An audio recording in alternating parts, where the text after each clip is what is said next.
Pollyanna? By Eleanor H. Porter. Pollyanna. Chapter 1. Miss Polly. Miss Polly Harrington entered her kitchen a little hurriedly this June morning. Miss Polly did not usually make hurried movements. She specially prided herself on her repose of manner. But today she was hurrying, actually hurrying. Nancy, washing dishes at the sink, looked up in surprise. Nancy had been working in Miss Polly's kitchen only 2 months, but already she knew that her mistress did not usually hurry. "Nancy!" "Yes, ma'am," Nancy answered cheerfully, but she still continued wiping the pitcher in her hand. "Nancy," Miss Polly's voice was very stern now. "When I'm talking to you, I wish you to stop your work and listen to what I have to say." Nancy flushed miserably. She set the pitcher down at once, with the cloth still about it, thereby nearly tipping it over, which did not add to her composure. "Yes, ma'am, I will, ma'am," she stammered, righting the pitcher and turning hastily. "I was only keepin' on with my work 'cause you specially told me this morning to hurry with my dishes, you know." Her mistress frowned. "That will do, Nancy. I did not ask for explanations. I asked for your attention." "Yes, ma'am." Nancy stifled a sigh. She was wondering if ever in any way she could please this woman. Nancy had never worked out before, but a sick mother suddenly widowed and left with 3 younger children besides Nancy herself had forced the girl into doing something toward their support, and she had been so pleased when she found a place in the kitchen of the great house on the hill Nancy had come from. The Corners, 6 miles away, and she knew Miss Polly Harrington only as the mistress of the old Harrington homestead, and one of the wealthiest residents of the town. That was 2 months before. She knew Miss Polly now as a stern, severe-faced woman who frowned if a knife clattered to the floor, or if a door banged, but who never thought to smile even when knives and doors were still. "When you've finished your morning work, Nancy," Miss Polly was saying now, "you may clear the little room at the head of the stairs in the attic, and make up the cot bed. Sweep the room and clean it, of course, after you clear out the trunks and boxes." "Yes, ma'am." "And where shall I put the things, please, that I take out?" "In the front attic." Miss Polly hesitated, then went on. "I suppose I may as well tell you now, Nancy. My niece, Miss Pollyanna Whittier, is coming to live with me. She is 11 years old, and will sleep in that room." "A little girl, coming here, Miss Harrington? Oh, won't that be nice?" cried Nancy, thinking of the sunshine her own little sisters made in the home at the Corners. "Nice? Well, that isn't exactly the word I should use," rejoined Miss Polly stiffly. "However, I intend to make the best of it, of course. I am a good woman, I hope, and I know my duty." Nancy colored hotly. "Of course, ma'am, it was only that I thought a little girl here might brighten things up for you," she faltered. "Thank you," rejoined the lady dryly. "I can't say, however, that I see any immediate need for that. But of course you'd want her, your sister's child," ventured Nancy, vaguely feeling that somehow she must prepare a welcome for this lonely little stranger. Miss Polly lifted her chin haughtily. "Well, really, Nancy, just because I happened to have a sister who was silly enough to marry and bring unnecessary children into a world that was already quite full enough, I can't see how I should particularly want to have the care of them myself. However, as I said before, I hope I know my duty. See that you clean the corners, Nancy," she finished sharply, as she left the room.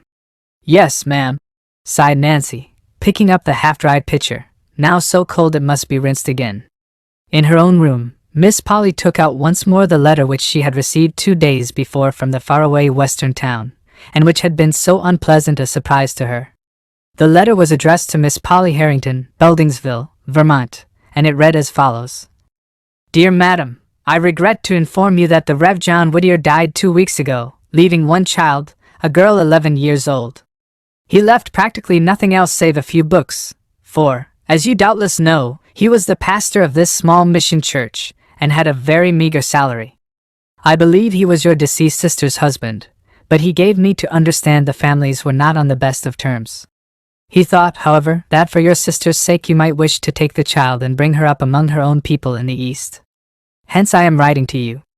The little girl will be all ready to start by the time you get this letter, and if you can take her, we would appreciate it very much if you would write that she might come at once, as there is a man and his wife here who are going east very soon, and they would take her with them to Boston and put her on the Beldingsville train. Of course you would be notified what day and train to expect Pollyanna on. Hoping to hear favorably from you soon, I remain. Respectfully yours, Jeremiah O. White. With a frown, Miss Polly folded the letter and tucked it into its envelope. She had answered it the day before, and she had said she would take the child, of course. She hoped she knew her duty well enough for that, disagreeable as the task would be. As she sat now, with the letter in her hands, her thoughts went back to her sister, Jenny, who had been this child's mother, and to the time when Jenny, as a girl of 20, had insisted upon marrying the young minister, in spite of her family's remonstrances. There had been a man of wealth who had wanted her, and the family had much preferred him to the minister, but Jenny had not. The man of wealth had more years, as well as more money, to his credit, while the minister had only a young head full of youth's ideals and enthusiasm, and a heart full of love. Jenny had preferred these, quite naturally, perhaps, so she had married the minister, and had gone south with him as a home missionary's wife. The break had come then. Miss Polly remembered it well, though she had been but a girl of 15, the youngest, at the time. The family had had little more to do with the missionary's wife. To be sure, Jenny herself had written, for a time, and had named her last baby, Pollyanna, for her two sisters, Polly and Anna. The other babies had all died. This had been the last time that Jenny had written, and in a few years there had come the news of her death, told in a short, but heartbroken little note from the minister himself, dated at a little town in the west. Meanwhile, time had not stood still for the occupants of the great house on the hill. Miss Polly, looking out at the far-reaching valley below, thought of the changes those 25 years had brought to her. She was 40 now, and quite alone in the world. Father, mother, sisters, all were dead. For years, now, she had been sole mistress of the house and of the thousands left her by her father. There were people who had openly pitied her lonely life, and who had urged her to have some friend or companion to live with her, but she had not welcomed either their sympathy or their advice. She was not lonely, she said. She liked being by herself. She preferred quiet. But now, Miss Polly rose with frowning face and closely shut lips. She was glad, of course, that she was a good woman, and that she not only knew her duty, but had sufficient strength of character to perform it. But, Pollyanna, what a ridiculous name! Chapter 2. Old Tom and Nancy. In the little attic room, Nancy swept and scrubbed vigorously, paying particular attention to the corners. There were times, indeed, when the vigor she put into her work was more of a relief to her feelings than it was an ardor to efface dirt. Nancy, in spite of her frightened submission to her mistress, was no saint. "I just wish I could dig out the corners of her soul," she muttered jerkily, puncturing her words with murderous jabs of her pointed cleaning stick. "There's plenty of 'em needs cleanin', all right, all right. The idea of sticking that blessed child way off up here in this hot little room, with no fire in the winter, too, and all this big house to pick and choose from. Unnecessary children, indeed." "Humph!" snapped Nancy, wringing her rag so hard her fingers ached from the strain. "I guess it ain't children what is most unnecessary just now. For some time she worked in silence. Then, her task finished, she looked about the bare little room in plain disgust. "Well, it's done my part anyhow," she sighed. "There ain't no dirt here, and there's mighty little else. Poor little soul, a pretty place this is to put a homesick, lonesome child into," she finished, going out and closing the door with a bang. "Oh," she ejaculated, biting her lip. Then doggedly, "Well, I don't care." I hope she did hear the bang. I do. In the garden that afternoon, Nancy found a few minutes in which to interview old Tom, who had pulled the weeds and shoveled the paths about the place for uncounted years. "Mr. Tom," began Nancy, throwing a quick glance over her shoulder to make sure she was unobserved. "Did you know a little girl was comin' here to live with Miss Polly?" What?" demanded the old man, straightening his bent back with difficulty. "A little girl, to live with Miss Polly." "Go on with your jokin'," scoffed unbelieving Tom.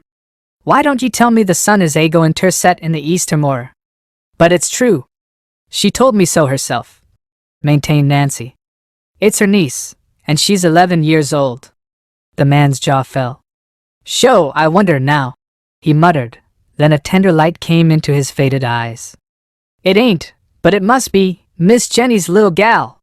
There wasn't none of the rest of them married. Why, Nancy, it must be Miss Jenny's little gal. Glory be ter praise. Ter think of my old eyes a seein' this. Who was Miss Jenny? She was an angel straight out of heaven, breathed the man fervently. But the old master and missus knew her as their oldest daughter. She was 20 when she married and went away from here long years ago.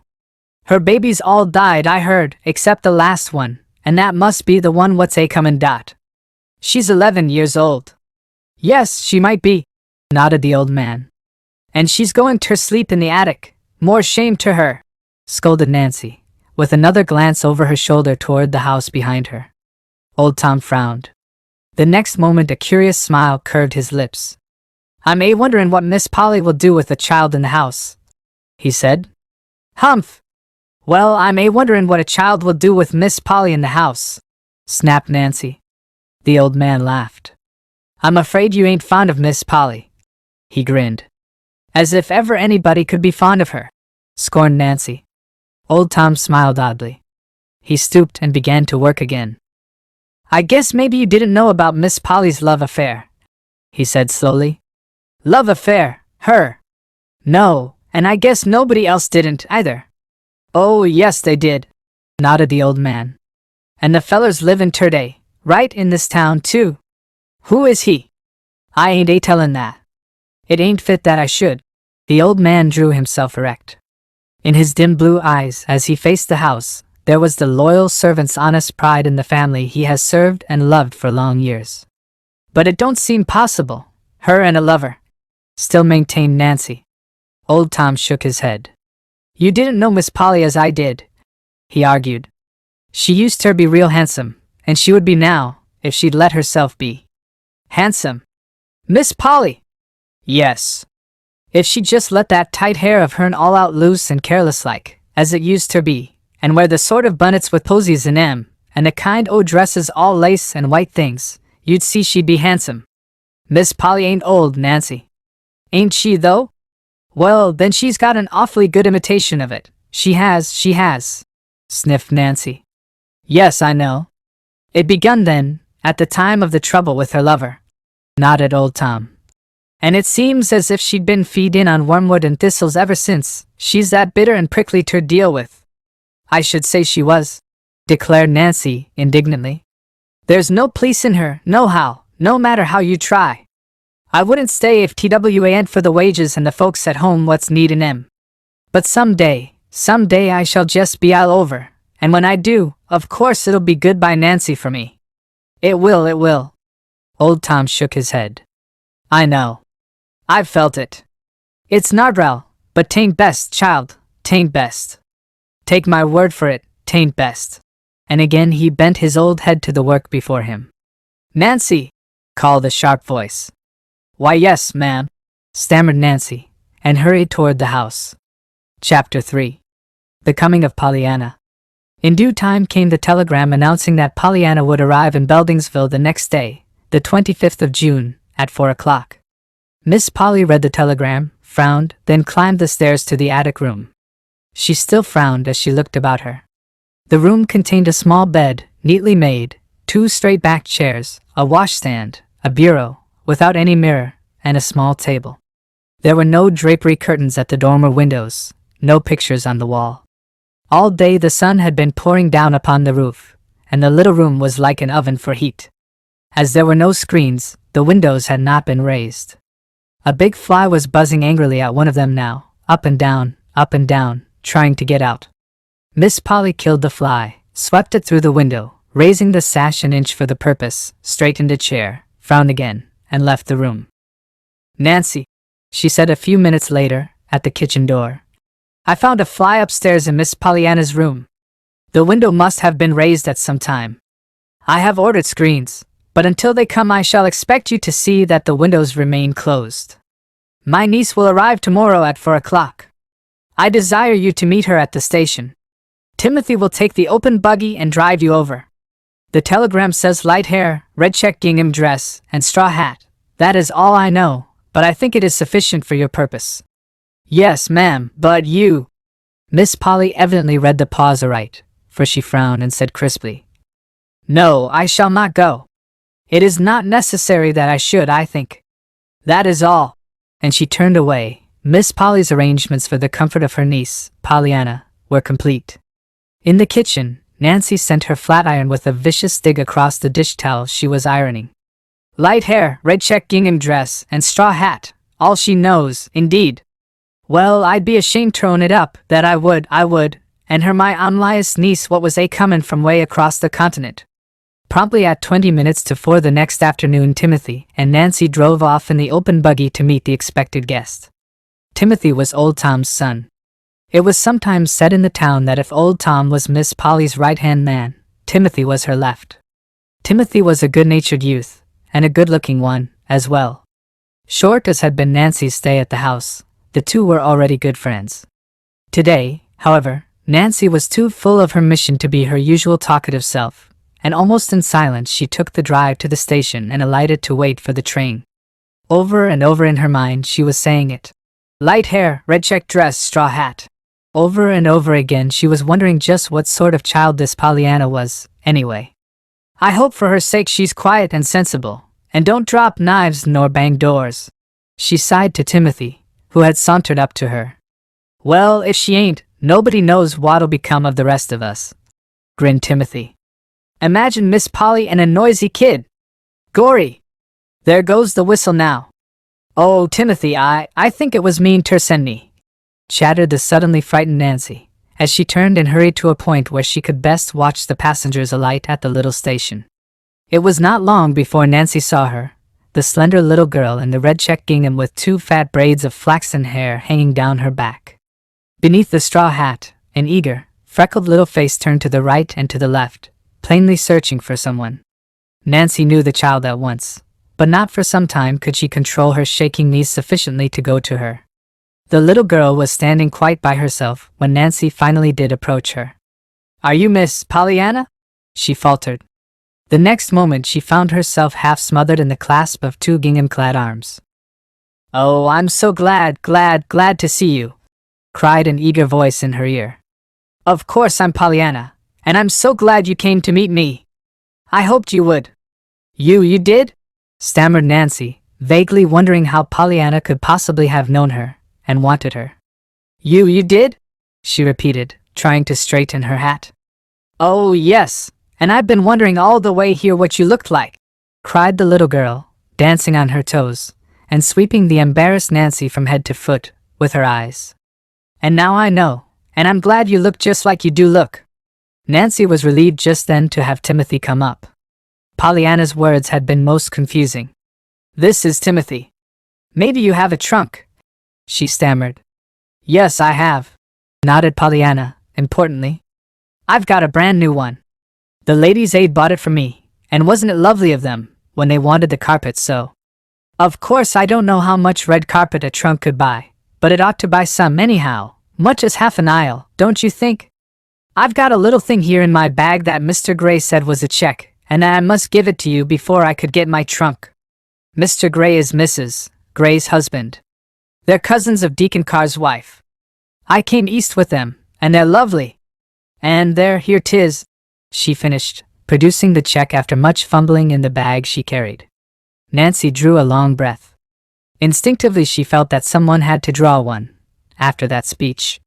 Then she stole a glance at Timothy. Timothy's eyes were studiously turned away. The 3 were off at last, with Pollyanna's trunk in behind, and Pollyanna herself snugly ensconced between Nancy and Timothy.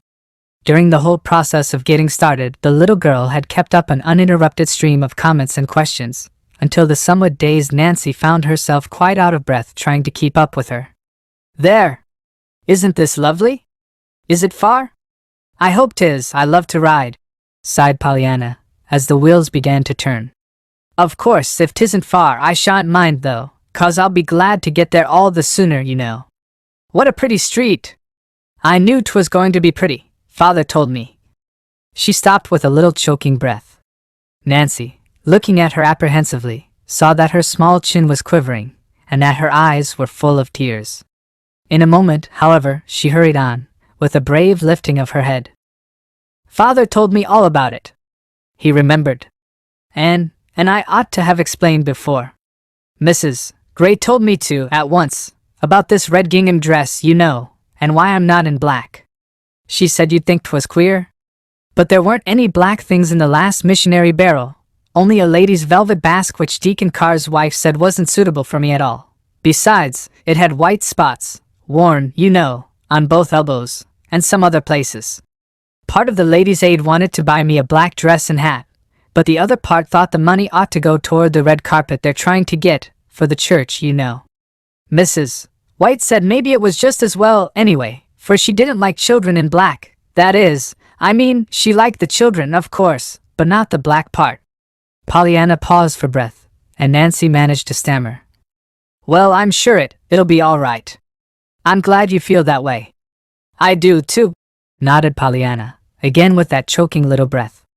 Of course, 'twould have been a good deal harder to be glad in black. Glad? Gasped Nancy, surprised into an interruption. Yes, that Father's gone to heaven to be with Mother, and the rest of us, you know. He said I must be glad. But it's been pretty hard to do it, even in red gingham, because I wanted him, so, and I couldn't help feeling I ought to have him, especially as Mother and the rest have God and all the angels, while I didn't have anybody but the ladies' aid. But now I'm sure it'll be easier because I've got you, and Polly.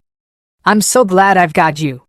Nancy's aching sympathy for the poor little forlornness beside her turned suddenly into shocked terror. Oh, but you've made an awful mistake, dear, she faltered. I'm only Nancy. I ain't your Aunt Polly at all. You aren't? Stammered the little girl in plain dismay. No, I'm only Nancy. I never thought of your taking me for her. We ain't a bit alike, we ain't. Timothy chuckled softly, but Nancy was too disturbed to answer the merry flash from his eyes. But who are you? Questioned Pollyanna. You don't look a bit like a lady's aider. Timothy laughed outright this time. I'm Nancy, the hired girl. I do all the work except the washing and hard ironing. Miss Durgin does that. But there isn't Aunt Polly? Demanded the child anxiously. You bet your life there is, cut in Timothy. Pollyanna relaxed visibly. Oh, that's all right then. There was a moment's silence, then she went on brightly. And do you know? I'm glad, after all, that she didn't come to meet me, because now I've got her still coming, and I've got you besides. Nancy flushed. Timothy turned to her with a quizzical smile. I call that a pretty slick compliment, he said. Why don't you thank the little lady? I was thinking about Miss Polly, faltered Nancy. Pollyanna sighed contentedly. I was too. I'm so interested in her. You know she's all the aunt I've got, and I didn't know I had her for ever so long. Then Father told me. He said she lived in a lovely great big house way on top of a hill. She does. You can see it now, said Nancy. It's that big white one with the green blinds way ahead. Oh, how pretty, and what a lot of trees and grass all around it. I never saw such a lot of green grass, seems so, all at once. Is my Aunt Polly rich, Nancy? Yes, miss. I'm so glad. It must be perfectly lovely to have lots of money. I never knew anyone that did have, only the Whites, they're some rich. They have carpets in every room and ice cream sundaes. Does Aunt Polly have ice cream sundaes? Nancy shook her head. Her lips twitched. She threw a merry look into Timothy's eyes. No, miss. Your aunt don't like ice cream, I guess. Leastways I never saw it on her table. Pollyanna's face fell. Oh, doesn't she? I'm so sorry. I don't see how she can help liking ice cream. But anyhow, I can be kinder glad about that, 'cause the ice cream you don't eat can't make your stomach ache like Mrs. White's did. That is, I ate hers, you know, lots of it. Maybe Aunt Polly has got the carpets, though. Yes, she's got the carpets. In every room? Well, in almost every room, answered Nancy, frowning suddenly at the thought of that bare little attic room where there was no carpet. Oh, I'm so glad, exulted Pollyanna. I love carpets. We didn't have any, only 2 little rugs that came in a missionary barrel, and one of those had ink spots on it. Mrs. White had pictures too, perfectly beautiful ones of roses and little girls kneeling and a kitty and some lambs and a lion, not together, you know, The lambs and the lion. Oh, of course the Bible says they will sometime, but they haven't yet. That is, I mean Mrs. White's haven't. Don't you just love pictures? I don't know, answered Nancy in a half-stifled voice. I do. We didn't have any pictures. They don't come in the barrels much, you know. There did two come once, though. But one was so good Father sold it to get money to buy me some shoes with, and the other was so bad it fell to pieces just as soon as we hung it up. Glass, it broke, you know. And I cried. But I'm glad now we didn't have any of those nice things, 'cause I shall like Aunt Polly's all the better, not being used to 'em, you see. Just as it is when the pretty hair ribbons come in the barrels after a lot of faded-out brown ones. My! But isn't this a perfectly beautiful house? She broke off fervently, as they turned into the wide driveway.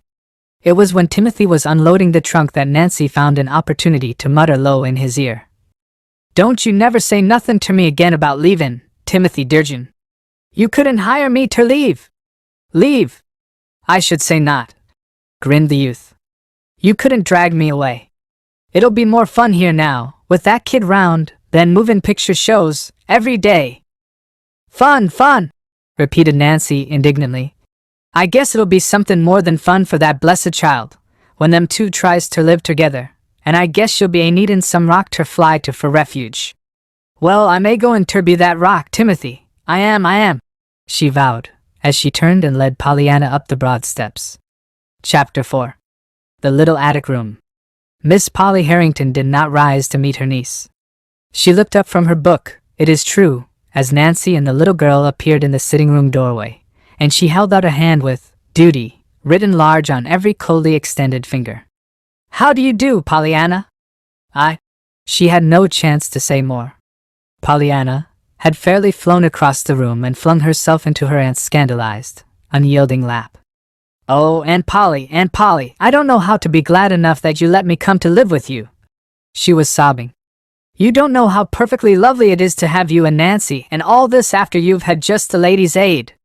Very likely, though I've not had the pleasure of the Ladies' Aid's acquaintance, rejoined Miss Polly, stiffly, trying to unclasp the small, clinging fingers, and turning frowning eyes on Nancy in the doorway.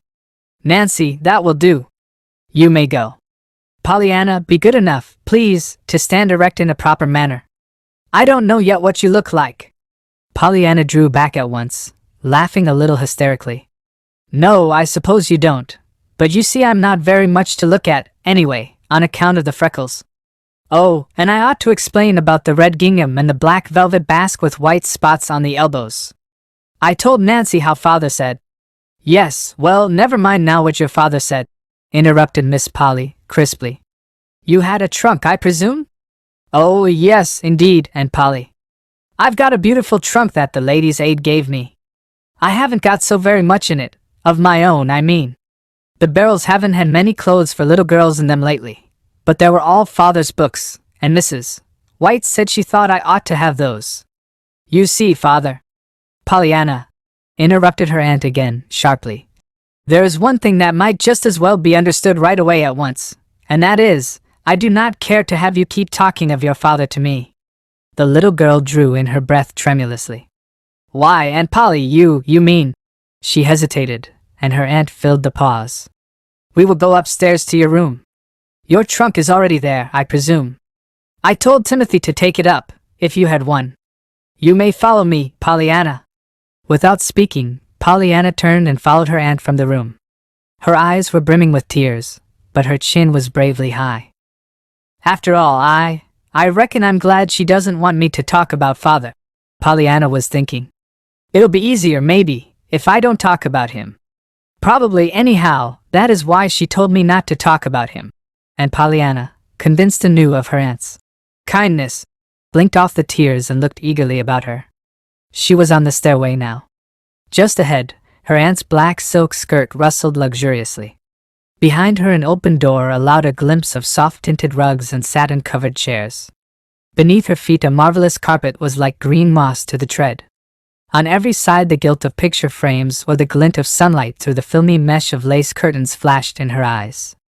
Oh, Aunt Polly, breathed the little girl, rapturously. What a perfectly lovely house! How awfully glad you must be, you're so rich! Pollyanna! Ejaculated her aunt, turning sharply about as she reached the head of the stairs.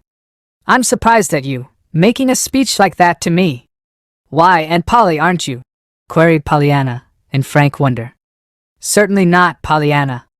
I hope I could not so far forget myself as to be sinfully proud of any gift the Lord has seen fit to bestow upon me, declared the lady.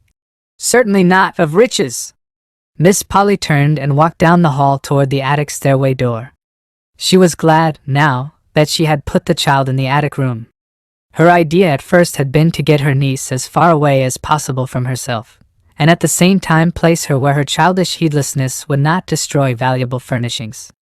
Now, with this evident strain of vanity showing thus early, it was all the more fortunate that the room planned for her was plain and sensible, thought Miss Polly.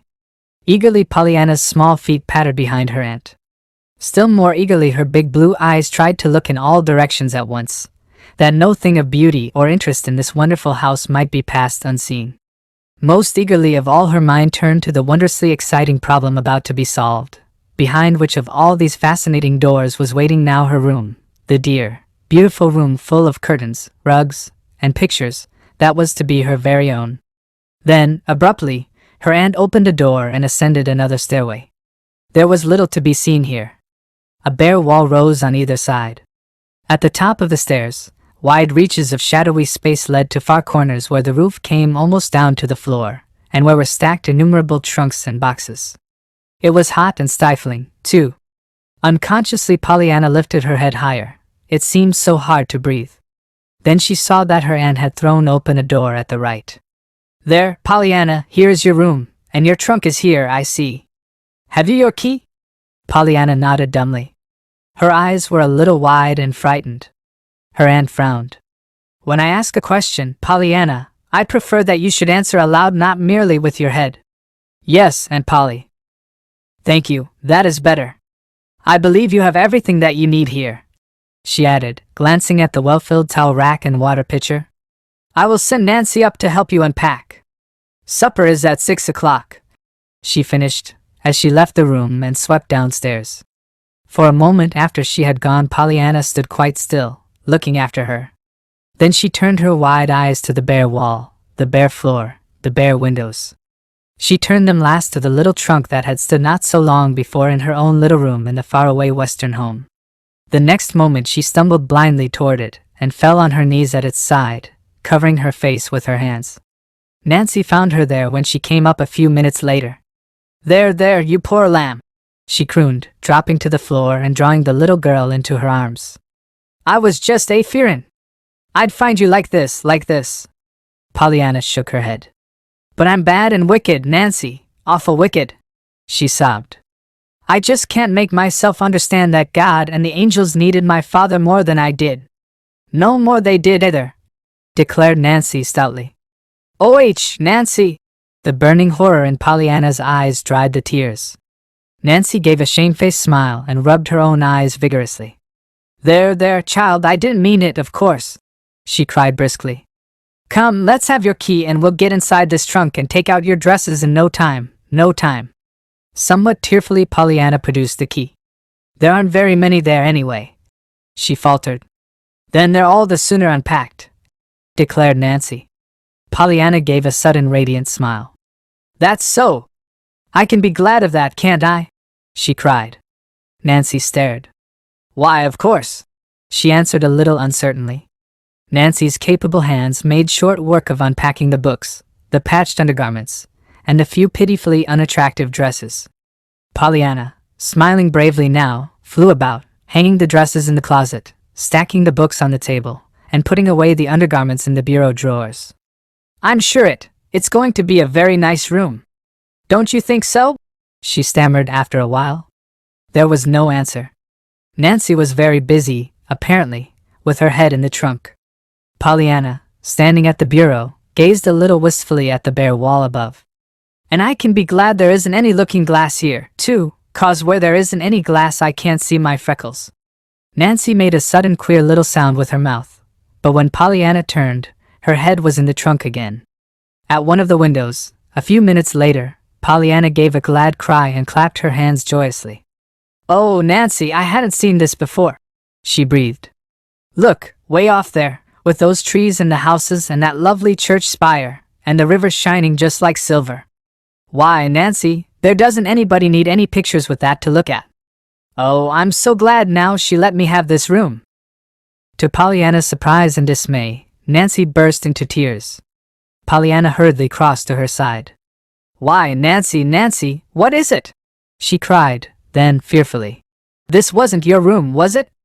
My room, stormed Nancy, hotly, choking back the tears. If you ain't a little angel straight from heaven, and if some folks don't eat dirt before, oh land! There's her bell. After which amazing speech, Nancy sprang to her feet, dashed out of the room, and went clattering down the stairs. Left alone, Pollyanna went back to her picture, as she mentally designated the beautiful view from the window. After a time she touched the sash tentatively. It seemed as if no longer could she endure the stifling heat. To her joy the sash moved under her fingers.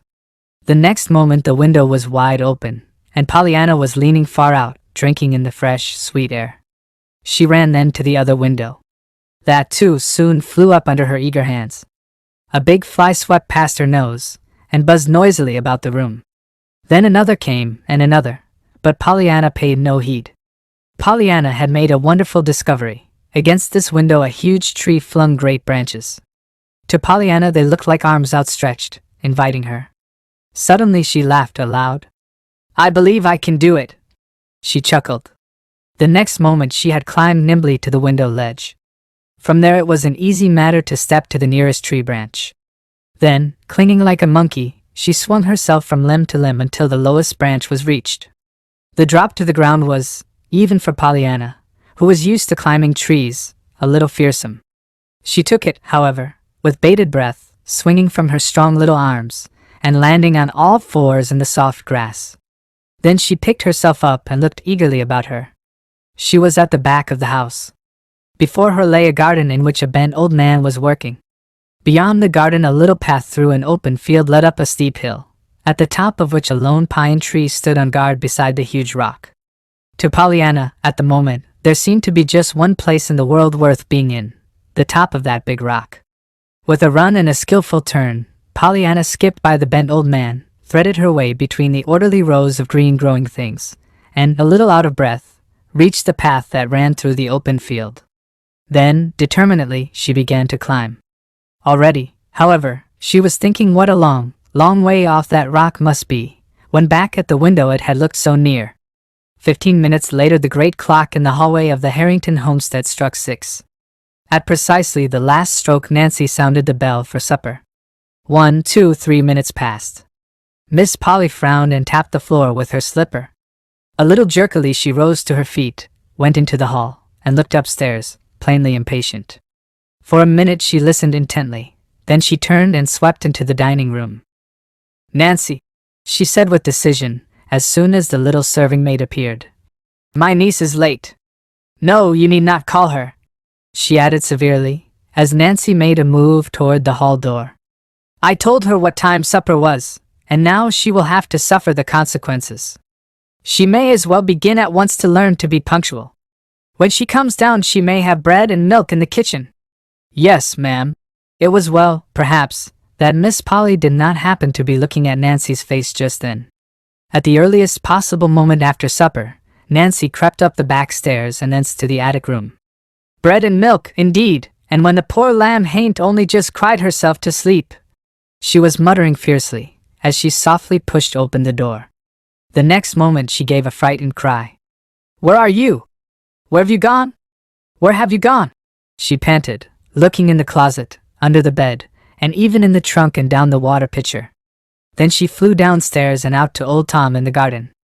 Mr. Tom, that blessed child's gone, she wailed. She's vanished right up into heaven where she come from, poor lamb, and me told to give her bread and milk in the kitchen. Her what's eatin' angel food this minute, I'll warrant. The old man straightened up. Gone? Heaven? He repeated stupidly, unconsciously sweeping the brilliant sunset sky with his gaze. He stopped, stared a moment intently, then turned with a slow grin. Well, Nancy, it do look like as if she tried to get as nigh heaven as she could, and that's a fact. he agreed, pointing with a crooked finger to where, sharply outlined against the reddening sky, a slender, wind-blown figure was poised on top of a huge rock. "Well, she ain't going to heaven that way tonight, not if I has my say," declared Nancy doggedly. "If the mistress asks, tell her I ain't forgettin' the dishes, but I gone on a stroll." She flung back over her shoulder as she sped toward the path that led through the open field. Chapter 5. The Game. "For the land's sake, Miss Pollyanna, what a scare you did give me," panted Nancy, hurrying up to the big rock, down which Pollyanna had just regretfully slid. "Scare? Oh, I'm so sorry, but you mustn't really ever get scared about me, Nancy. Father and the ladies' aid used to do it, too, till they found I always came back all right. But I didn't even know you'd went," cried Nancy, tucking the little girl's hand under her arm and hurrying her down the hill. "I didn't see you go, and nobody didn't. I guess you flew right up through the roof. I do. Pollyanna skipped gleefully. "I did most, only I flew down instead of up. I came down the tree." Nancy stopped short. "You did what?" "Came down the tree, outside my window. My stars and stockings," gasped Nancy, hurrying on again. "I'd like to know what your aunt would say to that." "Would you? Well, I'll tell her then, so you can find out," promised the little girl, cheerfully. "Mercy!" gasped Nancy. No. Why, you don't mean she'd care," cried Pollyanna, plainly disturbed. Yes, well, never mind. I ain't so very particular about knowin' what she'd say, truly," stammered Nancy, determined to keep one scolding from Pollyanna, if nothing more. "But say, we better hurry. I've got to get them dishes done, you know." "I'll help," promised Pollyanna, promptly.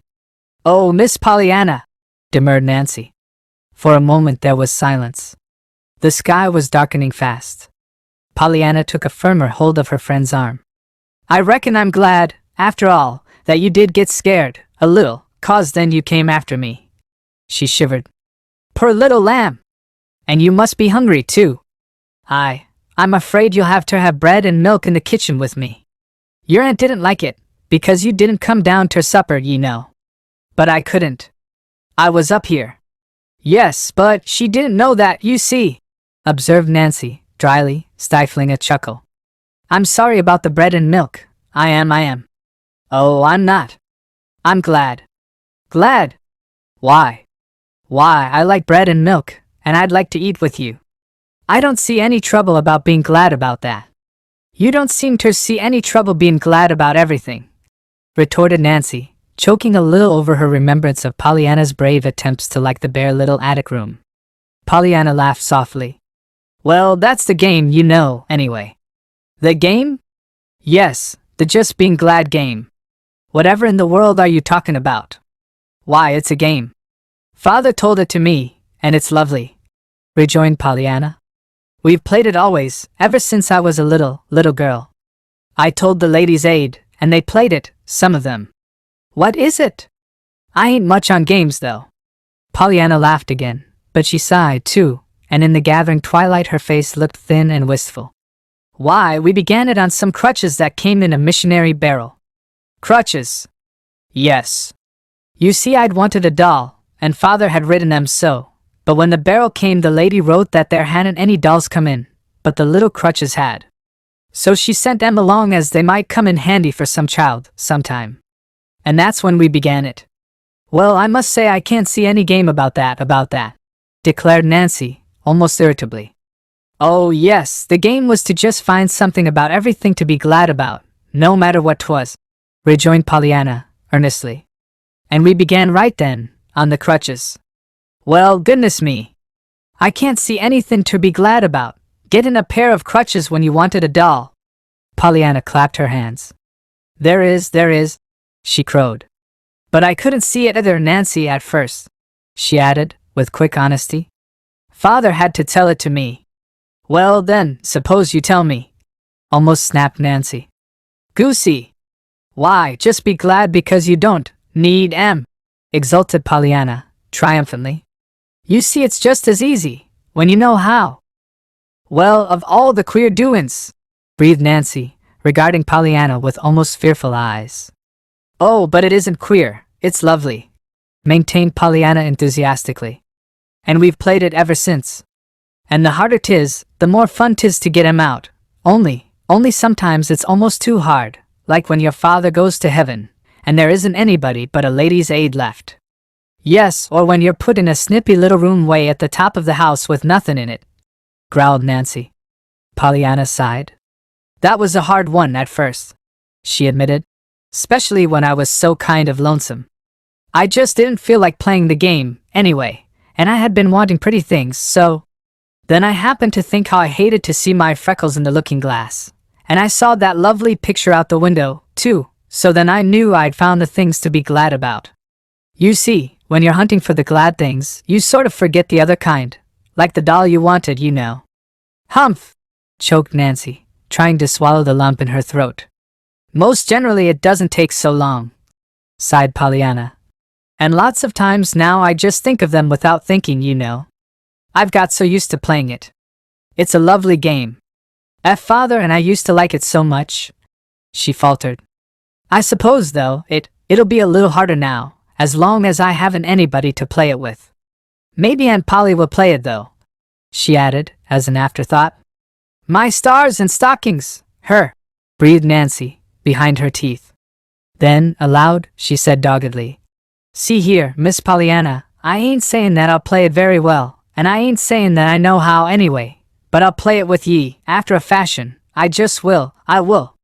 "Oh, Nancy," exulted Pollyanna, giving her a rapturous hug. "That'll be splendid. Won't we have fun?" Maybe," conceded Nancy in open doubt. "But you mustn't count too much on me, ye know. I never was no case for games, but I'm a-going to make a most awful old try on this one. You're going to have someone to play it with, anyhow," she finished, as they entered the kitchen together. Pollyanna ate her bread and milk with good appetite. Then, at Nancy's suggestion, she went into the sitting room, where her aunt sat reading. Miss Polly looked up coldly. "Have you had your supper, Pollyanna?" "Yes, Aunt Polly." "I'm very sorry, Pollyanna, to have been obliged so soon to send you into the kitchen to eat bread and milk. But I was real glad you did it, Aunt Polly. I like bread and milk, and Nancy, too. You mustn't feel bad about that one bit." Aunt Polly sat suddenly a little more erect in her chair. "Pollyanna, it's quite time you were in bed. You have had a hard day, and tomorrow we must plan your hours and go over your clothing to see what it is necessary to get for you. Nancy will give you a candle. Be careful how you handle it. Breakfast will be at 7:30. See that you are down to that. Good night." Quite as a matter of course, Pollyanna came straight to her aunt's side and gave her an affectionate hug. "I've had such a beautiful time, so far," she sighed happily. "I know I'm going to just love living with you, but then, I knew I should before I came. Good night," she called cheerfully, as she ran from the room. "Well, upon my soul," ejaculated Miss Polly, half aloud. "What a most extraordinary child." Then she frowned. "She's glad I punished her, and I mustn't feel bad one bit, and she's going to love to live with me." "Well, upon my soul," ejaculated Miss Polly again, as she took up her book. 15 minutes later, in the attic room, a lonely little girl sobbed into the tightly clutched sheet. "I know, Father among the angels, I'm not playing the game one bit now, not one bit. But I don't believe even you could find anything to be glad about sleeping all alone way off up here in the dark, like this. If only I was near Nancy or Aunt Polly, or even a lady's aider, it would be easier." Downstairs in the kitchen, Nancy, hurrying with her belated work, jabbed her dish mop into the milk pitcher and muttered jerkily, "If playing a silly fool game, about being glad you've got crutches when you want dolls, is got to be, my way, being that Rocco refuge, why, I'm a-going to play it. I am. Chapter 6. A Question of Duty. It was nearly 7 o'clock when Pollyanna awoke that first day after her arrival. Her windows faced the south and the west, so she could not see the sun yet, but she could see the hazy blue of the morning sky, and she knew that the day promised to be a fair one. The little room was cooler now, and the air blue and fresh and sweet. Outside, the birds were twittering joyously, and Pollyanna flew to the window to talk to them. She saw then that down in the garden her aunt was already out among the rose bushes. With rapid fingers, therefore, she made herself ready to join her. Down the attic stairs sped Pollyanna, leaving both doors wide open. Through the hall, down the next flight, then bang through the front screen door and around to the garden, she ran. Aunt Polly, with the bent old man, was leaning over a rosebush when Pollyanna, gurgling with delight, flung herself upon her. "Oh, Aunt Polly, I reckon I am glad this morning just to be alive." "Pollyanna," remonstrated the lady sternly, pulling herself as erect as she could with a dragging weight of 90 pounds hanging about her neck. "Is this the usual way you say good morning?" The little girl dropped to her toes and danced lightly up and down. "No, only when I love folks, so I just can't help it. I saw you from my window, Aunt Polly, and I got to thinking how you weren't a lady's aider, and you were my really truly aunt, and you looked so good I just had to come down and hug you." The bent old man turned his back suddenly. Miss Polly attempted a frown, with not her usual success. "Pollyanna, Thomas, that will do for this morning. I think you understand about those rose bushes," she said stiffly. Then she turned and walked rapidly away. "Do you always work in the garden, Mr. Man?" asked Pollyanna, interestedly. The man turned. His lips were twitching, but his eyes looked blurred as if with tears. "Yes, miss.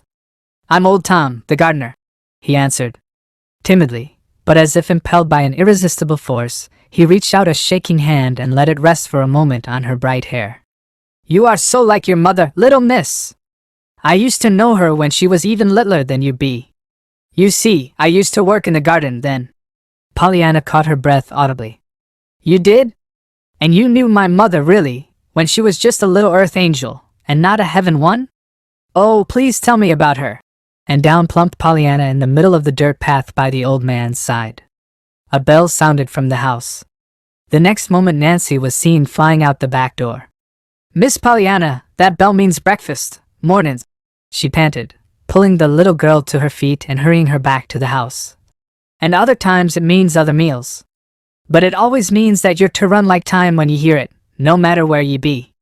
If ye don't, well, it'll take something smarter and we be to find anything to be glad about in that," she finished, shooing Pollyanna into the house as she would shoo an unruly chicken into a coop. Breakfast, for the first 5 minutes, was a silent meal. Then Miss Polly, her disapproving eyes following the airy wings of 2 flies darting here and there over the table, said sternly, "Nancy, where did those flies come from?" "I don't know, ma'am. There wasn't one in the kitchen." Nancy had been too excited to notice Pollyanna's upflung windows the afternoon before. "I reckon maybe they're my flies, Aunt Polly," observed Pollyanna, amiably. "There were lots of them this morning having a beautiful time upstairs." Nancy left the room precipitately, though to do so she had to carry out the hot muffins she had just brought in. "Yours?" gasped Miss Polly. "What do you mean? Where did they come from?" "Why, Aunt Polly, they came from out of doors, of course, through the windows. I saw some of them come in." "You saw them? You mean you raised those windows without any screens?" "Why, yes. There weren't any screens there, Aunt Polly." Nancy, at this moment, came in again with the muffins. Her face was grave, but very red. "Nancy," directed her mistress sharply, "you may set the muffins down and go at once to Miss Pollyanna's room and shut the windows. Shut the doors, also. Later, when your morning work is done, go through every room with the spatter. See that you make a thorough search." To her niece she said, "Pollyanna, I have ordered screens for those windows. I knew, of course, that it was my duty to do that. But it seems to me that you have quite forgotten your duty." "My duty?" Pollyanna's eyes were wide with wonder. "Certainly. I know it is warm, but I consider it your duty to keep your windows closed till those screens come. Flies, Pollyanna, are not only unclean and annoying, but very dangerous to health. After breakfast I will give you a little pamphlet on this matter to read." "To read? Oh, thank you, Aunt Polly. I love to read." Miss Polly drew in her breath audibly, then she shut her lips together hard. Pollyanna, seeing her stern face, frowned a little thoughtfully. "Of course I'm sorry about the duty I forgot, Aunt Polly," she apologized timidly. "I won't raise the windows again." Her aunt made no reply. She did not speak, indeed, until the meal was over. Then she rose, went to the bookcase in the sitting room, took out a small paper booklet, and crossed the room to her niece's side. "This is the article I spoke of, Pollyanna. I desire you to go to your room at once and read it. I will be up in half an hour to look over your things." Pollyanna, her eyes on the illustration of a fly's head, many times magnified, cried joyously, "Oh, thank you, Aunt Polly!" The next moment she skipped merrily from the room, banging the door behind her. Miss Polly frowned, hesitated, then crossed the room majestically and opened the door. But Pollyanna was already out of sight, clattering up the attic stairs. Half an hour later, when Miss Polly, her face expressing stern duty in every line, climbed those stairs and entered Pollyanna's room, she was greeted with a burst of eager enthusiasm. "Oh, Aunt Polly, I never saw anything so perfectly lovely and interesting in my life. I'm so glad you gave me that book to read. Why, I didn't suppose flies could carry such a lot of things on their feet, and—" "That will do," observed Aunt Polly, with dignity. "Pollyanna, you may bring out your clothes now, and I will look them over. What are not suitable for you I shall give to the Sullivans, of course." With visible reluctance, Pollyanna laid down the pamphlet and turned toward the closet. "I'm afraid you'll think they're worse than the Ladies' Aid did, and they said they were shameful," she sighed. "But there were mostly things for boys and older folks in the last 2 or 3 barrels. And did you ever have a missionary barrel, Aunt Polly?" At her aunt's look of shocked anger, Pollyanna corrected herself at once. "Why, no, of course you didn't, Aunt Polly," she hurried on, with a hot blush. "I forgot. Rich folks never have to have them. But you see, sometimes I kind of forget that you are rich, up here in this room, you know." Miss Polly's lips parted indignantly, but no words came. Pollyanna, plainly unaware that she had said anything in the least unpleasant, was hurrying on. "Well, as I was going to say, you can't tell a thing about missionary barrels, except that you won't find in 'em what you think you're going to, even when you think you won't. It was the barrels every time, too, that were hardest to play the game on, for father and—" Just in time, Pollyanna remembered that she was not to talk of her father to her aunt. She dived into her closet then, hurriedly, and brought out all the poor little dresses in both her arms. "They aren't nice at all," she choked. "And they'd been black if it hadn't been for the red carpet for the church, but they're all I've got." With the tips of her fingers, Miss Polly turned over the conglomerate garments, so obviously made for anybody but Pollyanna. Next, she bestowed frowning attention on the patched undergarments in the bureau drawers. "I've got the best ones on," confessed Pollyanna, anxiously. "The Ladies' Aid bought me one set straight through, all whole. Mrs. Jones, she's the president, told them I should have that if they had to clatter down bare aisles themselves the rest of their days. But they won't. Mr. White doesn't like the noise. He's got nerves, his wife says, but he's got money too, and they expect he'll give a lot toward the carpet, on account of the nerves, you know. I should think he'd be glad that if he did have the nerves he'd got money too, shouldn't you?" Miss Polly did not seem to hear. Her scrutiny of the undergarments finished, she turned to Pollyanna somewhat abruptly. "You have been to school, of course, Pollyanna?" "Oh, yes, Aunt Polly. Besides, Fath, I mean, I was taught at home some, too." Miss Polly frowned. "Very good. In the fall you will enter school here, of course. Mr. Hall, the principal, will doubtless settle in which grade you belong. Meanwhile, I suppose I ought to hear you read aloud half an hour each day. I love to read, but if you don't want to hear me, I'd be just glad to read to myself, truly, Aunt Polly. And I wouldn't have tried to be glad either, for I like best to read to myself, on account of the big words, you know." "I don't doubt it," rejoined Miss Polly, grimly. "Have you studied music?" "Not much. I don't like my music, I like other people's though. I learned to play on the piano a little. Miss Gray, she plays for church, she taught me. But I'd just as soon let that go as not, Aunt Polly. I'd rather, truly." "Very likely," observed Aunt Polly, with slightly uplifted eyebrows. "Nevertheless, I think it is my duty to see that you are properly instructed in at least the rudiments of music." "You so, of course." "Yes, ma'am," Pollyanna sighed.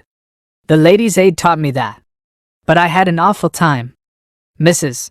Jones didn't believe in holding your needle like the rest of them did on buttonholing, and Mrs. White thought backstitching ought to be taught you before hemming, or else the other way, and Mrs. Harriman didn't believe in putting you on patchwork ever, at all. Well, there will be no difficulty of that kind any longer, Pollyanna. I shall teach you sewing myself, of course. You do not know how to cook, I presume." Pollyanna laughed suddenly. They were just beginning to teach me that this summer, but I hadn't got far. They were more divided up on that than they were on the sewing. They were going to begin on bread, but there wasn't two of them that made it alike, so after arguing at all one sewing meeting, they decided to take turns at me one forenoon a week, in their own kitchens, you know. I'd only learned chocolate fudge and fig cake though, when I had to stop. Her voice broke. Chocolate fudge and fig cake, indeed, scorned Miss Polly. I think we can remedy that very soon. She paused and thought for a minute, then went on slowly. At 9 o'clock every morning you will read aloud 1/2 hour to me. Before that you will use the time to put this room in order. Wednesday and Saturday forenoons, after 9:30, you will spend with Nancy in the kitchen, learning to cook. Other mornings you will sew with me. That will leave the afternoons for your music. I shall, of course, procure a teacher at once for you. She finished decisively, as she arose from her chair. Pollyanna cried out in dismay. Oh, but Aunt Polly, you haven't left me any time at all just to live. To live, child? What do you mean? As if you weren't living all the time. Oh, of course I'd be breathing all the time I was doing those things, Aunt Polly, but I wouldn't be living. You breathe all the time you're asleep, but you aren't living. I mean living, doing the things you want to do, playing outdoors, reading to myself, of course, climbing hills, talking to Mr. Tom in the garden, and Nancy, and finding out all about the houses and the people and everything everywhere all through the perfectly lovely streets I came through yesterday. That's what I call living, Aunt Polly. Just breathing isn't living. Miss Polly lifted her head irritably. Pollyanna, you are the most extraordinary child. You will be allowed a proper amount of playtime, of course. But surely it seems to me if I am willing to do my duty in seeing that you have proper care and instruction, you ought to be willing to do yours by seeing that care and instruction are not ungratefully wasted. Pollyanna looked shocked. Oh, Aunt Polly, as if I ever could be ungrateful to you. Why, I love you, and you aren't even a lady's aider, you're an aunt. Very well, then see that you don't act ungrateful, vouchsafed Miss Polly, as she turned toward the door. She had gone halfway down the stairs when a small, unsteady voice called after her. Please, Aunt Polly, you didn't tell me which of my things you wanted to give away. Aunt Polly emitted a tired sigh, a sigh that ascended straight to Pollyanna's ears. Oh, I forgot to tell you, Pollyanna. Timothy will drive us into town at 1:30 this afternoon. Not one of your garments is fit for my niece to wear. Certainly I should be very far from doing my duty by you if I should let you appear out in any one of them. Pollyanna sighed now. She believed she was going to hate that word, duty. Aunt Polly, please, she called wistfully. Isn't there any way you can be glad about all that duty business? What? Miss Polly looked up in dazed surprise. Then, suddenly, with very red cheeks, she turned and swept angrily down the stairs. Don't be impertinent, Pollyanna! In the hot little attic room, Pollyanna dropped herself onto one of the straight-backed chairs. To her, existence loomed ahead one endless round of duty. I don't see, really, what there was impertinent about that, she sighed. I was only asking her if she couldn't tell me something to be glad about in all that duty business. For several minutes Pollyanna sat in silence, her rueful eyes fixed on the forlorn heap of garments on the bed. Then, slowly, she rose and began to put away the dresses. There just isn't anything to be glad about that I can see, she said aloud. Unless it's to be glad when the duty's done. Whereupon she laughed suddenly. Chapter 7. Pollyanna and Punishments. At 1:30 Timothy drove Miss Polly and her niece to the 4 or 5 principal dry goods stores, which were about half a mile from the homestead. Fitting Pollyanna with a new wardrobe proved to be more or less of an exciting experience for all concerned. Miss Polly came out of it with the feeling of limp relaxation that one might have at finding oneself at last on solid earth after a perilous walk across the very thin crust of a volcano. The various clerks who had waited upon the pair came out of it with very red faces, and enough amusing stories of Pollyanna to keep their friends in gales of laughter the rest of the week. Pollyanna herself came out of it with radiant smiles and a heart content, for, as she expressed it to one of the clerks, when you haven't had anybody but missionary barrels and ladies' aiders to dress you, it is perfectly lovely to just walk right in and buy clothes that are brand new, and that don't have to be tucked up or let down because they don't fit. The shopping expedition consumed the entire afternoon. Then came supper and a delightful talk with old Tom in the garden, and another with Nancy on the back porch, after the dishes were done, and while Aunt Polly paid a visit to a neighbor. Old Tom told Pollyanna wonderful things of her mother that made her very happy indeed, and Nancy told her all about the little farm 6 miles away at the Corners, where lived her own dear mother and her equally dear brother and sisters. She promised, too, that sometime, if Miss Polly were willing, Pollyanna should be taken to see them. "And they've got lovely names, too. You'll like their names," sighed Nancy. "They're Algernon, and Floribel and Estelle. I just hate Nancy." "Oh, Nancy, what a dreadful thing to say." "Why?" "Because it isn't pretty like the others. You see, I was the first baby, and Mother hadn't begun to read so many stories with the pretty names in 'em then. But I love Nancy, just because it's you," declared Pollyanna. "Humph! Well, I guess you could love Clarissa Maybelle just as well," retorted Nancy. "And it would be a heap happier for me. I think that name's just grand." Pollyanna laughed. "Well, anyhow," she chuckled, "you can be glad it isn't Hephzibah." "Hephzibah?" "Yes. Mrs. White's name is that. Her husband calls her Hep, and she doesn't like it. She says when he calls out Hep, Hep, she feels just as if the next minute he was going to yell hurrah, and she doesn't like to be hurrahed at." Nancy's gloomy face relaxed into a broad smile. "Well, if you don't beat the Dutch. Say, do you know, I shan't never hear Nancy now that I don't think o' that Hep, and giggle. My, I guess I am glad." She stopped short and turned amazed eyes on the little girl. "Say, Miss Pollyanna, do you mean, was you playin' that 'ere game then, about my bein' glad I wa'n't named Hephzibah?" Pollyanna frowned. Then she laughed. "Why, Nancy, that's so. I was playing the game, but that's one of the times I just did it without thinking, I reckon. You see, you do, lots of times, you get so used to it, looking for something to be glad about, you know. And most generally there is something about everything that you can be glad about, if you keep hunting long enough to find it." "Well, and maybe," granted Nancy, with open doubt. At 8:30 Pollyanna went up to bed. The screens had not yet come, and the close little room was like an oven. With longing eyes Pollyanna looked at the 2 fast-closed windows, but she did not raise them. She undressed, folded her clothes neatly, said her prayers, blew out her candle, and climbed into bed. Just how long she lay in sleepless misery, tossing from side to side of the hot little cot, she did not know, but it seemed to her that it must have been hours before she finally slipped out of bed, felt her way across the room, and opened her door. Out in the main attic all was velvet blackness save where the moon flung a path of silver halfway across the floor from the east dormer window. With a resolute ignoring of that fearsome darkness to the right and to the left, Pollyanna drew a quick breath and pattered straight into that silvery path, and on to the window.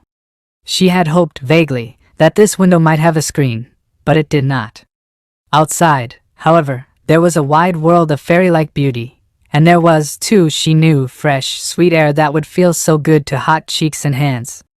As she stepped nearer and peered longingly out, she saw something else. She saw, only a little way below the window, the wide, flat tin roof of Miss Polly's sun parlor built over the porte-cochere. The sight filled her with longing. If only, now, she were out there. Fearfully she looked behind her. Back there somewhere were her hot little room and her still hotter bed, but between her and them lay a horrid desert of blackness across which one must feel one's way with outstretched, shrinking arms, while before her, out on the sun-parlor roof, were the moonlight and the cool, sweet night air. If only her bed were out there. And folks did sleep out of doors. Joel Hartley at home, who was so sick with the consumption, had to sleep out of doors. Suddenly Pollyanna remembered that she had seen near this attic window a row of long white bags hanging from nails. Nancy had said that they contained the winter clothing, put away for the summer. A little fearfully now, Pollyanna felt her way to these bags, selected a nice fat soft one. It contained Miss Polly's sealskin coat, for a bed, and a thinner one to be doubled up for a pillow, and still another, which was so thin it seemed almost empty, for a covering. Thus equipped, Pollyanna in high glee pattered to the moonlit window again, raised the sash, stuffed her burden through to the roof below, then let herself down after it, closing the window carefully behind her. Pollyanna had not forgotten those flies with the marvelous feet that carried things. How deliciously cool it was! Pollyanna quite danced up and down with delight, drawing in long, full breaths of the refreshing air. The tin roof under her feet crackled with little resounding snaps that Pollyanna rather liked. She walked, indeed, 2 or 3 times back and forth from end to end. It gave her such a pleasant sensation of airy space after her hot little room, and the roof was so broad and flat that she had no fear of falling off. Finally, with a sigh of content, she curled herself up on the sealskin coat mattress, arranged one bag for a pillow and the other for a covering, and settled herself to sleep. "I'm so glad now that the screens didn't come," she murmured, blinking up at the stars. "Else I couldn't have had this." Downstairs in Miss Polly's room next the sun parlor, Miss Polly herself was hurrying into dressing gown and slippers, her face white and frightened. A minute before she had been telephoning in a shaking voice to Timothy. "Come up quick, you and your father. Bring lanterns. Somebody is on the roof of the sun parlor. He must have climbed up the rose trellis or somewhere, and of course he can get right into the house through the east window in the attic.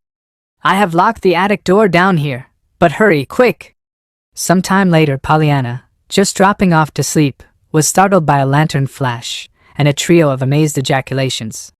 She opened her eyes to find Timothy at the top of a ladder near her, old Tom just getting through the window, and her aunt peering out at her from behind him. "Pollyanna, what does this mean?" cried Aunt Polly then. Pollyanna blinked sleepy eyes and sat up.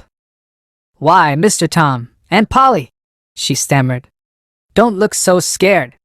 It isn't that I've got the consumption, you know, like Joel Hartley. It's only that I was so hot, in there. But I shut the window, Aunt Polly, so the flies couldn't carry those germ things in."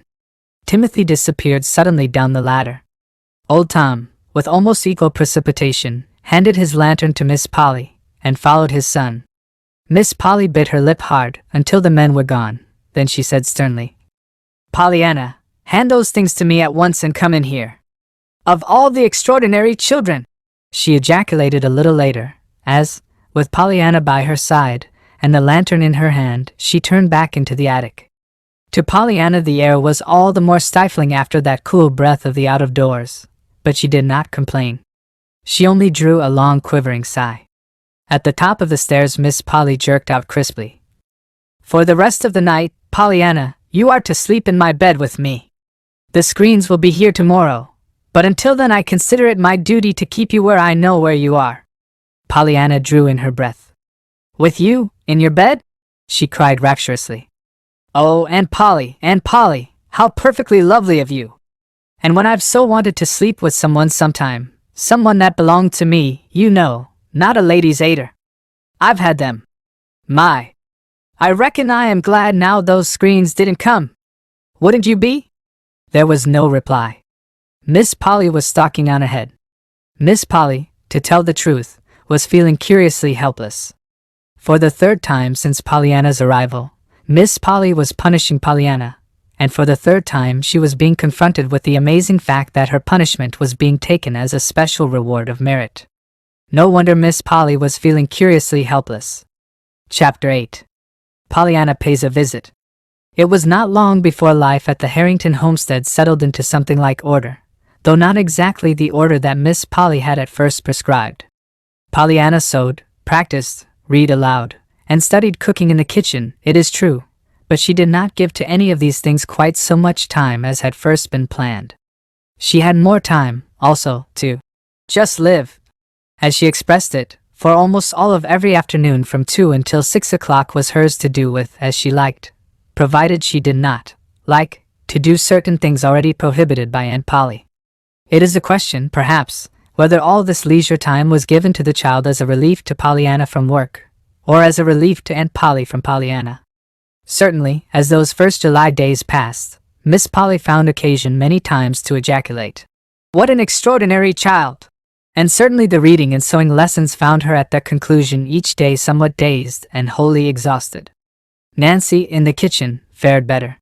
She was not dazed nor exhausted. Wednesdays and Saturdays came to be, indeed, red-letter days to her. There were no children in the immediate neighborhood of the Harrington homestead for Pollyanna to play with. The house itself was on the outskirts of the village, and though there were other houses not far away, they did not chance to contain any boys or girls near Pollyanna's age. This, however, did not seem to disturb Pollyanna in the least. "Oh no, I don't mind it at all," she explained to Nancy.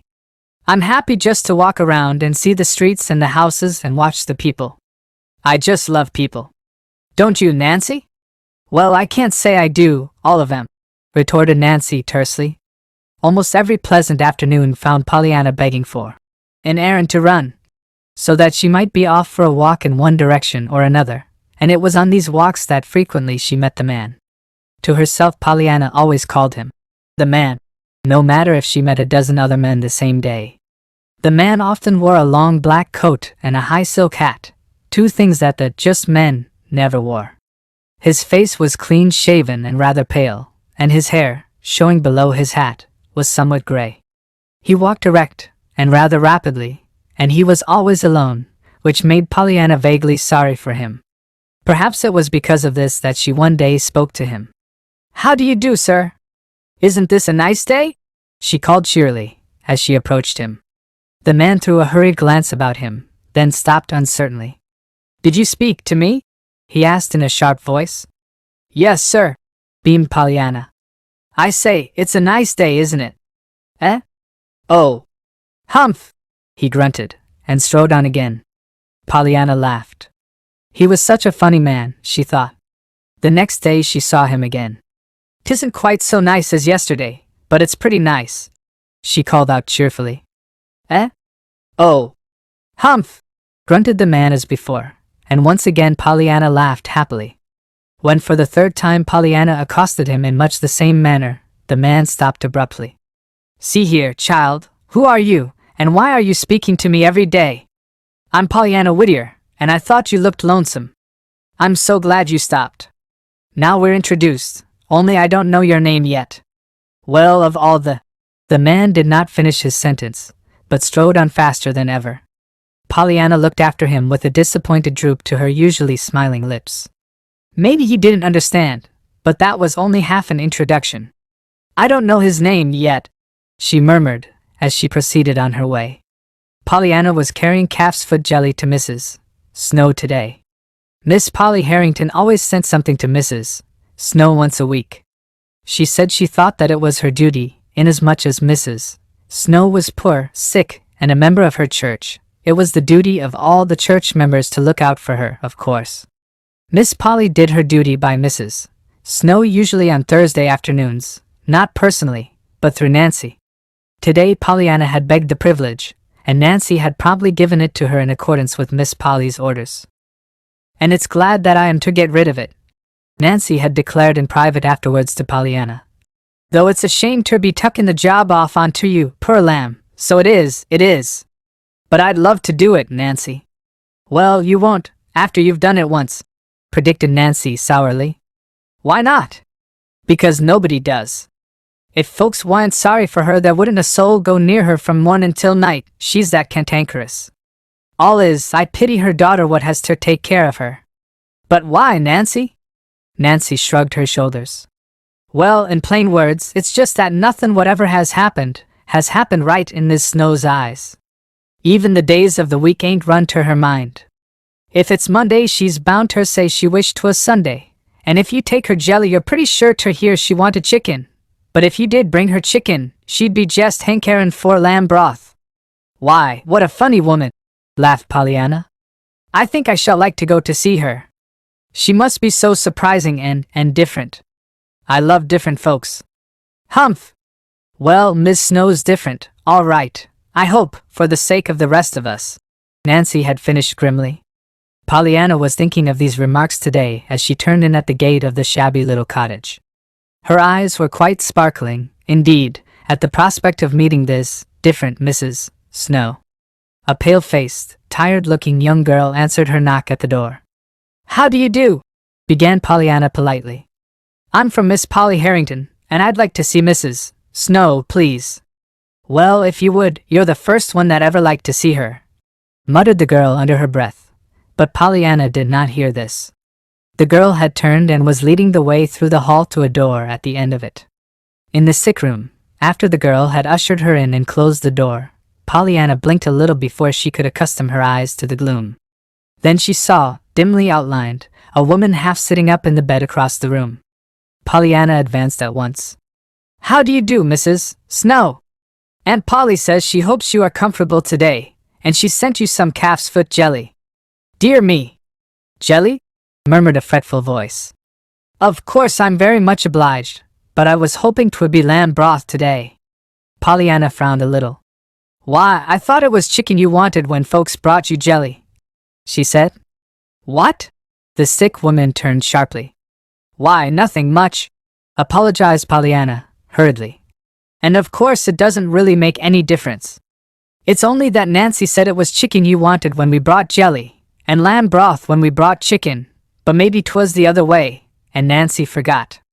The sick woman pulled herself up till she sat erect in the bed, a most unusual thing for her to do, though Pollyanna did not know this. "Well, Miss Impertinence, who are you?" she demanded. Pollyanna laughed gleefully. "Oh, that isn't my name, Mrs. Snow, and I'm so glad 'tisn't too. That would be worse than Hephzibah, wouldn't it? I'm Pollyanna Whittier, Miss Polly Harrington's niece, and I've come to live with her. That's why I'm here with the jelly this morning." All through the first part of this sentence, the sick woman had sat interestedly erect, but at the reference to the jelly she fell back on her pillow listlessly. "Very well, thank you. Your aunt is very kind, of course, but my appetite isn't very good this morning, and I was wanting lamb." She stopped suddenly, then went on with an abrupt change of subject. "I never slept a wink last night, not a wink. Oh dear, I wish I didn't," sighed Pollyanna, placing the jelly on the little stand and seating herself comfortably in the nearest chair. "You lose such a lot of time just sleeping. Don't you think so?" "Lose time, sleeping," exclaimed the sick woman. "Yes, when you might be just living, you know. It seems such a pity we can't live nights, too."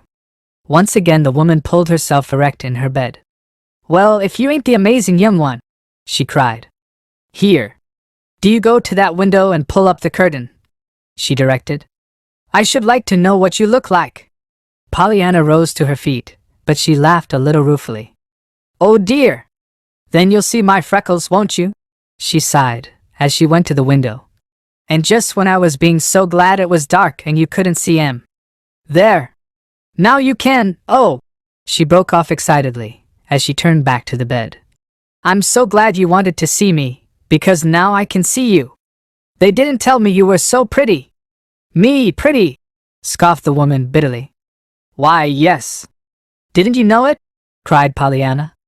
"Well, no, I didn't," retorted Mrs. Snow dryly. Mrs.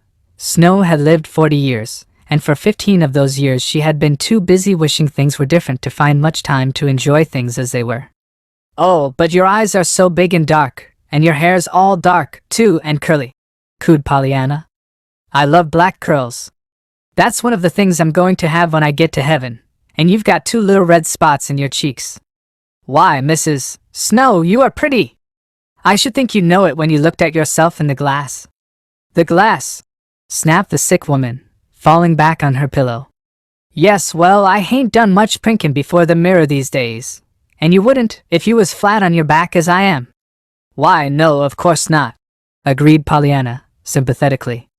"But wait, just let me show you," she exclaimed, skipping over to the bureau and picking up a small hand glass. On the way back to the bed she stopped, eyeing the sick woman with a critical gaze. "I reckon maybe, if you don't mind, I'd like to fix your hair just a little before I let you see it," she proposed. "May I fix your hair, please?" "Why, I suppose so, if you want to," permitted Mrs. Snow grudgingly. "But 't'n't stay, you know." "Oh, thank you. I love to fix people's hair," exulted Pollyanna, carefully laying down the hand glass and reaching for a comb. "I shan't do much today, of course. I'm in such a hurry for you to see how pretty you are. But someday I'm going to take it all down and have a perfectly lovely time with it," she cried, touching with soft fingers the waving hair above the sick woman's forehead. For 5 minutes Pollyanna worked swiftly, deftly, combing a refractory curl into fluffiness, perking up a drooping ruffle at the neck, or shaking a pillow into plumpness so that the head might have a better pose. Meanwhile the sick woman, frowning prodigiously, and openly scoffing at the whole procedure, was, in spite of herself, beginning to tingle with a feeling perilously near to excitement. "There!" panted Pollyanna, hastily plucking a pink from a vase nearby and tucking it into the dark hair where it would give the best effect. "Now I reckon we're ready to be looked at," and she held out the mirror in triumph. "Humph!" grunted the sick woman, eyeing her reflection severely. "I like red pinks better than pink ones, but then, it'll fade, anyhow, before night, so what's the difference?" "But I should think you'd be glad they did fade," laughed Pollyanna. "'Cause then you can have the fun of getting some more. I just love your hair fluffed out like that," she finished with a satisfied gaze. "Don't you?" Maybe. Still, 'twon't last, with me tossing back and forth on the pillow as I do." "Of course not, and I'm glad too," nodded Pollyanna, cheerfully. "Because then I can fix it again. Anyhow, I should think you'd be glad it's black. Black shows up so much nicer on a pillow than yellow hair like mine does." "Maybe, but I never did set much store by black hair. Shows gray too soon," retorted Mrs. Snow. She spoke fretfully, but she still held the mirror before her face. "Oh, I love black hair. I should be so glad if I only had it," sighed Pollyanna. Mrs. Snow dropped the mirror and turned irritably. "Well, you wouldn't, not if you were me. You wouldn't be glad for black hair nor anything else, if you had to lie here all day as I do." Pollyanna bent her brows in a thoughtful frown. "Why, 'twould be kind of hard to do it then, wouldn't it?" she mused aloud. "Do what?" "Be glad about things." "Be glad about things, when you're sick in bed all your days?" "Well, I should say it would," retorted Mrs. Snow. "If you don't think so, just tell me something to be glad about, that's all." To Mrs. Snow's unbounded amazement, Pollyanna sprang to her feet and clapped her hands. "Oh, goody! That'll be a hard one, won't it? I've got to go now, but I'll think and think all the way home, and maybe the next time I come I can tell it to you. Goodbye. I've had a lovely time. Goodbye," she called again as she tripped through the doorway. "Well, I never. Now, what does she mean by that?" ejaculated Mrs. Snow, staring after her visitor. By and by she turned her head and picked up the mirror, eyeing her reflection critically. "That little thing has got a knack with hair and no mistake," she muttered under her breath. "I declare, I didn't know it could look so pretty. But then, what's the use?" she sighed, dropping the little glass into the bedclothes, and rolling her head on the pillow fretfully. A little later, when Millie, Mrs. Snow's daughter, came in, the mirror still lay among the bedclothes, though it had been carefully hidden from sight. "Why, Mother, the curtain is up!" cried Millie, dividing her amazed stare between the window and the pink in her mother's hair. "Well, what if it is?" snapped the sick woman. "I needn't stay in the dark all my life. If I am sick, need I?" "Why, and no, of course not," rejoined Millie, in hasty conciliation, as she reached for the medicine bottle. "It's only, well, you know very well that I've tried to get you to have a lighter room for ages and you wouldn't." There was no reply to this. Mrs. Snow was picking at the lace on her nightgown. At last she spoke fretfully. "I should think somebody might give me a new nightdress, instead of lamb broth, for a change." "Why, Mother!" No wonder Millie quite gasped aloud with bewilderment. In the drawer behind her at that moment lay 2 new nightdresses that Millie for months had been vainly urging her mother to wear. Chapter 9. Which tells of the man. It rained the next time Pollyanna saw the man. She greeted him, however, with a bright smile. "It isn't so nice today, is it?" she called blithesomely. "I'm glad it doesn't rain always, anyhow." The man did not even grunt this time, nor turn his head. Pollyanna decided that of course he did not hear her. The next time, therefore, which happened to be the following day, she spoke up louder. She thought it particularly necessary to do this, anyway, for the man was striding along, his hands behind his back, and his eyes on the ground, which seemed, to Pollyanna, preposterous in the face of the glorious sunshine and the freshly washed morning air.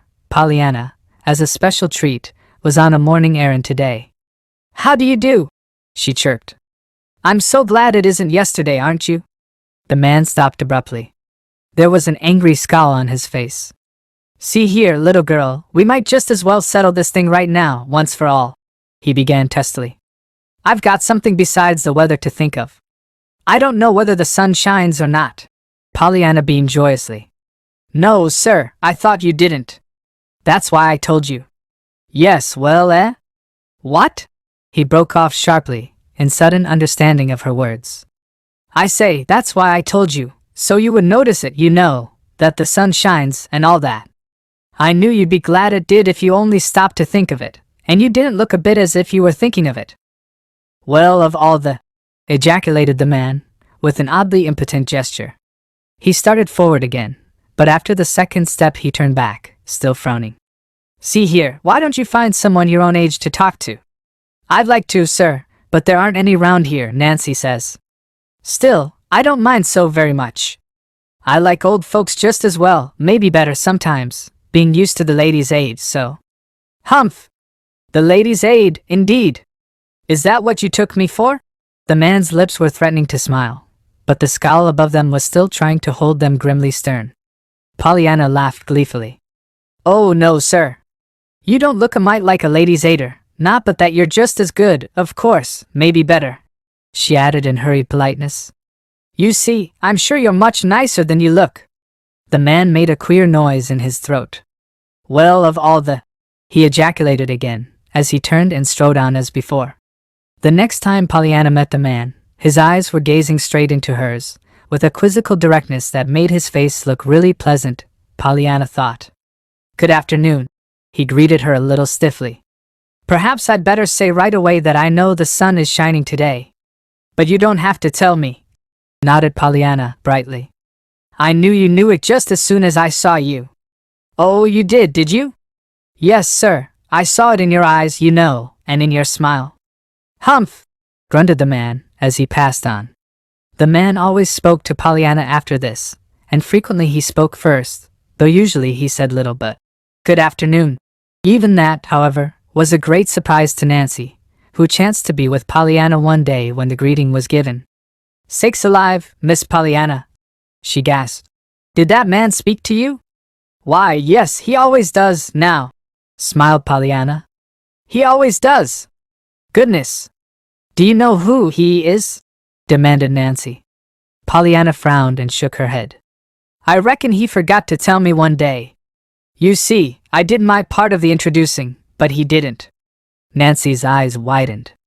But he never speaks to anybody, child. He hain't for years, I guess, except when he just has to for business, and all that. He's John Pendleton. He lives all by himself in the big house on Pendleton Hill. He won't even have anyone round to cook for him. Comes down to the hotel for his meals 3 times a day. I know Sally Miner, who waits on him, and she says he hardly opens his head enough to tell what he wants to eat. She has to guess it more'n half the time, only it'll be something cheap. She knows that without no tellin' dot. Pollyanna nodded sympathetically. I know. You have to look for cheap things when you're poor. Father and I took meals out a lot. We had beans and fish balls most generally. We used to say how glad we were we liked beans. That is, we said it specially when we were looking at the roast turkey place, you know, that was 60 cents. Does Mr. Pendleton like beans? Like 'em. What if he does, or don't? Why, Miss Pollyanna, he ain't poor. He's got loads of money, John Pendleton has, from his father. There ain't nobody in town as rich as he is. He could eat dollar bills if he wanted to, and not know it. Pollyanna giggled. As if anybody could eat dollar bills and not know it, Nancy, when they come to try to chew 'em. Ho! I mean he's rich enough to do it, shrugged Nancy. He ain't spending his money, that's all. He's a savant of it. Oh, for the heathen, surmised Pollyanna. How perfectly splendid. That's denying yourself and taking up your cross. I know, Father told me. Nancy's lips parted abruptly, as if there were angry words all ready to come, but her eyes, resting on Pollyanna's jubilantly trustful face, saw something that prevented the words being spoken. Humph! She vouchsafed. Then, showing her old-time interest, she went on. But say, it is queer, his speaking to you, honestly, Miss Pollyanna. He don't speak to no one, and he lives all alone in a great big lovely house all full of just grand things, they say. Some says he's crazy, and some just cross, and some says he's got a skeleton in his closet. Oh, Nancy, shuddered Pollyanna. How can he keep such a dreadful thing? I should think he'd throw it away. Nancy chuckled. That Pollyanna had taken the skeleton literally instead of figuratively, she knew very well. But perversely, she refrained from correcting the mistake. And everybody says he's mysterious. She went on. Some years he just travels, week in and week out, and it's always in heathen countries, Egypt and Asia and the desert of Sarah, you know. Oh, a missionary, nodded Pollyanna. Nancy laughed oddly. Well, I didn't say that, Miss Pollyanna. When he comes back he writes books, queer, odd books, they say, about some gimcrack he's found in them heathen countries. But he don't never seem to want to spend no money here, leastways, not for just livin'. Of course not, if he's saving it for the heathen, declared Pollyanna. But he is a funny man, and he's different, too, just like Mrs. Snow, only he's a different. Well, I guess he is, rather, chuckled Nancy. I'm gladder than ever now, anyhow, that he speaks to me, sighed Pollyanna contentedly. Chapter 10. A surprise for Mrs. Snow. The next time Pollyanna went to see Mrs. Snow, she found that lady, as at first, in a darkened room. It's the little girl from Miss Polly's mother, announced Millie in a tired manner. Then Pollyanna found herself alone with the invalid. Oh, it's you, is it? Asked a fretful voice from the bed. I remember you. Anybody remember you, I guess, if they saw you once.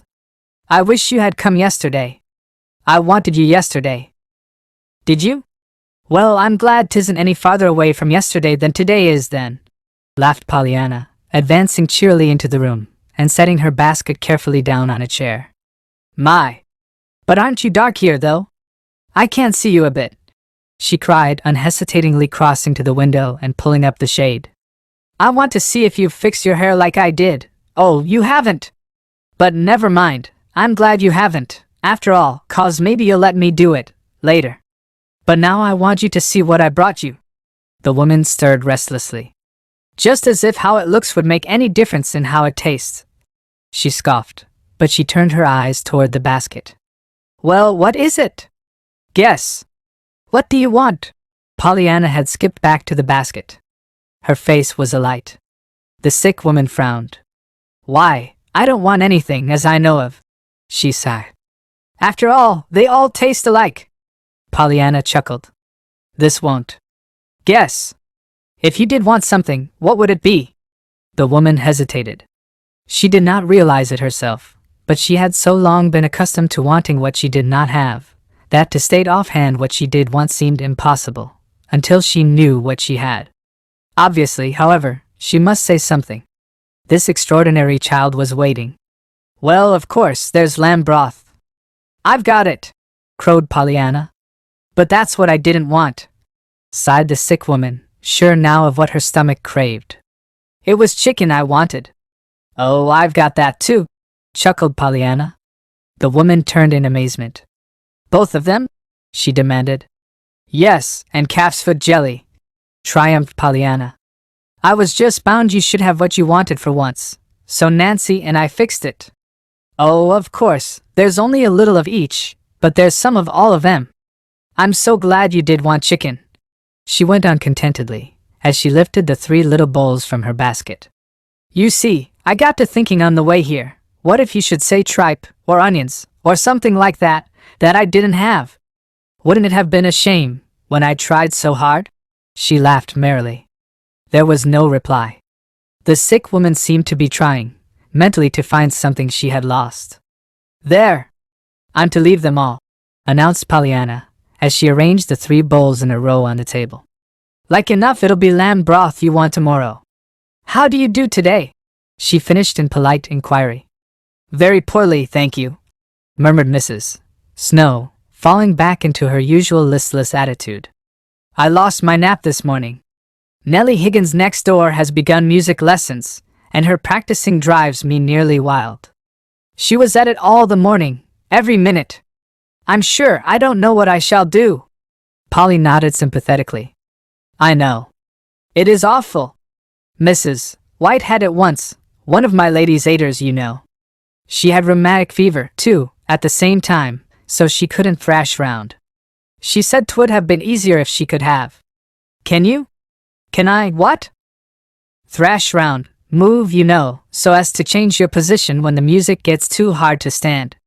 Mrs. Snow stared a little. Why, of course I can move, anywhere, in bed, she rejoined a little irritably. Well, you can be glad of that then anyhow, can't you? Nodded Pollyanna. Mrs. White couldn't. You can't thrash when you have rheumatic fever, though you wanted something awful, Mrs. White says.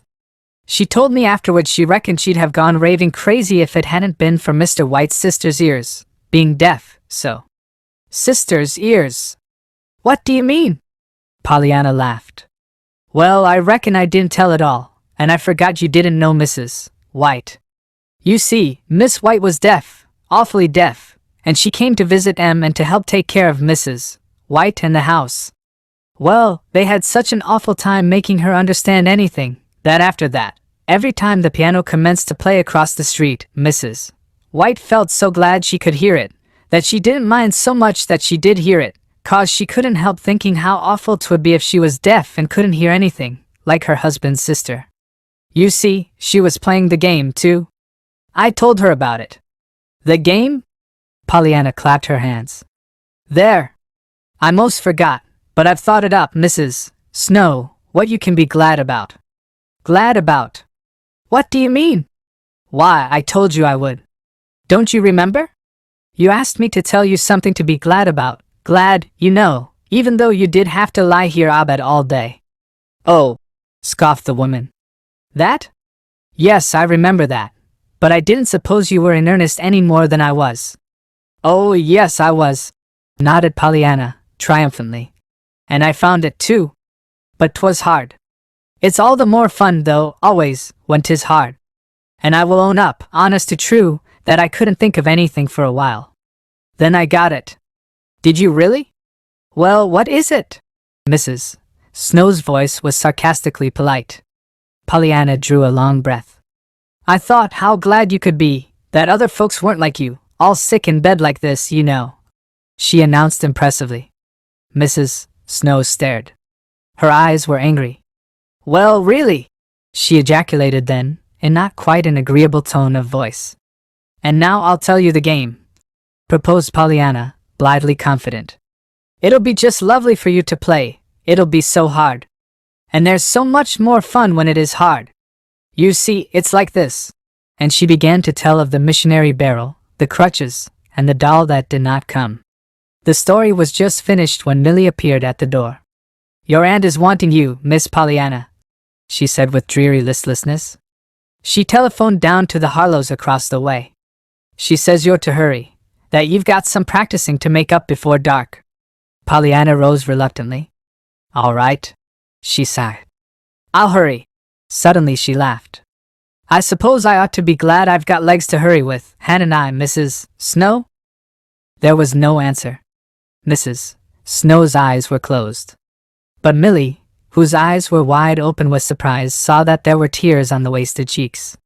Goodbye, flung Pollyanna over her shoulder as she reached the door.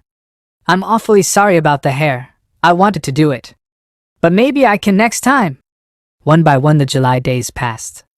To Pollyanna, they were happy days indeed. She often told her aunt, joyously, how very happy they were. Whereupon her aunt would usually reply wearily, Very well, Pollyanna. I am gratified, of course, that they are happy, but I trust that they are profitable, as well, otherwise I should have failed signally in my duty. Generally Pollyanna would answer this with a hug and a kiss, a proceeding that was still always most disconcerting to Miss Polly. But one day she spoke. It was during the sewing hour. Do you mean that it wouldn't be enough then, Aunt Polly, that they should be just happy days? She asked wistfully. That is what I mean, Pollyanna. They must be profitably as well? Certainly. What is being profitably? Why, it's just being profitable, having profit, something to show for it, Pollyanna. What an extraordinary child you are! Then just being glad isn't profitably? Questioned Pollyanna, a little anxiously. Certainly not. Oh dear! Then you wouldn't like it, of course. I'm afraid now you won't ever play the game, Aunt Polly. Game? What game? Why, that, father. Pollyanna clapped her hand to her lips. And nothing, she stammered. Miss Polly frowned. That will do for this morning, Pollyanna, she said tersely. And the sewing lesson was over. It was that afternoon that Pollyanna, coming down from her attic room, met her aunt on the stairway. "Why, Aunt Polly, how perfectly lovely!" she cried. "You were coming up to see me? Come right in. I love company," she finished, scampering up the stairs and throwing her door wide open. Now Miss Polly had not been intending to call on her niece. She had been planning to look for a certain white wool shawl in the cedar chest near the east window. But to her unbounded surprise now, she found herself not in the main attic before the cedar chest, but in Pollyanna's little room sitting in one of the straight-backed chairs. So many times since Pollyanna came, Miss Polly had found herself like this, doing some utterly unexpected, surprising thing, quite unlike the things she had set out to do. "I love company," said Pollyanna again, flitting about as if she were dispensing the hospitality of a palace. "Especially since I've had this room, all mine, you know."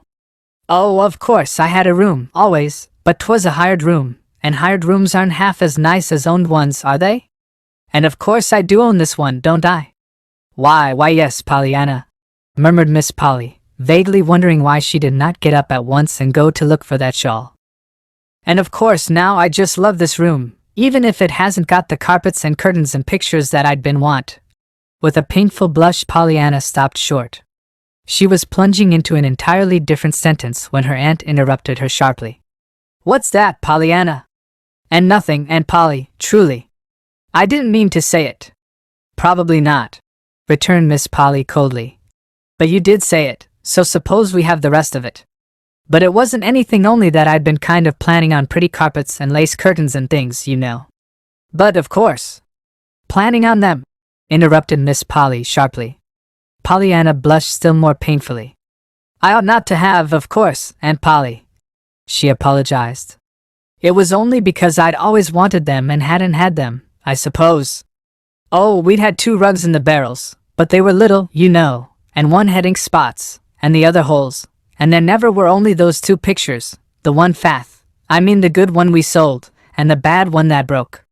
Of course if it hadn't been for all that I shouldn't have wanted them, so, pretty things, I mean, and I shouldn't have got to planning all through the hall that first day how pretty mine would be here, but truly, Aunt Polly, it wasn't but just a minute, I mean, a few minutes, before I was being glad that the bureau didn't have a looking glass, because it didn't show my freckles. And there couldn't be a nicer picture than the one out my window there, and you've been so good to me that—" Miss Polly rose suddenly to her feet. Her face was very red. "That will do, Pollyanna," she said stiffly. "You have said quite enough, I'm sure." The next minute she had swept down the stairs, and not until she reached the first floor did it suddenly occur to her that she had gone up into the attic to find a white wool shawl in the cedar chest near the east window. Less than 24 hours later, Miss Polly said to Nancy, crisply, "Nancy, you may move Miss Pollyanna's things downstairs this morning to the room directly beneath. I have decided to have my niece sleep there for the present." "Yes, ma'am," said Nancy aloud. "Oh, glory!" said Nancy to herself. To Pollyanna, a minute later, she cried joyously, "And won't you just be listening to this, Miss Pollyanna? You're to sleep downstairs in the room straight under this." You are! Pollyanna actually grew white. "You mean, why, Nancy, not really and truly?" "I guess you'll think it's really and truly," prophesied Nancy, exultingly, nodding her head to Pollyanna over the armful of dresses she had taken from the closet. "I'm told to take down your things, and I'm going to take 'em too, for she gets a chance to change her mind." Pollyanna did not stop to hear the end of this sentence. At the imminent risk of being dashed headlong, she was flying downstairs, 2 steps at a time. Bang went 2 doors and a chair before Pollyanna at last reached her goal. "Aunt Polly." "Oh, Aunt Polly, did you mean it, really? Why, that room's got everything. The carpet and curtains and 3 pictures, besides the one outdoors, too, 'cause the windows look the same way." "Oh, Aunt Polly." "Very well, Pollyanna. I'm gratified that you like the change, of course. But if you think so much of all those things, I trust you will take proper care of them, that's all. Pollyanna, please pick up that chair, and you have banged 2 doors in the last half-minute." Miss Polly spoke sternly, all the more sternly because, for some inexplicable reason, she felt inclined to cry, and Miss Polly was not used to feeling inclined to cry. Pollyanna picked up the chair. "Yes'm, I know I banged those doors," she admitted cheerfully. "You see, I just found out about the room, and I reckon you'd have banged doors if—" Pollyanna stopped short and eyed her aunt with new interest. "Aunt Polly, did you ever bang doors?" "I hope not, Pollyanna." Miss Polly's voice was properly shocked. "Why, Aunt Polly, what a shame!" Pollyanna's face expressed only concerned sympathy. "A shame," repeated Aunt Polly, too dazed to say more. "Why, yes. You see, if you'd felt like banging doors, you'd have banged them, of course. And if you didn't, that must have meant that you weren't ever glad over anything, or you would have banged them. You couldn't have helped it. And I'm so sorry you weren't ever glad over anything." "Pollyanna!" gasped the lady. But Pollyanna was gone, and only the distant bang of the attic stairway door answered for her. Pollyanna had gone to help Nancy bring down her things. Miss Polly, in the sitting room, felt vaguely disturbed, but then, of course, she had been glad over some things. Chapter 11. Introducing Jimmy. August came. August brought several surprises and some changes, none of which, however, were really a surprise to Nancy. Nancy, since Pollyanna's arrival, had come to look for surprises and changes. First there was the kitten. Pollyanna found the kitten mewing pitifully some distance down the road. When systematic questioning of the neighbors failed to find anyone who claimed it, Pollyanna brought it home at once, as a matter of course. "And I was glad I didn't find anyone who owned it too," she told her aunt in happy confidence. "'Cause I wanted to bring it home all the time. I love kitties. I knew you'd be glad to let it live here."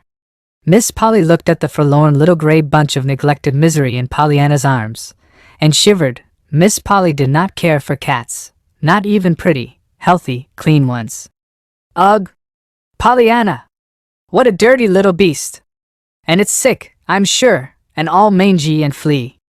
"I know it, poor little thing," crooned Pollyanna, tenderly, looking into the little creature's frightened eyes. "And it's all trembly, too, it's so scared. You see, it doesn't know yet that we're going to keep it, of course." "No, nor anybody else," retorted Miss Polly, with meaning emphasis. "Oh, yes, they do," nodded Pollyanna, entirely misunderstanding her aunt's words. "I told everybody we should keep it, if I didn't find where it belonged. I knew you'd be glad to have it, poor little lonesome thing." Miss Polly opened her lips and tried to speak, but in vain. The curious, helpless feeling that had been hers so often since Pollyanna's arrival had her now fast in its grip. "Of course I knew," hurried on Pollyanna, gratefully, "that you wouldn't let a dear little lonesome kitty go hunting for a home when you'd just taken me in, and I said so to Mrs. Ford when she asked if you'd let me keep it. Why, I had the ladies' aid, you know, and Kitty didn't have anybody. I knew you'd feel that way." She nodded happily as she ran from the room. "But Pollyanna, remonstrated Miss Polly. "I don't." But Pollyanna was already halfway to the kitchen, calling, Nancy, just see this dear little kitty that Aunt Polly is going to bring up along with me." And Aunt Polly, in the sitting room, who abhorred cats, fell back in her chair with a gasp of dismay, powerless to remonstrate. The next day it was a dog, even dirtier and more forlorn, perhaps, than was the kitten, and again Miss Polly, to her dumbfounded amazement, found herself figuring as a kind protector and an angel of mercy, a role that Pollyanna so unhesitatingly thrust upon her as a matter of course, that the woman, who abhorred dogs even more than she did cats, if possible, found herself as before, powerless to remonstrate. When, in less than a week, however, Pollyanna brought home a small, ragged boy, and confidently claimed the same protection for him, Miss Polly did have something to say. It happened after this wise. On a pleasant Thursday morning, Pollyanna had been taking calf's foot jelly again to Mrs. Snow. Mrs. Snow and Pollyanna were the best of friends now. Their friendship had started from the third visit Pollyanna had made, the one after she had told Mrs. Snow of the game. Mrs. Snow herself was playing the game now, with Pollyanna. To be sure, she was not playing it very well. She had been sorry for everything for so long, that it was not easy to be glad for anything now. But under Pollyanna's cheery instructions and merry laughter at her mistakes, she was learning fast. Today, even, to Pollyanna's huge delight, she had said that she was glad Pollyanna brought calf's foot jelly, because that was just what she had been wanting. She did not know that Millie, at the front door, had told Pollyanna that the minister's wife had already that day sent over a great bowlful of that same kind of jelly. Pollyanna was thinking of this now when suddenly she saw the boy. The boy was sitting in a disconsolate little heap by the roadside, whittling half-heartedly at a small stick. "Hello?" smiled Pollyanna, engagingly. The boy glanced up, but he looked away again, at once. "Hello yourself," he mumbled. Pollyanna laughed.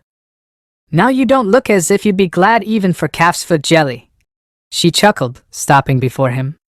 The boy stirred restlessly, gave her a surprised look, and began to whittle again at his stick, with the dull, broken-bladed knife in his hand. Pollyanna hesitated, then dropped herself comfortably down on the grass near him. In spite of Pollyanna's brave assertion that she was used to ladies' aiders, and didn't mind, she had sighed at times for some companion of her own age. Hence her determination to make the most of this one. "My name's Pollyanna Whittier," she began pleasantly. "What's yours?" Again the boy stirred restlessly. He even almost got to his feet. But he settled back. "Jimmy Bean," he grunted with ungracious indifference. "Good. Now we're introduced. I'm glad you did your part. Some folks don't, you know. I live at Miss Polly Harrington's house." "Where do you live?" "Nowhere." "Nowhere? Why, you can't do that. Everybody lives somewhere," asserted Pollyanna. "Well, I don't, just now. I'm hunting up a new place." "Oh. Where is it?" The boy regarded her with scornful eyes. "Silly. As if I'd be hunting for it, if I knew." Pollyanna tossed her head a little. This was not a nice boy, and she did not like to be called silly. Still, he was somebody besides old folks. "Where did you live, before?" she queried. "Well, if you ain't the beat em for askin' questions," sighed the boy impatiently. "I have to be," retorted Pollyanna calmly. "Else I couldn't find out a thing about you. If you'd talk more I wouldn't talk so much." The boy gave a short laugh. It was a sheepish laugh, and not quite a willing one, but his face looked a little pleasanter when he spoke this time. "All right then, here goes. I'm Jimmy Bean, and I'm 10 years old going on 11. I come last year to live at the orphan's home, but they've got so many kids there ain't much room for me, and I never wanted, anyhow, I don't believe. So I've quit. I'm going to live somewheres else, but I hain't found the place yet. I'd like a home, just a common one, you know, with a mother in it, instead of a matron. If ye has a home, ye has folks, and I hain't had folks since Dad died. So I'm huntin' now. I've tried 4 houses, but they didn't want me, though I said I expected to work, course. There. Is that all you want to know?" The boy's voice had broken a little over the last 2 sentences. "Why, what a shame," sympathized Pollyanna. "And didn't there anybody want you?" "Oh dear. I know just how you feel, because after my father died too, there wasn't anybody but the ladies' aid for me, until Aunt Polly said she'd take." Pollyanna stopped abruptly. The dawning of a wonderful idea began to show in her face. "Oh, I know just the place for you," she cried. "Aunt Polly'll take you. I know she will. Didn't she take me? And didn't she take Fluffy and Buffy, when they didn't have anyone to love them, or any place to go, and they're only cats and dogs? Oh, come, I know Aunt Polly'll take you. You don't know how good and kind she is." Jimmy Bean's thin little face brightened. "Honest Injun? Would she, now? I'd work, you know, and I'm real strong." He bared a small, bony arm. "Of course she would. Why, my Aunt Polly is the nicest lady in the world, now that my mama has gone to be a heaven angel. And there's rooms, heaps of them," she continued, springing to her feet and tugging at his arm. "It's an awful big house. Maybe, though," she added a little anxiously as they hurried on, "maybe you'll have to sleep in the attic room. I did at first. But there's screens there now, so 'twon't be so hot, and the flies can't get in, either, to bring in the germ things on their feet. Did you know about that? It's perfectly lovely. Maybe she'll let you read the book if you're good, I mean if you're bad. And you've got freckles too," with a critical glance. "So you'll be glad there isn't any looking glass, and the outdoor picture is nicer than any wall one could be, so you won't mind sleeping in that room at all, I'm sure," panted Pollyanna, finding suddenly that she needed the rest of her breath for purposes other than talking. Gory! Exclaimed Jimmy Bean tersely and uncomprehendingly, but admiringly. Then he added, I shouldn't think anybody who could talk like that, run-in, would need to ask no questions to fill up time with. Pollyanna laughed. Well, anyhow, you can be glad of that, she retorted. For when I'm talking, you don't have to. When the house was reached, Pollyanna unhesitatingly piloted her companion straight into the presence of her amazed aunt. Oh, Aunt Polly, she triumphed. Just look here. I've got something ever so much nicer, even, than Fluffy and Buffy for you to bring up. It's a real live boy. He won't mind a bit sleeping in the attic, at first, you know, and he says he'll work, but I shall need him the most of the time to play with, I reckon. Miss Polly grew white, then very red. She did not quite understand, but she thought she understood enough. Pollyanna, what does this mean? Who is this dirty little boy? Where did you find him? She demanded sharply. The dirty little boy fell back a step and looked toward the door. Pollyanna laughed merrily. There, if I didn't forget to tell you his name. I'm as bad as the man. And he is dirty too, isn't he? I mean, the boy is, just like Fluffy and Buffy were when you took them in. But I reckon he'll improve all right by washing, just as they did, and oh, I most forgot again. She broke off with a laugh. This is Jimmy Bean, Aunt Polly. Well, what is he doing here? Why, Aunt Polly, I just told you. Pollyanna's eyes were wide with surprise. He's for you. I brought him home, so he could live here, you know. He wants a home and folks. I told him how good you were to me, and to Fluffy and Buffy, and that I knew you would be to him, because of course he's even nicer than cats and dogs. Miss Polly dropped back in her chair and raised a shaking hand to her throat. The old helplessness was threatening once more to overcome her. With a visible struggle, however, Miss Polly pulled herself suddenly erect. That will do, Pollyanna. This is a little the most absurd thing you've done yet. As if tramp cats and mangy dogs weren't bad enough, but you must needs bring home ragged little beggars from the street, who? There was a sudden stir from the boy. His eyes flashed, and his chin came up. With 2 strides of his sturdy little legs he confronted Miss Polly fearlessly. I ain't a beggar, marm, and I don't want nothing o' you. I was cowlatin' to work, of course, for my board and keep. I wouldn't have come to your old house, anyhow, if this 'ere girl hadn't a-made me, tellin' me how you was so good and kind that you'd be jest dyin' ter take me in. So there! And he wheeled about and stalked from the room with a dignity that would have been absurd had it not been so pitiful. Oh, Aunt Polly, choked Pollyanna.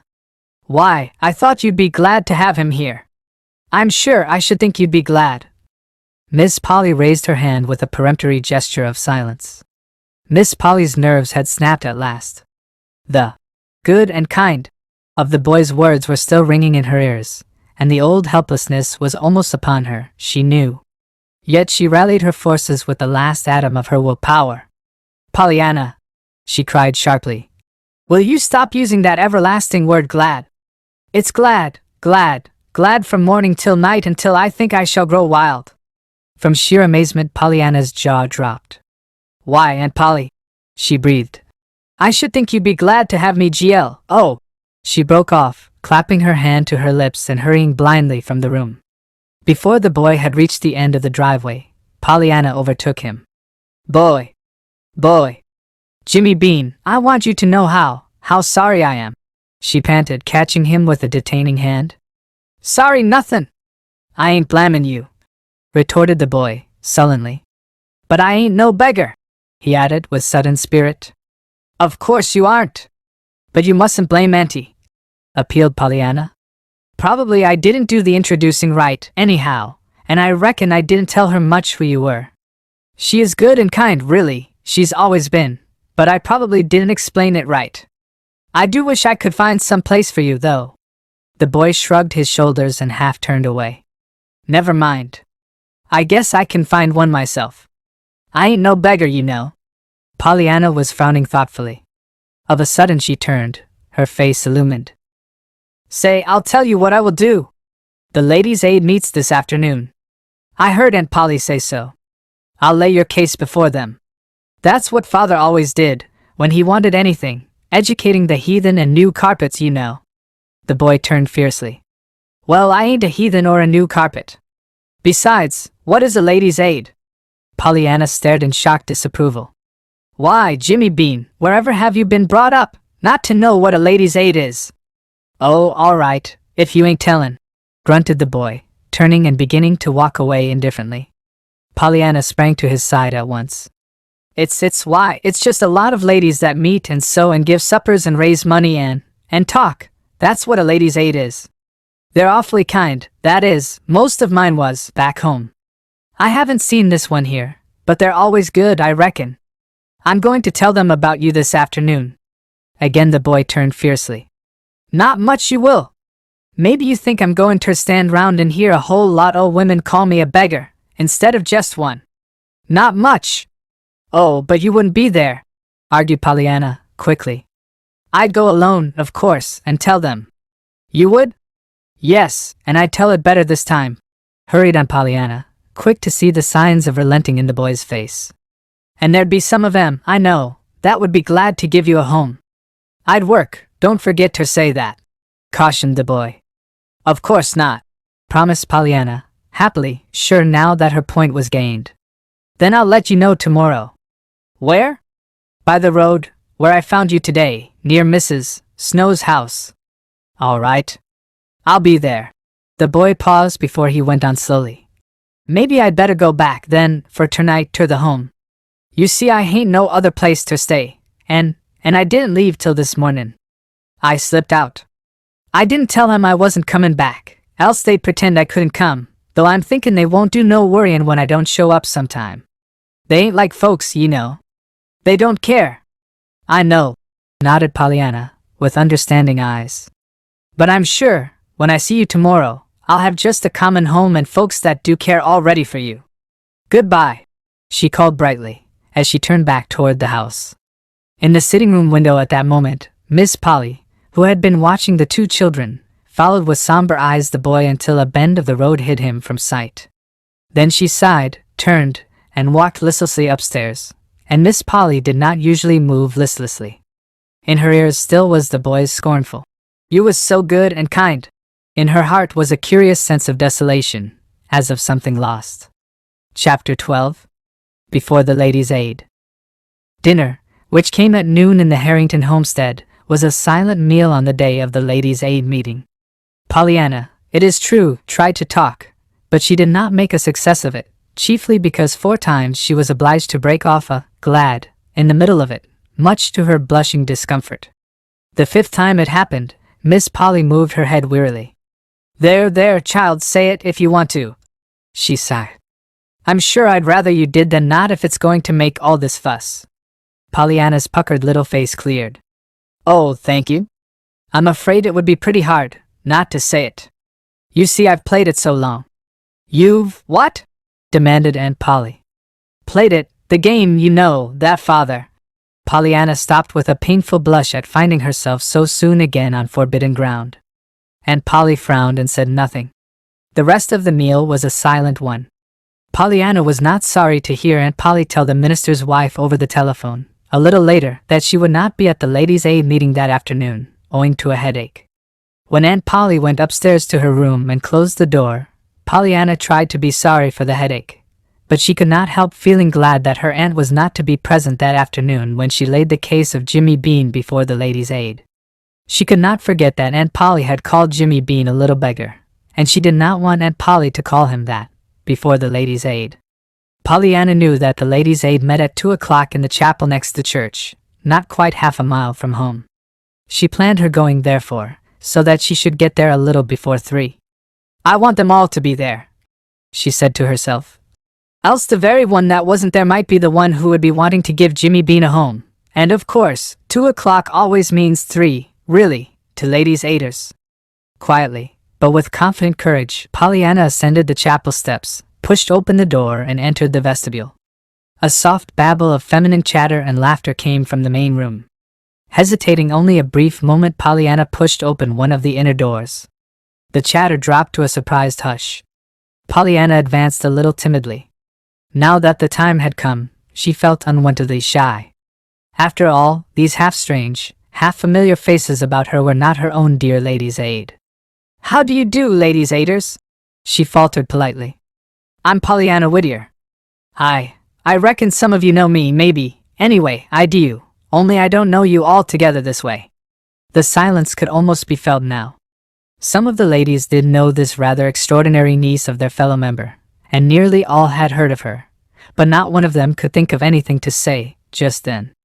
I've come to lay the case before you, stammered Pollyanna, after a moment, unconsciously falling into her father's familiar phraseology. There was a slight rustle. Did your aunt send you, my dear? Asked Mrs. Ford, the minister's wife. Pollyanna colored a little. Oh, no. I came all by myself. You see, I'm used to ladies' aiders. It was ladies' aiders that brought me up, with father. Somebody tittered hysterically, and the minister's wife frowned. Yes, dear. What is it? Well, it's Jimmy Bean, sighed Pollyanna. He hasn't any home except the orphan one, and they're full, and don't want him, anyhow, he thinks, so he wants another. He wants one of the common kind, that has a mother instead of a matron in it. Folks, you know, that'll care. He's 10 years old going on 11. I thought some of you might like him, to live with you, you know. Well, did you ever? Murmured a voice, breaking the dazed pause that followed Pollyanna's words. With anxious eyes, Pollyanna swept the circle of faces about her. Oh, I forgot to say, he will work, she supplemented eagerly. Still there was silence. Then, coldly, one or two women began to question her. After a time they all had the story and began to talk among themselves, animatedly, not quite pleasantly. Pollyanna listened with growing anxiety. Some of what was said she could not understand. She did gather, after a time, however, that there was no woman there who had a home to give him, though every woman seemed to think that some of the others might take him, as there were several who had no little boys of their own already in their homes. But there was no one who agreed herself to take him.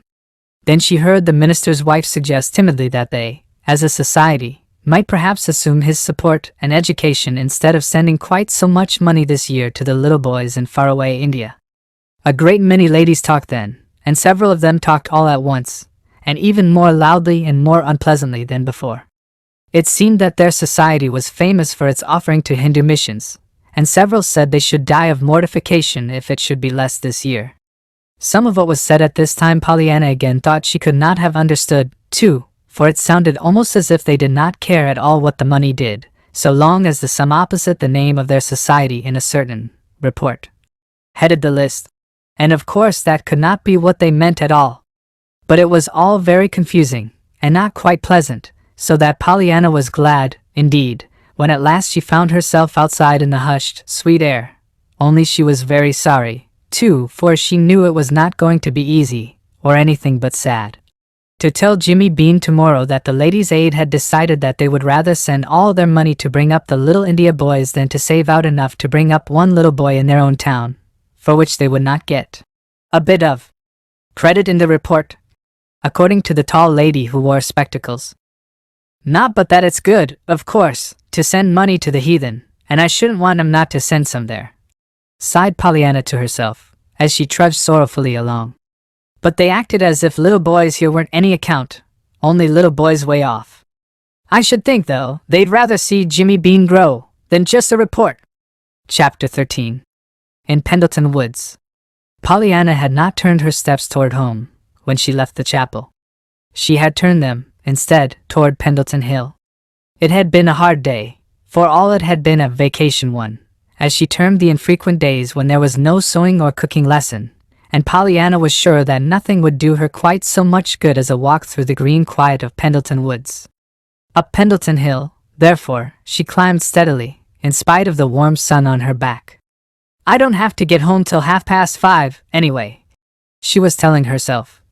And it'll be so much nicer to go around by the way of the woods, even if I do have to climb to get there. It was very beautiful in the Pendleton Woods, as Pollyanna knew by experience. But today it seemed even more delightful than ever, notwithstanding her disappointment over what she must tell Jimmy Bean tomorrow. I wish they were up here, all those ladies who talk so loud, sighed Pollyanna to herself, raising her eyes to the patches of vivid blue between the sunlit green of the treetops. Anyhow, if they were up here, I just reckon they'd change and take Jimmy Bean for their little boy, all right, she finished, secure in her conviction, but unable to give a reason for it, even to herself. Suddenly Pollyanna lifted her head and listened. A dog had barked some distance ahead. A moment later he came dashing toward her, still barking. "Hello, doggy, hello!" Pollyanna snapped her fingers at the dog and looked expectantly down the path. She had seen the dog once before, she was sure. He had been then with a man, Mr. John Pendleton. She was looking now, hoping to see him. For some minutes she watched eagerly, but he did not appear. Then she turned her attention toward the dog. The dog, as even Pollyanna could see, was acting strangely. He was still barking, giving little short, sharp yelps, as if of alarm. He was running back and forth, too, in the path ahead. Soon they reached a side path, and down this the little dog fairly flew, only to come back at once, whining and barking.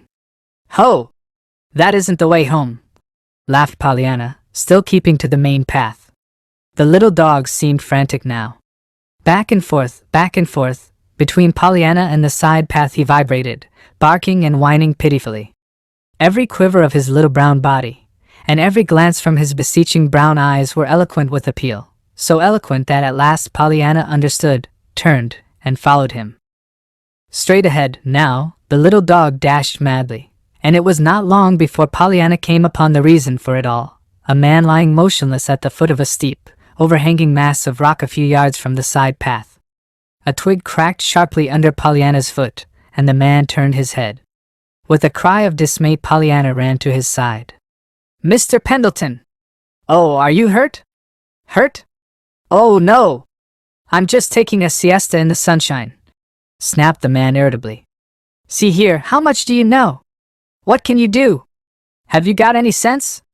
Pollyanna caught her breath with a little gasp, but, as was her habit, she answered the questions literally, one by one. "Why, Mr. Pendleton, I don't know so very much, and I can't do a great many things, but most of the ladies' aiders, except Mrs. Rawson, said I had real good sense. I heard 'em say so one day. They didn't know I heard, though." The man smiled grimly.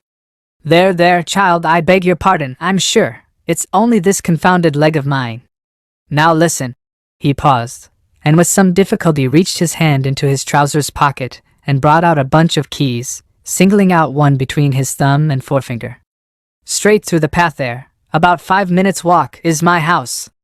This key will admit you to the side door under the porte-cochere. Do you know what a porte-cochere is?" "Oh, yes, sir. Auntie has one with a sun parlor over it. That's the roof I slept on, only I didn't sleep, you know. They found me." "Eh? Oh. Well, when you get into the house, go straight through the vestibule and halt to the door at the end. On the big, flat-top desk in the middle of the room you'll find a telephone. Do you know how to use a telephone?" "Oh, yes, sir." "Why, once when Aunt Polly—" "Never mind Aunt Polly now," cut in the man scowlingly, as he tried to move himself a little. "Hunt up Dr. Thomas Chilton's number on the card you'll find somewhere around there. It ought to be on the hook down at the side, but it probably won't be. You know a telephone card, I suppose, when you see one?" "Oh, yes, sir. I just love Aunt Polly's. There's such a lot of queer names, and tell Dr. Chilton that John Pendleton is at the foot of Little Eagle Ledge in Pendleton Woods with a broken leg, and to come at once with a stretcher and 2 men. He'll know what to do besides that. Tell him to come by the path from the house." "A broken leg? Oh, Mr. Pendleton, how perfectly awful," shuddered Pollyanna. "But I'm so glad I came. Can't I do?" "Yes, you can, but evidently you won't. Will you go and do what I ask and stop talking?" moaned the man, faintly. And with a little sobbing cry Pollyanna went.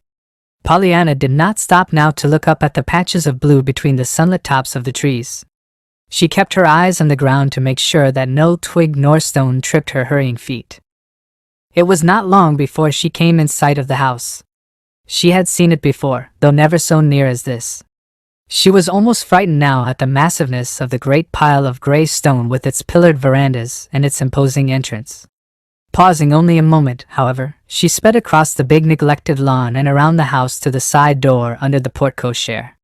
Her fingers, stiff from their tight clutch upon the keys, were anything but skillful in their efforts to turn the bolt in the lock. But at last the heavy, carved door swung slowly back on its hinges. Pollyanna caught her breath. In spite of her feeling of haste, she paused a moment and looked fearfully through the vestibule to the wide, somber hall beyond, her thoughts in a whirl. This was John Pendleton's house, the house of mystery, the house into which no one but its master entered, the house which sheltered, somewhere, a skeleton. Yet she, Pollyanna, was expected to enter alone these fearsome rooms, and telephone the doctor that the master of the house lay now. With a little cry, Pollyanna, looking neither to the right nor the left, fairly ran through the hall to the door at the end and opened it. The room was large and somber with dark woods and hangings like the hall, but through the west window the sun threw a long shaft of gold across the floor, gleamed dully on the tarnished brass andirons in the fireplace, and touched the nickel of the telephone on the great desk in the middle of the room. It was toward this desk that Pollyanna hurriedly tiptoed. The telephone card was not on its hook, it was on the floor. But Pollyanna found it, and ran her shaking forefinger down through the C's to Chilton. In due time she had Dr. Chilton himself at the other end of the wires, and was tremblingly delivering her message and answering the doctor's terse, pertinent questions. This done, she hung up the receiver and drew a long breath of relief. Only a brief glance did Pollyanna give about her. Then, with a confused vision in her eyes of crimson draperies, book-lined walls, a littered floor, an untidy desk, innumerable closed doors, any one of which might conceal a skeleton, and everywhere dust, dust, dust, she fled back through the hall to the great carved door, still half open as she had left it. In what seemed, even to the injured man, an incredibly short time, Pollyanna was back in the woods at the man's side. "Well, what is the trouble? Couldn't you get in?" he demanded. Pollyanna opened wide her eyes. "Why, of course I could. I'm here," she answered. "As if I'd be here if I hadn't got in. And the doctor will be right up just as soon as possible with the men and things. He said he knew just where you were, so I didn't stay to show him. I wanted to be with you." "Did you?" smiled the man grimly. "Well, I can't say I admire your taste. I should think you might find pleasanter companions." "Do you mean because you're so cross?" "Thanks for your frankness." "Yes." Pollyanna laughed softly. "But you're only cross outside. You aren't cross inside a bit." "Indeed? How do you know that?" asked the man, trying to change the position of his head without moving the rest of his body. "Oh, lots of ways there, like that, the way you act with the dog," she added, pointing to the long, slender hand that rested on the dog's sleek head near him. "It's funny how dogs and cats know the insides of folks better than other folks do, isn't it? Say, I'm going to hold your head," she finished abruptly. The man went several times and groaned once, softly while the change was being made, but in the end he found Pollyanna's lap a very welcome substitute for the rocky hollow in which his head had lain before. "Well, that is better," he murmured faintly. He did not speak again for some time. Pollyanna, watching his face, wondered if he were asleep. She did not think he was. He looked as if his lips were tight shut to keep back moans of pain. Pollyanna herself almost cried aloud as she looked at his great, strong body lying there so helpless. One hand, with fingers tightly clenched, lay outflung motionless. The other, limply open, lay on the dog's head. The dog, his wistful, eager eyes on his master's face, was motionless, too. Minute by minute the time passed. The sun dropped lower in the west and the shadows grew deeper under the trees. Pollyanna sat so still she hardly seemed to breathe.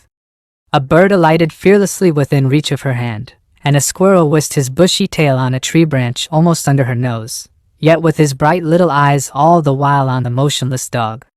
At last the dog pricked up his cars and whined softly. Then he gave a short, sharp bark.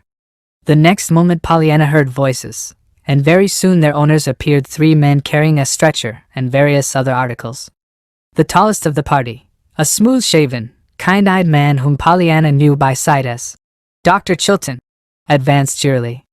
"Well, my little lady, playing nurse?" "Oh, no, sir," smiled Pollyanna.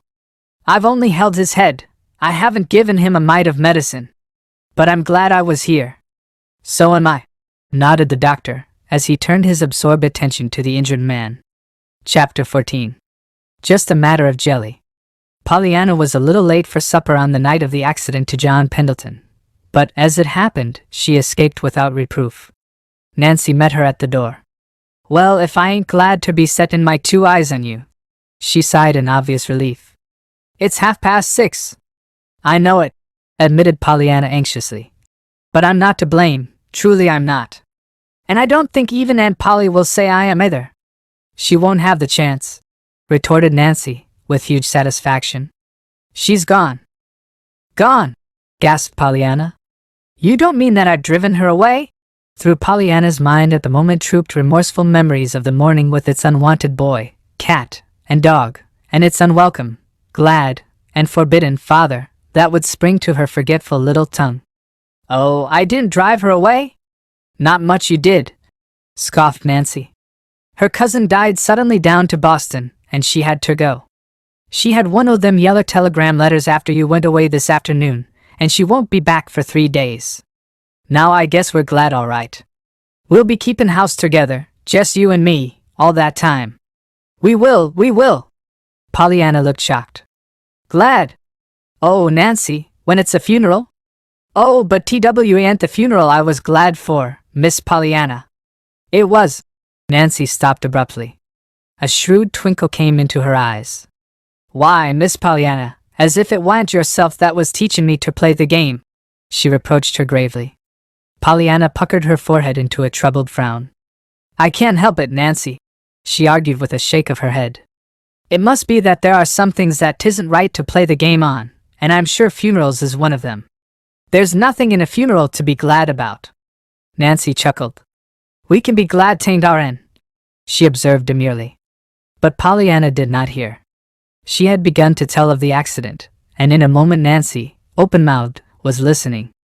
At the appointed place the next afternoon, Pollyanna met Jimmy Bean according to agreement.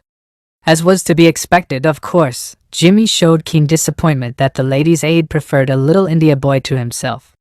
Well, maybe 'tis natural, he sighed. Of course things you don't know about are always nicer than things you do, same as the potato on t'other side of the plate is always the biggest. But I wish I looked that way to somebody way off. Wouldn't it be just great, now, if only somebody over in India wanted me? Pollyanna clapped her hands. Why, of course. That's the very thing, Jimmy. I'll write to my ladies' aiders about you. They aren't over in India, they're only out west, but that's awful far away, just the same. I reckon you'd think so if you'd come all the way here as I did. Jimmy's face brightened. Do you think they would, truly, take me? He asked. Of course they would. Don't they take little boys in India to bring up? Well, they can just play you are the little India boy this time. I reckon you're far enough away to make a report, all right. You wait. I'll write M. I'll write Mrs. White. No, I'll write Mrs. Jones. Mrs. White has got the most money, but Mrs. Jones gives the most, which is kind of funny, isn't it, when you think of it? But I reckon some of the aiders will take you. All right, but don't forget to say I'll work for my board and keep, put in Jimmy. I ain't no beggar, and business is business, even with ladies' aiders, I'm thinking dot. He hesitated, then added, and I suppose I better stay where I be for a spell yet, till you hear. Of course, nodded Pollyanna emphatically. Then I'll know just where to find you. And they'll take you, I'm sure you're far enough away for that. Didn't Aunt Polly say, she broke off, suddenly. Do you suppose I was Aunt Polly's little girl from India? Well, if you ain't the queerest kid, grinned Jimmy, as he turned away. It was about a week after the accident in Pendleton Woods that Pollyanna said to her aunt one morning, Aunt Polly, please would you mind very much if I took Mrs. Snow's calf's foot jelly this week to someone else? I'm sure Mrs. Snow wouldn't, this once. Dear me, Pollyanna, what are you up to now? Sighed her aunt. You are the most extraordinary child. Pollyanna frowned a little anxiously. Aunt Polly, please, what is extraordinary? If you're extraordinary, you can't be ordinary, can you? You certainly cannot. Oh, that's all right then. I'm glad I'm extraordinary, sighed Pollyanna, her face clearing. You see, Mrs. White used to say Mrs. Rawson was a very ordinary woman, and she disliked Mrs. Rawson something awful. They were always fight. Father had, we had more trouble keeping peace between them than we did between any of the rest of the aiders, corrected Pollyanna, a little breathless from her efforts to steer between the Scylla of her father's past commands in regard to speaking of church quarrels, and the charybdis of her aunt's present commands in regard to speaking of her father. Yes, yes, well, never mind, interposed Aunt Polly, a trifle impatiently. You do run on so, Pollyanna, and no matter what we're talking about you always bring up at those ladies' aiders. Yes'm, smiled Pollyanna, cheerfully. I reckon I do, maybe. But you see they used to bring me up and— That will do, Pollyanna, interrupted a cold voice. Now what is it about this jelly? Nothing, Aunt Polly, truly, that you would mind, I'm sure. You let me take jelly to her, so I thought you would to him, this once. You see, broken legs aren't like lifelong invalids, so his won't last forever as Mrs. Snow's does, and she can have all the rest of the things after just once or twice. Him? He? Broken leg? What are you talking about, Pollyanna? Pollyanna stared, then her face relaxed. Oh, I forgot. I reckon you didn't know. You see, it happened while you were gone. It was the very day you went that I found him in the woods, you know, and I had to unlock his house and telephone for the men and the doctor, and hold his head, and everything. And of course then I came away and haven't seen him since. But when Nancy made the jelly for Mrs. Snow this week I thought how nice it would be if I could take it to him instead of her, just this once. Aunt Polly, may I? Yes, yes, I suppose so, acquiesced Miss Polly, a little wearily. Who did you say he was? The man. I mean Mr. John Pendleton. Miss Polly almost sprang from her chair. John Pendleton. Yes. Nancy told me his name. Maybe you know him. Miss Polly did not answer this. Instead she asked, Do you know him? Pollyanna nodded. Oh, yes. He always speaks and smiles, now. He's only cross outside, you know. I'll go and get the jelly. Nancy had it most fixed when I came in. Finished Pollyanna, already halfway across the room. Pollyanna, wait! Miss Polly's voice was suddenly very stern. I've changed my mind. I would prefer that Mrs. Snow had that jelly today, as usual. That is all. You may go now. Pollyanna's face fell. Oh, but Aunt Polly, hers will last. She can always be sick and have things, you know. But his is just a broken leg, and legs don't last. I mean, broken ones. He's had it a whole week now. Yes, I remember. I heard Mr. John Pendleton had met with an accident, said Miss Polly, a little stiffly.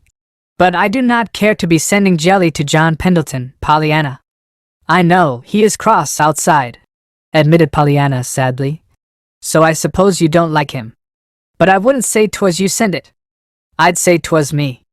I like him. I'd be glad to send him jelly. Miss Polly began to shake her head again. Then, suddenly, she stopped, and asked in a curiously quiet voice, Does he know who you are, Pollyanna? The little girl sighed. I reckon not. I told him my name once, but he never calls me it, never. Does he know where you live? Oh no, I never told him that. Then he doesn't know you're my niece? I don't think so. For a moment there was silence. Miss Polly was looking at Pollyanna with eyes that did not seem to see her at all. The little girl, shifting impatiently from one small foot to the other, sighed audibly. Then Miss Polly roused herself with a start. Very well, Pollyanna, she said at last, still in that queer voice, so unlike her own. You may take the jelly to Mr. Pendleton as your own gift. But understand, I do not send it. Be very sure that he does not think I do. Yes'm, no'm, thank you, Aunt Polly, exulted Pollyanna, as she flew through the door. Chapter 15. Dr. Chilton. The great gray pile of masonry looked very different to Pollyanna when she made her second visit to the house of Mr. John Pendleton. Windows were open, an elderly woman was hanging out clothes in the backyard, and the doctor's gig stood under the porte-cochere. As before, Pollyanna went to the side door. This time she rang the bell. Her fingers were not stiff today from a tight clutch on a bunch of keys. A familiar-looking small dog bounded up the steps to greet her, but there was a slight delay before the woman who had been hanging out the clothes opened the door. If you please, I've brought some calf's foot jelly from Mr. Pendleton, smiled Pollyanna. Thank you, said the woman, reaching for the bowl in the little girl's hand. Who shall I say send it? And it's calf's foot jelly? The doctor, coming into the hall at that moment, heard the woman's words and saw the disappointed look on Pollyanna's face. He stepped quickly forward. Some calf's foot jelly? He asked genially. That will be fine. Maybe you'd like to see our patient, eh? Oh, yes, sir, beamed Pollyanna, and the woman, in obedience to a nod from the doctor, led the way down the hall at once, though plainly with vast surprise on her face. Behind the doctor, a young man, a trained nurse from the nearest city, gave a disturbed exclamation. But doctor, didn't Mr. Pendleton give orders not to admit anyone? Oh, yes, nodded the doctor imperturbably. But I'm giving orders now. I'll take the risk. Then he added whimsically. You don't know, of course, but that little girl is better than a 6-quart bottle of tonic any day. If anything or anybody can take the grouch out of Pendleton this afternoon, she can. That's why I sent her in. Who is she? For one brief moment the doctor hesitated. She's the niece of one of our best-known residents. Her name is Pollyanna Whittier. I don't happen to enjoy a very extensive personal acquaintance with the little lady as yet, but lots of my patients do, I'm thankful to say. The nurse smiled. Indeed. And what are the special ingredients of this wonder-working tonic of hers? The doctor shook his head. I don't know. As near as I can find out, it is an overwhelming, unquenchable gladness for everything that has happened or is going to happen. At any rate, her quaint speeches are constantly being repeated to me, and, as near as I can make out, just being glad is the tenor of most of them. All is, he added, with another whimsical smile, as he stepped out onto the porch. I wish I could prescribe her, and buy her, as I would a box of pills, though if there gets to be many of her in the world, you and I might as well go to ribbon selling and ditch digging for all the money we'd get out of nursing and doctoring. He laughed, picking up the reins and stepping into the gig. Pollyanna, meanwhile, in accordance with the doctor's orders, was being escorted to John Pendleton's rooms. Her way led through the great library at the end of the hall, and rapid as was her progress through it, Pollyanna saw at once that great changes had taken place. The book-lined walls and the crimson curtains were the same, but there was no litter on the floor, no untidiness on the desk, and not so much as a grain of dust in sight. The telephone card hung in its proper place, and the brass andirons had been polished. One of the mysterious doors was open, and it was toward this that the maid led the way. A moment later Pollyanna found herself in a sumptuously furnished bedroom while the maid was saying in a frightened voice, If you please, sir, here's a little girl with some jelly. The doctor said I was to bring her in. The next moment Pollyanna found herself alone with a very cross-looking man lying flat on his back in bed. See here, didn't I say? Began an angry voice. Oh, it's you! It broke off not very graciously, as Pollyanna advanced toward the bed. Yes, sir, smiled Pollyanna. Oh, I'm so glad they let me in. You see, at first the lady most took my jelly, and I was so afraid I wasn't going to see you at all. Then the doctor came, and he said I might. Wasn't he lovely to let me see you? In spite of himself the man's lips twitched into a smile, but all he said was, Humph! And I brought you some jelly, resumed Pollyanna. Calf's foot. I hope you like it. There was a rising inflection in her voice. Never ate it. The fleeting smile had gone, and the scowl had come back to the man's face. For a brief instant Pollyanna's countenance showed disappointment, but it cleared as she set the bowl of jelly down. Didn't you? Well, if you didn't, then you can't know you don't like it anyhow, can you? So I reckon I'm glad you haven't, after all. Now if you knew. Yes, well, there's one thing I know all right, and that is that I'm flat on my back right here this minute, and that I'm liable to stay here, till doomsday, I guess. Pollyanna looked shocked. Oh, no! It couldn't be till doomsday, you know, when the angel Gabriel blows his trumpet, unless it should come quicker than we think it will. Oh, of course, I know the Bible says it may come quicker than we think, but I don't think it will. That is, of course I believe the Bible, but I mean I don't think it will come as much quicker as it would if it should come now, and... John Pendleton laughed suddenly, and aloud. The nurse, coming in at that moment, heard the laugh, and beat a hurried, but a very silent, retreat. He had the air of a frightened cook who, seeing the danger of a breath of cold air striking a half-done cake, hastily shuts the oven door. Aren't you getting a little mixed? Asked John Pendleton of Pollyanna. The little girl laughed. Maybe. But what I mean is that legs don't last. Broken ones, you know, like lifelong invalids, same as Mrs. Snow has got. So yours won't last till doomsday at all. I should think you could be glad of that. Oh, I am, retorted the man grimly. And you didn't break but one. You can be glad 'twasn't two. Pollyanna was warming to her task. Of course. So fortunate, sniffed the man, with uplifted eyebrows. Looking at it from that standpoint, I suppose I might be glad I wasn't a centipede and didn't break 50. Pollyanna chuckled. Oh, that's the best yet, she crowed. I know what a centipede is. They've got lots of legs. And you can be glad. Oh, of course, interrupted the man, sharply, all the old bitterness coming back to his voice. I can be glad, too, for all the rest, I suppose, the nurse, and the doctor, and that confounded woman in the kitchen. Why, yes, sir. Only think how bad 'twould be if you didn't have them. Well, he demanded sharply. Why, I say, only think how bad it would be if you didn't have them, and you lying here like this. As if that wasn't the very thing that was at the bottom of the whole matter, retorted the man testily. Because I am lying here like this. And yet you expect me to say I'm glad because of a fool woman who disarranges the whole house and calls it regulating, and a man who aids and abets her in it, and calls it nursing, to say nothing of the doctor who eggs them both on, and the whole bunch of them, meanwhile, expecting me to pay them for it, and pay them well, too. Pollyanna frowned sympathetically. Yes, I know. That part is too bad, about the money, when you've been saving it, too, all this time. When, Saving it, buying beans and fish balls, you know. Say, do you like beans? Or do you like turkey better, only on account of the 60 cents? Look here, child, what are you talking about?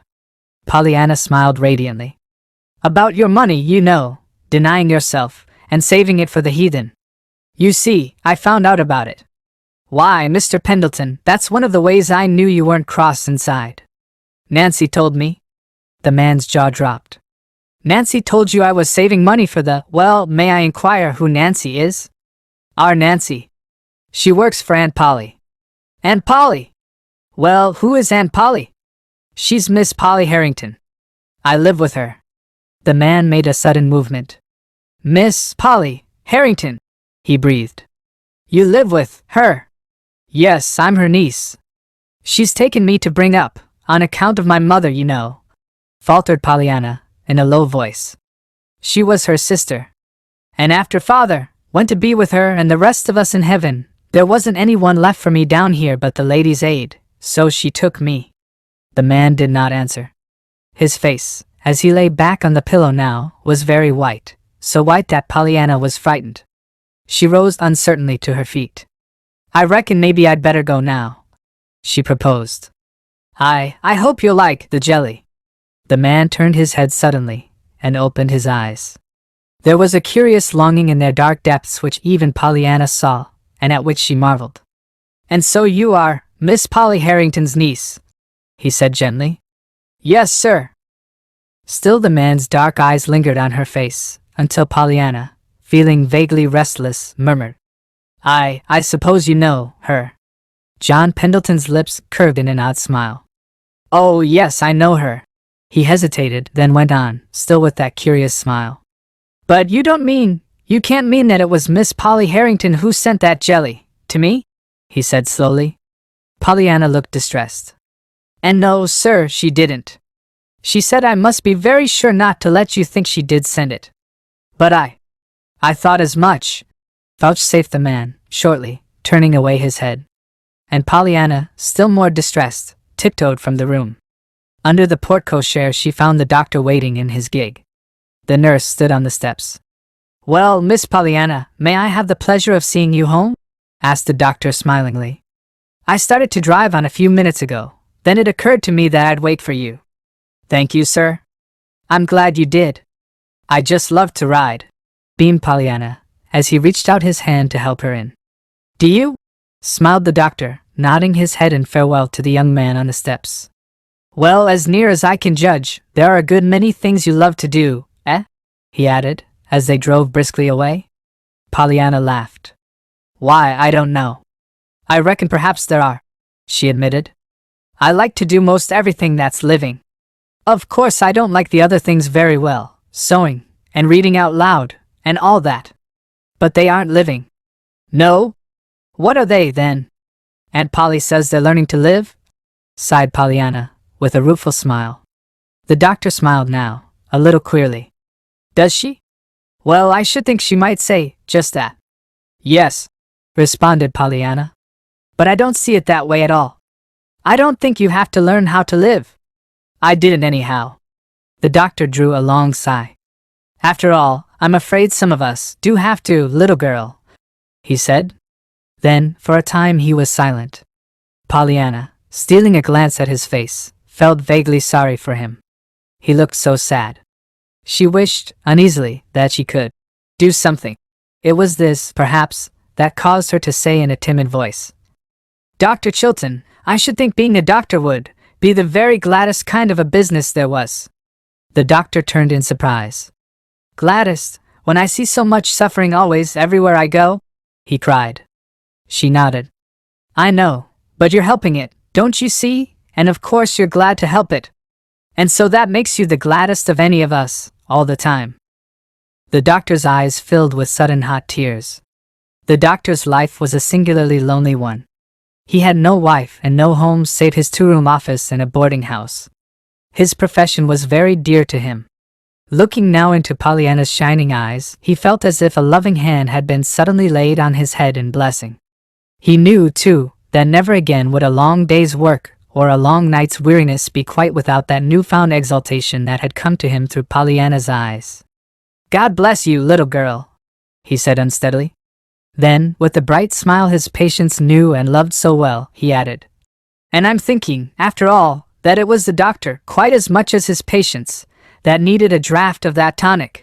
All of which puzzled Pollyanna very much, until a chipmunk, running across the road, drove the whole matter from her mind. The doctor left Pollyanna at her own door, smiled at Nancy, who was sweeping off the front porch, then drove rapidly away. I've had a perfectly beautiful ride with the doctor, announced Pollyanna, bounding up the steps. He's lovely, Nancy. Is he? Yes. And I told him I should think his business would be the very gladdest one there was. What, goin' ter see sick folks, and folks what ain't sick but thinks they is, which is worse? Nancy's face showed open skepticism. Pollyanna laughed gleefully. Yes. That's most what he said too, but there is a way to be glad, even then. Guess. Nancy frowned in meditation. Nancy was getting so she could play this game of being glad quite successfully, she thought. She rather enjoyed studying out Pollyanna's posers, too, as she called some of the little girl's questions. Oh, I know, she chuckled. It's just the opposite from what you told Miss Snow. Opposite? Repeated Pollyanna, obviously puzzled. Yes. You told her she could be glad because other folks wasn't like her, all sick, you know. Yes, nodded Pollyanna. Well, the doctor can be glad because he isn't like other folks. The sick ones, I mean, what he doctors. Finished Nancy in triumph. It was Pollyanna's turn to frown. Why yes, she admitted. Of course that is one way, but it isn't the way I said, and some way, I don't seem to quite like the sound of it. It isn't exactly as if he said he was glad they were sick, but you do play the games so funny, sometimes, Nancy. She sighed, as she went into the house. Pollyanna found her aunt in the sitting room. Who was that man, the one who drove into the yard, Pollyanna? Questioned the lady a little sharply. Why, Aunt Polly, that was Dr. Chilton. Don't you know him? Dr. Chilton. What was he doing here? He drove me home. Oh, and I gave the jelly to Mr. Pendleton, and... Miss Polly lifted her head quickly. Pollyanna, he did not think I sent it. Oh, no, Aunt Polly. I told him you didn't. Miss Polly grew a sudden vivid pink. You told him I didn't. Pollyanna opened wide her eyes at the remonstrative dismay in her aunt's voice. Why, Aunt Polly, you said to. Aunt Polly sighed. I said, Pollyanna, that I did not send it, and for you to be very sure that he did not think I did, which is a very different matter from telling him outright that I did not send it. And she turned vexedly away. Dear me. Well, I don't see where the difference is, sighed Pollyanna, as she went to hang her hat on the one particular hook in the house upon which Aunt Polly had said that it must be hung. Chapter 16. A Red Rose and a Lace Shawl. It was on a rainy day about a week after Pollyanna's visit to Mr. John Pendleton that Miss Polly was driven by Timothy to an early afternoon committee meeting of the Ladies' Aid Society. When she returned at 3 o'clock, her cheeks were a bright, pretty pink, and her hair, blown by the damp wind, had fluffed into kinks and curls wherever the loosened pins had given leave. Pollyanna had never before seen her aunt look like this. "Oh! Why, Aunt Polly, you've got 'em too!" she cried rapturously, dancing round and round her aunt, as that lady entered the sitting room. "Got what, you impossible child?" Pollyanna was still revolving round and round her aunt. "And I never knew you had 'em. Can folks have 'em when you don't know they've got 'em? Do you suppose I could, for I get to heaven, I mean," she cried, pulling out with eager fingers the straight locks above her ears. "But then, they wouldn't be black, if they did come. You can't hide the black part." "Pollyanna, what does all this mean?" demanded Aunt Polly, hurriedly removing her hat and trying to smooth back her disordered hair. "No, please, Aunt Polly." Pollyanna's jubilant voice turned to one of distressed appeal. "Don't smooth them out. It's those that I'm talking about, those darling little black curls." "Oh, Aunt Polly, they're so pretty." "Nonsense." "What do you mean, Pollyanna, by going to the Ladies' Aid the other day in that absurd fashion about that beggar boy?" "But it isn't nonsense," urged Pollyanna, answering only the first of her aunt's remarks. "You don't know how pretty you look with your hair like that." "Oh, Aunt Polly, please, mayn't I do your hair like I did Mrs. Snow's and put in a flower? I'd so love to see you that way. Why, you'd be ever so much prettier than she was." "Pollyanna!" Miss Polly spoke very sharply, all the more sharply because Pollyanna's words had given her an odd throb of joy. When before had anybody cared how she or her hair looked? When before had anybody loved to see her pretty? "Pollyanna, you did not answer my question. Why did you go to the Ladies' Aid in that absurd fashion?" "Yes'm, I know. But please, I didn't know it was absurd until I went and found out they'd rather see their report grow than Jimmy. So then I wrote to my Ladies' Aiders, 'cause Jimmy is far away from them, you know, and I thought maybe he could be their little India boy same as, Aunt Polly, was I your little India girl? And Aunt Polly, you will let me do your hair, won't you?" Aunt Polly put her hand to her throat. The old, helpless feeling was upon her, she knew. "But Pollyanna, when the ladies told me this afternoon how you came to them, I was so ashamed." Pollyanna began to dance up and down lightly on her toes. You didn't say I couldn't do your hair," she crowed triumphantly. "And so I'm sure it means just the other way round, sort of, like it did the other day about Mr. Pendleton's jelly that you didn't send, but didn't want me to say you didn't send, you know. Now wait just where you are. I'll get a comb." "But Pollyanna, remonstrated Aunt Polly, following the little girl from the room and panting upstairs after her. "Oh, did you come up here?" Pollyanna greeted her at the door of Miss Polly's own room. "That'll be nicer yet. I've got the comb. Now sit down, please, right here." "Oh, I'm so glad you let me do it." "But Pollyanna, Miss Polly did not finish her sentence. To her helpless amazement, she found herself in the low chair before the dressing table, with her hair already tumbling about her ears under 10 eager, but very gentle fingers. "Oh my! What pretty hair you've got," prattled Pollyanna. "And there's so much more of it than Mrs. Snow has, too.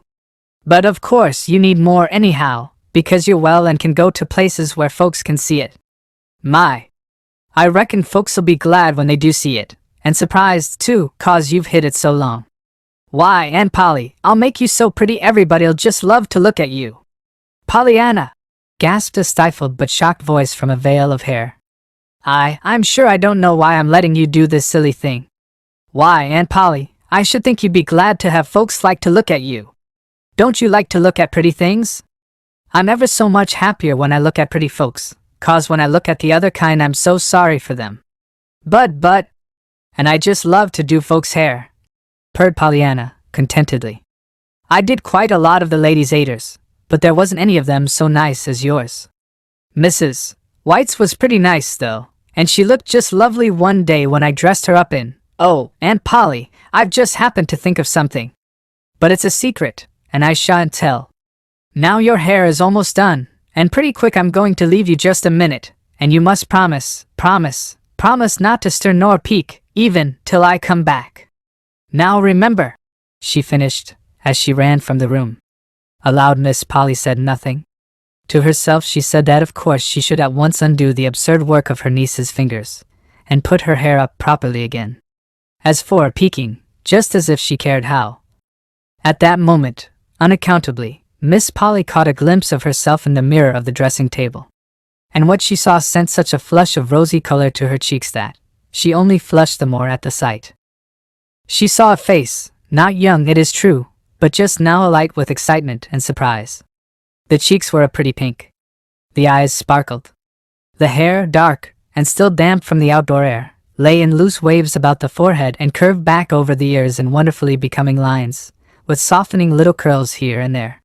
So amazed and so absorbed was Miss Polly with what she saw in the glass that she quite forgot her determination to do over her hair, until she heard Pollyanna enter the room again. Before she could move then, she felt a folded something slipped across her eyes and tied in the back. "Pollyanna, Pollyanna! What are you doing?" she cried. Pollyanna chuckled. "That's just what I don't want you to know, Aunt Polly, and I was afraid you would peek, so I tied on the handkerchief. Now sit still. It won't take but just a minute, then I'll let you see." "But Pollyanna," began Miss Polly, struggling blindly to her feet, "you must take this off. You, child. What are you doing?" she gasped, as she felt a soft something slipped about her shoulders. Pollyanna only chuckled the more gleefully. With trembling fingers she was draping about her aunt's shoulders the fleecy folds of a beautiful lace shawl, yellowed from long years of packing away, and fragrant with lavender. Pollyanna had found the shawl the week before when Nancy had been regulating the attic, and it had occurred to her today that there was no reason why her aunt, as well as Mrs. White of her western home, should not be dressed up. Her task completed, Pollyanna surveyed her work with eyes that approved, but that saw yet one touch wanting. Promptly, therefore, she pulled her aunt toward the sun parlor where she could see a belated red rose blooming on the trellis within reach of her hand. "Pollyanna, what are you doing? Where are you taking me to?" recoiled Aunt Polly, vainly trying to hold herself back. "Pollyanna, I shall not. It's just to the sun parlor. Only a minute. I'll have you ready now quicker in no time," panted Pollyanna, reaching for the rose and thrusting it into the soft hair above Miss Polly's left ear. "There!" she exulted, untying the knot of the handkerchief and flinging the bit of linen far from her. "Oh, Aunt Polly, now I reckon you'll be glad I dressed you up." For one dazed moment Miss Polly looked at her bedecked self, and at her surroundings. Then she gave a low cry and fled to her room. Pollyanna, following the direction of her aunt's last dismayed gaze, saw, through the open windows of the sun parlor, the horse and gig turning into the driveway. She recognized at once the man who held the reins. Delightedly she leaned forward. Dr. Chilton! Dr. Chilton! Did you want to see me? I'm up here." "Yes," smiled the doctor, a little gravely. "Will you come down, please?" In the bedroom Pollyanna found a flushed-faced, angry-eyed woman plucking at the pins that held a lace shawl in place. "Pollyanna, how could you?" moaned the woman. "To think of your rigging me up like this, and then letting me be seen." Pollyanna stopped in dismay. "But you looked lovely, perfectly lovely, Aunt Polly, Aunt..." "Lovely!" scorned the woman, flinging the shawl to one side and attacking her hair with shaking fingers. "Oh, Aunt Polly, please let the hair stay." "Stay? Like this? As if I would." And Miss Polly pulled the locks so tightly back that the last curl lay stretched dead at the ends of her fingers. "Oh dear! And you did look so pretty," almost sobbed Pollyanna, as she stumbled through the door.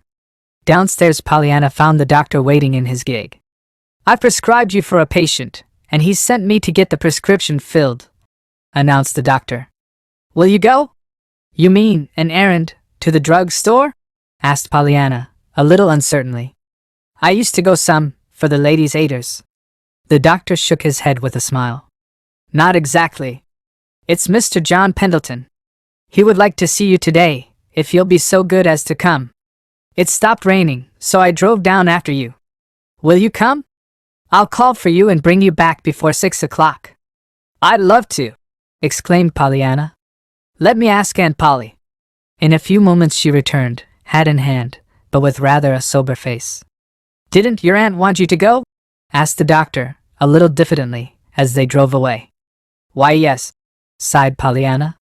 She wanted me to go too much, I'm afraid. Wanted you to go too much? Pollyanna sighed again. Yes. I reckon she meant she didn't want me there. You see, she said, yes, run along, do. I wish you'd gone before. The doctor smiled, but with his lips only. His eyes were very grave.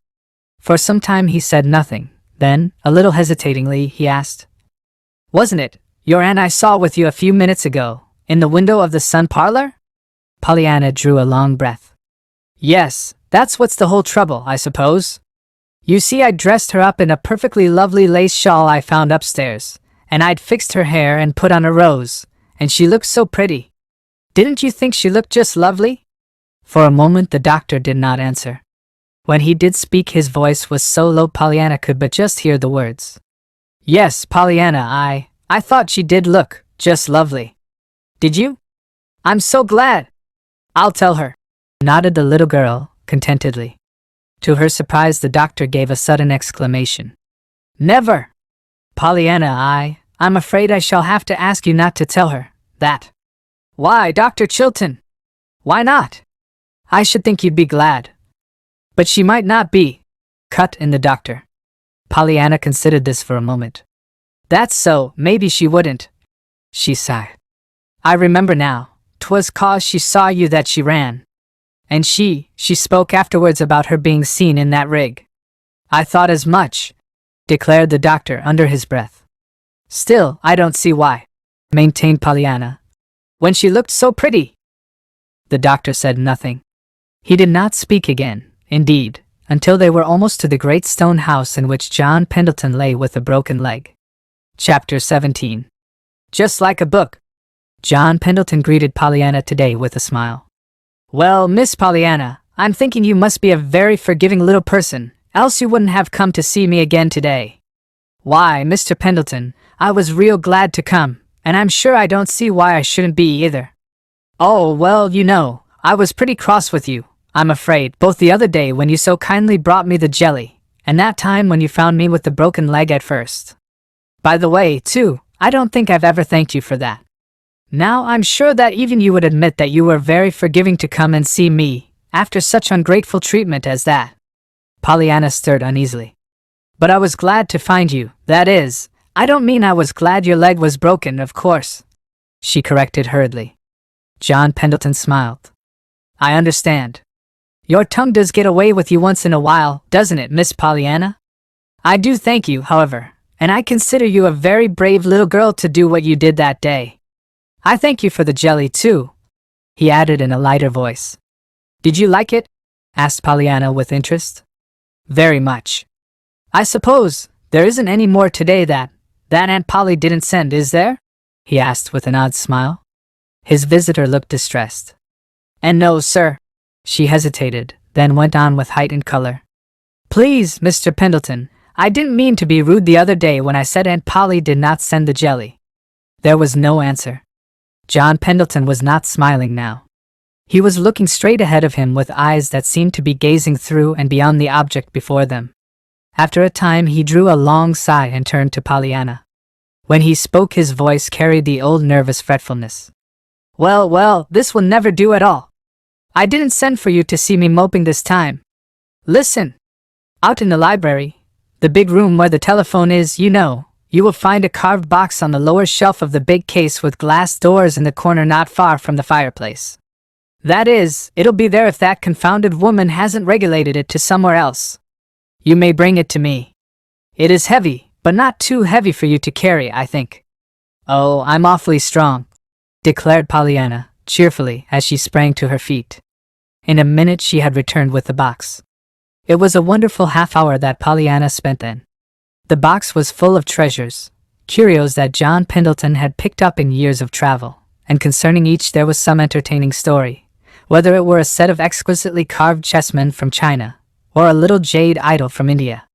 It was after she had heard the story about the idol that Pollyanna murmured wistfully, Well, I suppose it would be better to take a little boy in India to bring up, one that didn't know any more than to think that God was in that doll thing, then it would be to take Jimmy Bean, a little boy who knows God is up in the sky.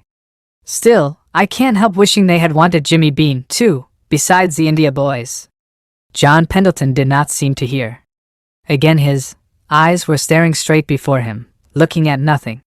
But soon he had roused himself, and had picked up another curio to talk about. The visit, certainly, was a delightful one, but before it was over, Pollyanna was realizing that they were talking about something besides the wonderful things in the beautiful carved box. They were talking of herself, of Nancy, of Aunt Polly, and of her daily life. They were talking, too, even of the life and home long ago in the far western town. Not until it was nearly time for her to go, did the man say, in a voice Pollyanna had never before heard from stern John Pendleton, "Little girl, I want you to come to see me often. Will you? I'm lonesome, and I need you. There's another reason, and I'm going to tell you that too. I thought, at first, after I found out who you were, the other day, that I didn't want you to come anymore. You reminded me of something I have tried for long years to forget. So I said to myself that I never wanted to see you again, and every day, when the doctor asked if I wouldn't let him bring you to me, I said no. But after a time I found I was wanting to see you so much that the fact that I wasn't seeing you was making me remember all the more vividly the thing I was so wanting to forget. So now I want you to come. Will you, little girl?" "Why, yes, Mr. Pendleton," breathed Pollyanna, her eyes luminous with sympathy for the sad-faced man lying back on the pillow before her. "I'd love to come." "Thank you," said John Pendleton gently. After supper that evening, Pollyanna, sitting on the back porch, told Nancy all about Mr. John Pendleton's wonderful carved box, and the still more wonderful things it contained. "And to think," sighed Nancy, "that he showed ye all them things, and told ye about 'em like that. Him that's so cross he never talks to no one, no one." "Oh, but he isn't cross, Nancy, only outside," demurred Pollyanna, with quick loyalty. "I don't see why everybody thinks he's so bad either. They wouldn't, if they knew him. But even Aunt Polly doesn't like him very well. She wouldn't send the jelly to him, you know, and she was so afraid he'd think she did send it. Probably she didn't call him no duty," shrugged Nancy. "But what beats me is how he happened to take to you so, Miss Pollyanna. May mean no offense to you, of course, but he ain't the sort o' man what generally takes to kids. He ain't." Pollyanna smiled happily. "But he did, Nancy." She nodded. "Only I reckon even he didn't want to, all the time. Why, only today he owned up that one time he just felt he never wanted to see me again, because I reminded him of something he wanted to forget. But afterwards—" "What's that?" interrupted Nancy, excitedly. "He said you reminded him of something he wanted to forget?" "Yes." "But afterwards? What was it?" Nancy was eagerly insistent. "He didn't tell me. He just said it was something." "The mystery," breathed Nancy in an awestruck voice. "That's why he took to you in the first place." "Oh, Miss Pollyanna. Why, that's just like a book. I've read lots of them. Lady Maud's Secret, and The Lost Heir, and Hidden for years. All of them had mysteries and things just like this. My stars and stockings! Just think of having a book lived right under your nose like this and me not knowing it all this time. Now tell me everything, everything he said, Miss Pollyanna, there's a dear. No wonder he took to you, no wonder, no wonder." "But he didn't," cried Pollyanna. "Not till I talked to him first. And he didn't even know who I was till I took the calf's foot jelly, and had to make him understand that Aunt Polly didn't send it, and—" Nancy sprang to her feet and clasped her hands together suddenly. "Oh, Miss Pollyanna, I know," she exulted rapturously. The next minute she was down at Pollyanna's side again. "Tell me, now think, and answer straight and true," she urged excitedly. "It was after he found out you was Miss Polly's niece that he said he didn't ever want to see you again, wasn't it?" "Oh, yes. I told him that the last time I saw him, and he told me this today." "I thought as much," triumphed Nancy. "And Miss Polly wouldn't send the jelly herself, would she?" "No." "And you told him she didn't send it?" "Why, yes, And he began to act queer and cry out sudden after he found out you was her niece." "He did that, didn't he?" Why, yes, he did act a little queer, over that jelly," admitted Pollyanna, with a thoughtful frown. Nancy drew a long sigh. Then I've got it, sure. Now listen. Mr. John Pendleton was Miss Polly Harrington's lover, she announced impressively, but with a furtive glance over her shoulder. Why, Nancy, he couldn't be. She doesn't like him, objected Pollyanna. Nancy gave her a scornful glance. Of course she don't. That's the quarrel. Pollyanna still looked incredulous, and with another long breath Nancy happily settled herself to tell the story. It's like this. Just before you come, Mr. Tom told me Miss Polly had had a lover once. I didn't believe it. I couldn't, her and a lover. But Mr. Tom said she had, and that he was livin' now right in this town. And now I know, of course. It's John Pendleton. Hain't he got a mystery in his life? Don't he shut himself up in that grand house alone, and never speak to no one? Didn't he act queer when he found out you was Miss Polly's niece? And now hain't he owned up that you remind him of something he wants to forget? Just as if anybody couldn't see 'twas Miss Polly, and her saying she wouldn't send him no jelly, too. Why, Miss Pollyanna, it's as plain as the nose on your face. It is.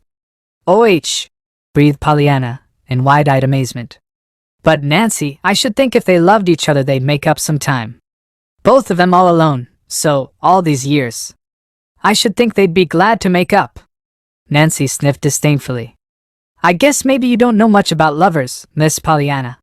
You ain't big enough yet anyhow. But if there is a set o' folks in the world that wouldn't have no use for that glad game o' your in, it'd be a pair o' quarrelin' lovers, and that's what they be. Ain't he cross as sticks, most generally, and ain't she? Nancy stopped abruptly, remembering just in time to whom, and about whom, she was speaking. Suddenly, however, she chuckled. I ain't sayin' though, Miss Pollyanna, but what it would be a pretty slick piece of business if you could get 'em to playin' it, so they would be glad to make up. But, my land! Wouldn't folks stare some, Miss Polly and him? I guess, though, there ain't much chance. Pollyanna said nothing, but when she went into the house a little later, her face was very thoughtful. Chapter 18. Prisms. As the warm August days passed, Pollyanna went very frequently to the great house on Pendleton Hill. She did not feel, however, that her visits were really a success. Not but that the man seemed to want her there. He sent for her, indeed, frequently, but that when she was there, he seemed scarcely any the happier for her presence, at least, so Pollyanna thought. He talked to her, it was true, and he showed her many strange and beautiful things, books, pictures, and curios. But he still fretted audibly over his own helplessness, and he chafed visibly under the rules and regulatings of the unwelcome members of his household. He did, indeed, seem to like to hear Pollyanna talk, however, and Pollyanna talked. Pollyanna liked to talk, but she was never sure that she would not look up and find him lying back on his pillow with that white, hurt look that always pained her, and she was never sure which, if any, of her words had brought it there. As for telling him the glad game, and trying to get him to play it, Pollyanna had never seen the time yet when she thought he would care to hear about it. She had twice tried to tell him, but neither time had she got beyond the beginning of what her father had said. John Pendleton had on each occasion turned the conversation abruptly to another subject. Pollyanna never doubted now that John Pendleton was her Aunt Polly's one-time lover, and with all the strength of her loving, loyal heart, she wished she could in some way bring happiness into their, to her mind, miserably lonely lives. Just how she was to do this, however, she could not see. She talked to Mr. Pendleton about her aunt, and he listened, sometimes politely, sometimes irritably, frequently with a quizzical smile on his usually stern lips. She talked to her aunt about Mr. Pendleton, or rather, she tried to talk to her about him. As a general thing, however, Miss Polly would not listen long. She always found something else to talk about. She frequently did that, however, when Pollyanna was talking of others, of Dr. Chilton, for instance. Pollyanna laid this, though, to the fact that it had been Dr. Chilton who had seen her in the sun parlor with the rose in her hair, and the lace shawl draped about her shoulders. Aunt Polly, indeed, seemed particularly bitter against Dr. Chilton, as Pollyanna found out one day when a hard cold shut her up in the house. "If you are not better by night I shall send for the doctor," Aunt Polly said. "Shall you? Then I'm going to be worse," gurgled Pollyanna. "I'd love to have Dr. Chilton come to see me." She wondered then, at the look that came to her aunt's face. "It will not be Dr. Chilton, Pollyanna," Miss Polly said sternly. "Dr. Chilton is not our family physician. I shall send for Dr. Warren, if you are worse." Pollyanna did not grow worse, however, and Dr. Warren was not summoned.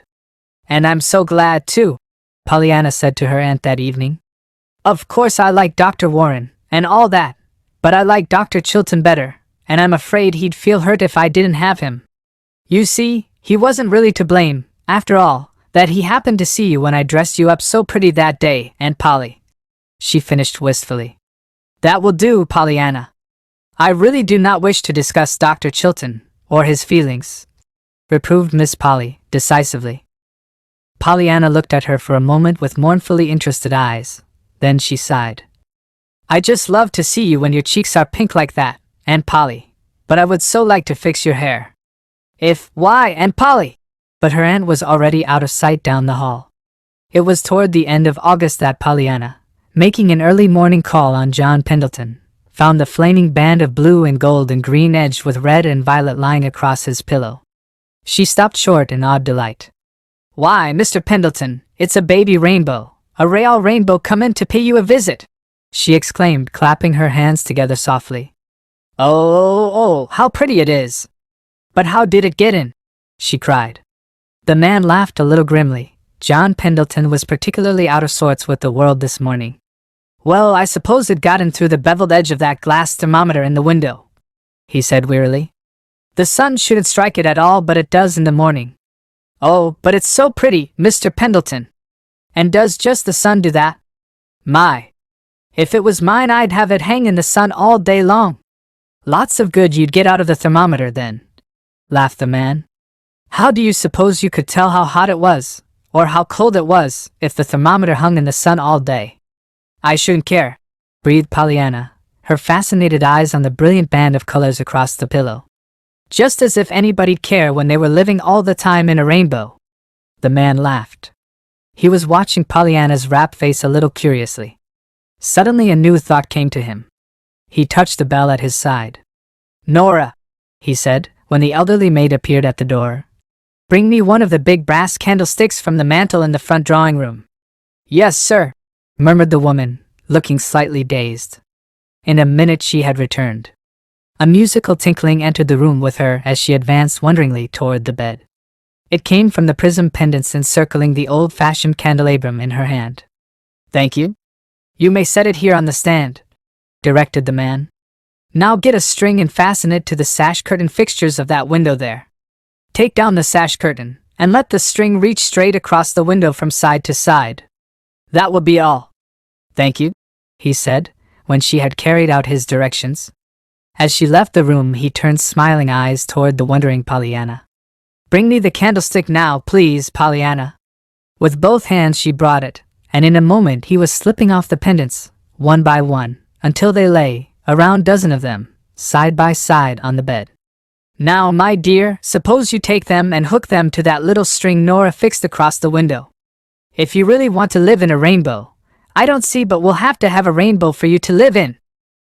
Pollyanna had not hung up 3 of the pendants in the sunlit window before she saw a little of what was going to happen.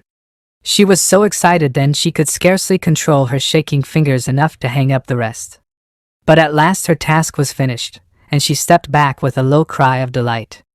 It had become a fairyland, that sumptuous, but dreary bedroom. Everywhere were bits of dancing red and green, violet and orange, gold and blue. The wall, the floor, and the furniture, even to the bed itself, were aflame with shimmering bits of color. Oh, how lovely!" breathed Pollyanna. Then she laughed suddenly. "I just reckon the sun himself is trying to play the game now, don't you?" she cried, forgetting for the moment that Mr. Pendleton could not know what she was talking about. "Oh, how I wish I had a lot of those things. How I would like to give them to Aunt Polly and Mrs. Snow and lots of folks. I reckon then they'd be glad all right. Why, I think even Aunt Polly'd get so glad she couldn't help banging doors if she lived in a rainbow like that. Don't you?" Mr. Pendleton laughed. "Well, from my remembrance of your aunt, Miss Pollyanna, I must say I think it would take something more than a few prisms in the sunlight to make her bang many doors, for gladness. But come, now, really, what do you mean?" Pollyanna stared slightly. Then she drew a long breath. Oh, I forgot. You don't know about the game. I remember now. Suppose you tell me, then. And this time Pollyanna told him. She told him the whole thing from the very first, from the crutches that should have been a doll. As she talked, she did not look at his face. Her rapt eyes were still on the dancing flecks of color from the prism pendants swaying in the sunlit window. And that's all, she sighed, when she had finished. And now you know why I said the sun was trying to play it, that game. For a moment there was silence. Then a low voice from the bed said unsteadily. Perhaps, but I'm thinking that the very finest prism of them all is yourself, Pollyanna. Oh, but I don't show beautiful red and green and purple when the sun shines through me, Mr. Pendleton. Don't you? Smiled the man.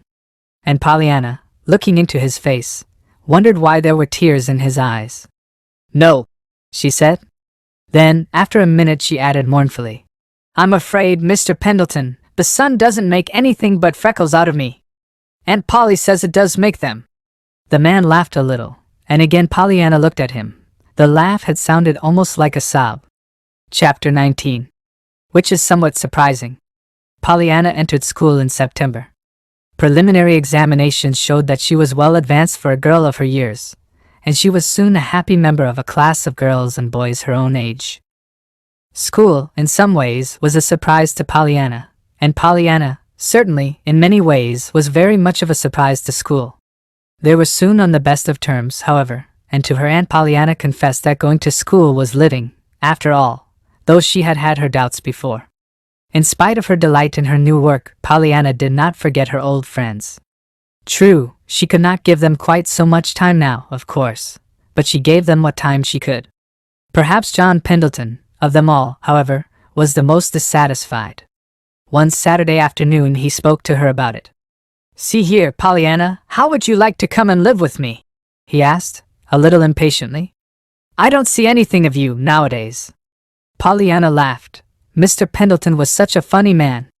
I thought you didn't like to have folks round, she said. He made a wry face. Oh, but that was before you taught me to play that wonderful game of yours. Now I'm glad to be waited on, hand and foot. Never mind, I'll be on my own 2 feet yet, one of these days. Then I'll see who steps around. He finished, picking up one of the crutches at his side and shaking it playfully at the little girl. They were sitting in the great library today. Oh, but you aren't really glad at all for things. You just say you are, pouted Pollyanna, her eyes on the dog, dozing before the fire. You know you don't play the game right ever, Mr. Pendleton. You know you don't. The man's face grew suddenly very grave. That's why I want you, little girl, to help me play it. Will you come?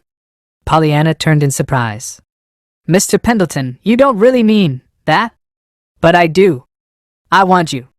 Will you come? Pollyanna looked distressed. Why, Mr. Pendleton, I can't, you know I can't.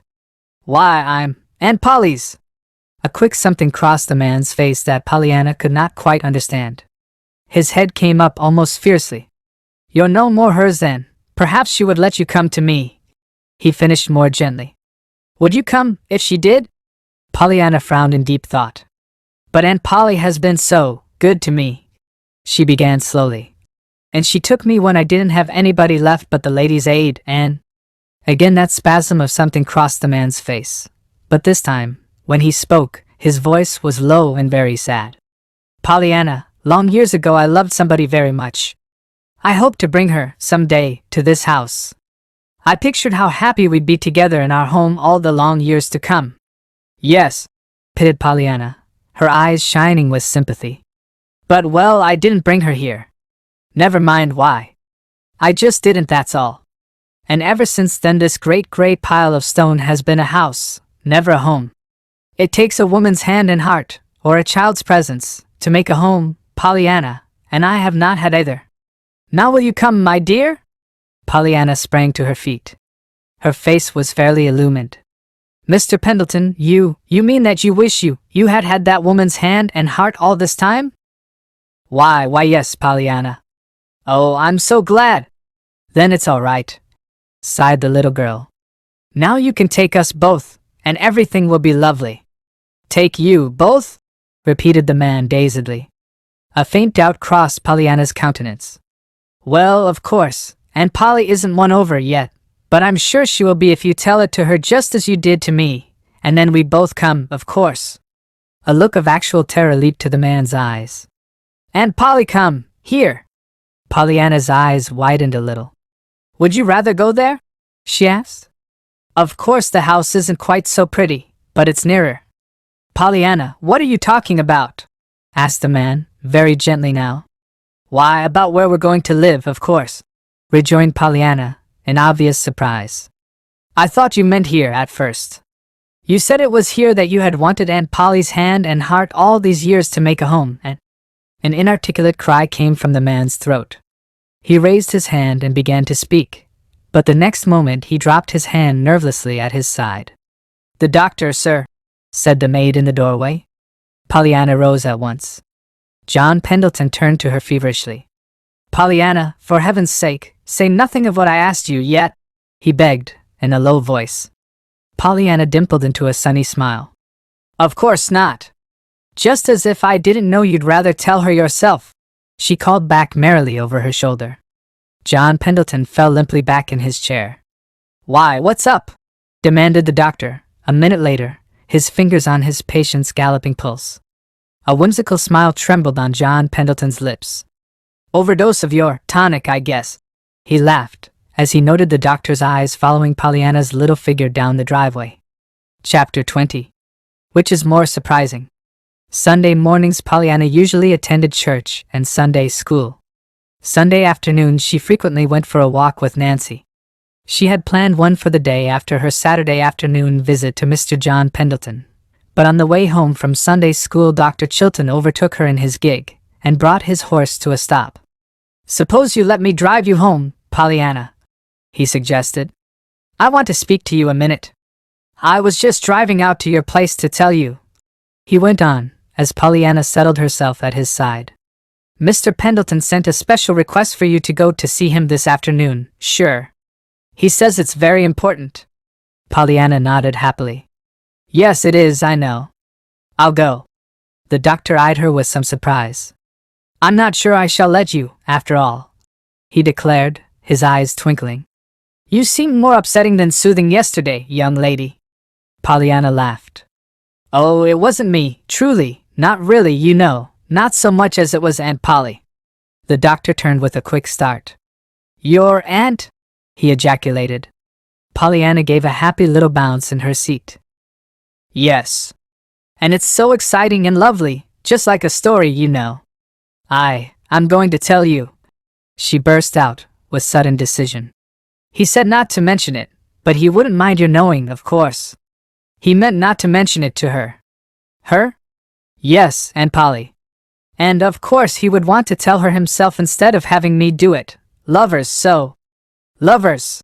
As the doctor said the word, the horse started violently, as if the hand that held the reins had given them a sharp jerk. Yes, nodded Pollyanna, happily. That's the story part, you see. I didn't know it till Nancy told me. She said Aunt Polly had a lover years ago, and they quarreled. She didn't know who it was at first. But we found out now. It's Mr. Pendleton, you know. The doctor relaxed suddenly. The hand holding the reins fell limply to his lap. Oh.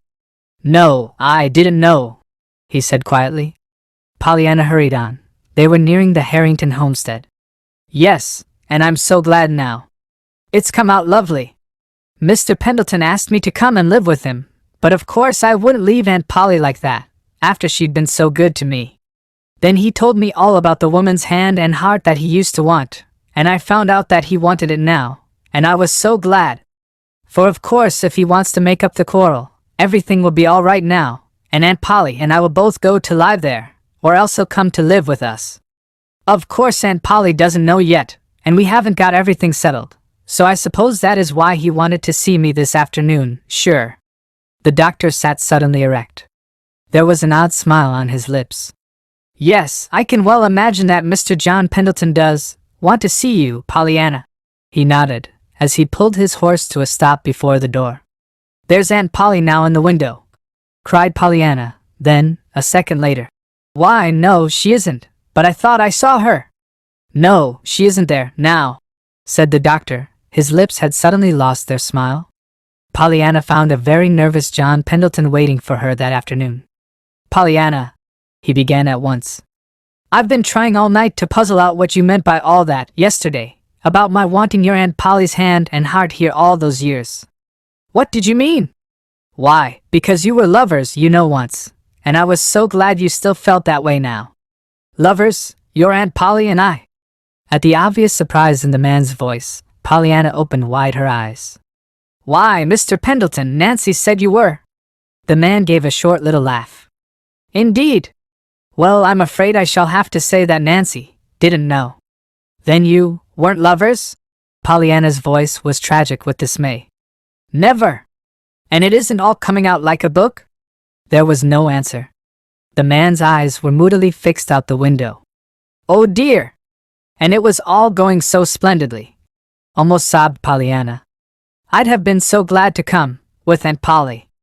And you won't now? The man asked the question without turning his head. Of course not. I'm Aunt Polly's. The man turned now, almost fiercely. Before you were hers, Pollyanna, you were your mother's. And it was your mother's hand and heart that I wanted long years ago. My mother's? Yes. I had not meant to tell you, but perhaps it's better, after all, that I do, now. John Pendleton's face had grown very white. He was speaking with evident difficulty. Pollyanna, her eyes wide and frightened, and her lips parted, was gazing at him fixedly. I loved your mother, but she didn't love me. And after a time she went away with your father. I did not know until then how much I did care. The whole world suddenly seemed to turn black under my fingers, but never mind. For long years I have been a cross, crabbed, unlovable, unloved old man, though I'm not nearly 60 yet, Pollyanna. Then, one day, like one of the prisms that you love so well, little girl, you danced into my life, and flecked my dreary old world with dashes of the purple and gold and scarlet of your own bright cheeriness. I found out, after a time, who you were, and I thought then I never wanted to see you again. I didn't want to be reminded of your mother. But you know how that came out. I just had to have you come. And now I want you always. Pollyanna, won't you come now? But Mr. Pendleton, there's Aunt Polly. Pollyanna's eyes were blurred with tears. The man made an impatient gesture. What about me? How do you suppose I'm going to be glad about anything, without you? Why, Pollyanna, it's only since you came that I've been even half glad to live. But if I had you for my own little girl, I'd be glad for anything. And I'd try to make you glad too, my dear. You shouldn't have a wish ungratified. All my money, to the last cent, should go to make you happy. Pollyanna looked shocked. Why, Mr. Pendleton, as if I'd let you spend it on me, all that money you've saved for the heathen. A dull red came to the man's face. He started to speak, but Pollyanna was still talking. Besides, anybody with such a lot of money as you have doesn't need me to make you glad about things. You're making other folks so glad giving them things that you just can't help being glad yourself. Why, look at those prisms you gave Mrs. Snow and me, and the gold piece you gave Nancy on her birthday, and— Yes, never mind about all that, interrupted the man. His face was very, very red now, and no wonder, perhaps, it was not for giving things that John Pendleton had been best known in the past. That's all nonsense. 'Twasn't much anyhow, but what there was because of you. You gave those things, not I. Yes, you did, he repeated, in answer to the shocked denial in her face. And that only goes to prove all the more how I need you, little girl, he added, his voice softening into tender pleading once more. If ever I am to play the glad game, Pollyanna, you'll have to come and play it with me. The little girl's forehead puckered into a wistful frown. Aunt Polly has been so good to me, she began, but the man interrupted her sharply. The old irritability had come back to his face. Impatience which would brook no opposition had been a part of John Pendleton's nature too long to yield very easily now to restraint. Of course she's been good to you. But she doesn't want you, I'll warrant, half so much as I do, he contested. Why, Mr. Pendleton, she's glad, I know, to have— Glad, interrupted the man, thoroughly losing his patience now. I'll wager Miss Polly doesn't know how to be glad, for anything. Oh, she does her duty, I know. She's a very dutiful woman. I've had experience with her duty before. I'll acknowledge we haven't been the best of friends for the last 15 or 20 years. But I know her. Everyone knows her, and she isn't the glad kind, Pollyanna. She doesn't know how to be. As for your coming to me, you just ask her and see if she won't let you come. And oh, little girl, I want you so, he finished brokenly. Pollyanna rose to her feet with a long sigh. All right. I'll ask her, she said wistfully. Of course, I don't mean that I wouldn't like to live here with you, Mr. Pendleton, but she did not complete her sentence. There was a moment's silence, then she added, well, anyhow, I'm glad I didn't tell her yesterday, 'cause then I suppose she was wanted too. John Pendleton smiled grimly. Well, yes, Pollyanna, I guess it is just as well you didn't mention it yesterday. I didn't, only to the doctor, and of course he doesn't count. The doctor, cried John Pendleton, turning quickly. Not Dr. Chilton. Yes, when he came to tell me you wanted to see me today, you know. Well, of all the, muttered the man, falling back in his chair. Then he sat up with sudden interest. And what did Dr. Chilton say? He asked. Pollyanna frowned thoughtfully. Why, I don't remember. Not much, I reckon. Oh, he did say he could well imagine you did want to see me. Oh, did he indeed? Answered John Pendleton. And Pollyanna wondered why he gave that sudden queer little laugh. Chapter 21. A question answered. The sky was darkening fast with what appeared to be an approaching thunder shower when Pollyanna hurried down the hill from John Pendleton's house. Halfway home she met Nancy with an umbrella. By that time, however, the clouds had shifted their position and the shower was not so imminent. Guess it's going round to the north, announced Nancy, eyeing the sky critically. I thought 'twas, all the time, but Miss Polly wanted me to come with this. She was worried about ye. Was she? Murmured Pollyanna abstractedly, eyeing the clouds in her turn. Nancy sniffed a little. You don't seem to notice what I said, she observed aggrievedly. I said your aunt was worried about ye. Oh, sighed Pollyanna, remembering suddenly the question she was so soon to ask her aunt. I'm sorry. I didn't mean to scare her. Well, I'm glad, retorted Nancy unexpectedly. I am. Pollyanna stared. Glad that Aunt Polly was scared about me. Why, Nancy, that isn't the way to play the game, to be glad for things like that, she objected. There wa'n't no game in it, retorted Nancy. Never thought of it. You don't seem to sense what it means to have Miss Polly worried about ye, child. Why, it means worried, and worried is horrid, to feel, maintained Pollyanna. What else can it mean? Nancy tossed her head. Well, I'll tell you what it means. It means she's at last getting down somewheres near human, like folks, and that she ain't just doing her duty by ye all the time. Why, Nancy, demurred the scandalized Pollyanna. Aunt Polly always does her duty. She's a very dutiful woman. Unconsciously, Pollyanna repeated John Pendleton's words of half an hour before. Nancy chuckled. You're right, she is, and she always was, I guess. But she's something more now since you came. Pollyanna's face changed. Her brows drew into a troubled frown. That's what I was going to ask you, Nancy, she sighed. Do you think Aunt Polly likes to have me here? Would she mind, if I wasn't here any more? Nancy threw a quick look into the little girl's absorbed face. She had expected to be asked this question long before, and she had dreaded it. She had wondered how she should answer it, how she could answer it honestly without cruelly hurting the questioner. But now, in the face of the new suspicions that had become convictions by the afternoon's umbrella sending, Nancy only welcomed the question with open arms. She was sure that, with a clean conscience today, she could set the love-hungry little girl's heart at rest. Likes to have ye here? Would she miss ye if ye weren't here? Cried Nancy, indignantly. As if that weren't just what I was tellin' of ye. Didn't she send me post-haste with an umbrella 'cause she see a little cloud in the sky? Didn't she make me tote your things all downstairs so you could have the pretty room you wanted? Why, Miss Pollyanna, when you remember how at first she hated to have. With a choking cough, Nancy pulled herself up just in time. And it ain't just things I can put my fingers on, either, rushed on Nancy, breathlessly. It's little ways she has, That shows how you've been softening her up and mellowing her down. The cat, and the dog, and the way she speaks to me, and oh, lots o' things.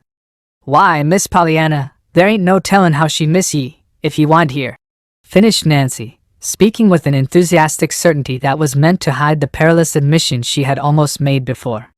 Even then she was not quite prepared for the sudden joy that illumined Pollyanna's face. "Oh, Nancy, I'm so glad, glad. You don't know how glad I am that Aunt Polly wants me. As if I'd leave her now," thought Pollyanna, as she climbed the stairs to her room a little later. "I always knew I wanted to live with Aunt Polly, but I reckon maybe I didn't know quite how much I wanted Aunt Polly to want to live with me." The task of telling John Pendleton of her decision would not be an easy one, Pollyanna knew, and she dreaded it. She was very fond of John Pendleton, and she was very sorry for him, because he seemed to be so sorry for himself. She was sorry, too, for the long, lonely life that had made him so unhappy, and she was grieved that it had been because of her mother that he had spent those dreary years. She pictured the great gray house as it would be after its master was well again, with its silent rooms, its littered floors, its disordered desk, and her heart ached for his loneliness. She wished that somewhere, someone might be found who, and it was at this point that she sprang to her feet with a little cry of joy at the thought that had come to her. As soon as she could, after that, she hurried up the hill to John Pendleton's house, and in due time she found herself in the great dim library, with John Pendleton himself sitting near her, his long, thin hands lying idle on the arms of his chair, and his faithful little dog at his feet. "Well, Pollyanna, is it to be the glad game with me all the rest of my life?" asked the man, gently. "Oh, yes," cried Pollyanna. "I've thought of the very gladdest kind of a thing for you to do, and—" "With you?" asked John Pendleton, his mouth growing a little stern at the corners. "And no, but—" "Pollyanna, you aren't going to say no," interrupted a voice deep with emotion. "I've got to, Mr. Pendleton, truly I have." "And Polly, did she refuse to let you come?" I didn't ask her," stammered the little girl, miserably. "Pollyanna!" Pollyanna turned away her eyes. She could not meet the hurt, grieved gaze of her friend. "So you didn't even ask her?" "I couldn't, sir, truly," faltered Pollyanna. "You see, I found out, without asking. And Polly wants me with her, and I want to stay, too," she confessed bravely. "You don't know how good she's been to me, and I think, really, sometimes she's beginning to be glad about things, lots of things. And you know she never used to be. You said it yourself?" "Oh, Mr. Pendleton, I couldn't leave Aunt Polly, now." There was a long pause. Only the snapping of the wood fire in the grate broke the silence. At last, however, the man spoke. "No, Pollyanna, I see. You couldn't leave her, now," he said. "I won't ask you again." The last word was so low it was almost inaudible, but Pollyanna heard. "Oh, but you don't know about the rest of it," she reminded him eagerly. "There's the very gladdest thing you can do, truly there is. Not for me, Pollyanna. Yes, sir, for you. You said it. You said only a woman's hand and heart or a child's presence could make a home. And I can get it for you, a child's presence, not me, you know, but another one. As if I would have any but you," resented an indignant voice. "But you will, when you know, you're so kind and good. Why, think of the prisms and the gold pieces, and all that money you saved for the heathen and—" "Pollyanna," interrupted the man, savagely. "Once for all let us end that nonsense. I've tried to tell you half a dozen times before. There is no money for the heathen. I never sent a penny to them in my life. There." He lifted his chin and braced himself to meet what he expected, the grieved disappointment of Pollyanna's eyes. To his amazement, however, there was neither grief nor disappointment in Pollyanna's eyes. There was only surprised joy.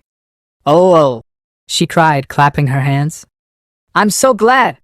That is," she corrected, coloring distressfully, "I don't mean that I'm not sorry for the heathen, only just now I can't help being glad that you don't want the little India boys, because all the rest have wanted them.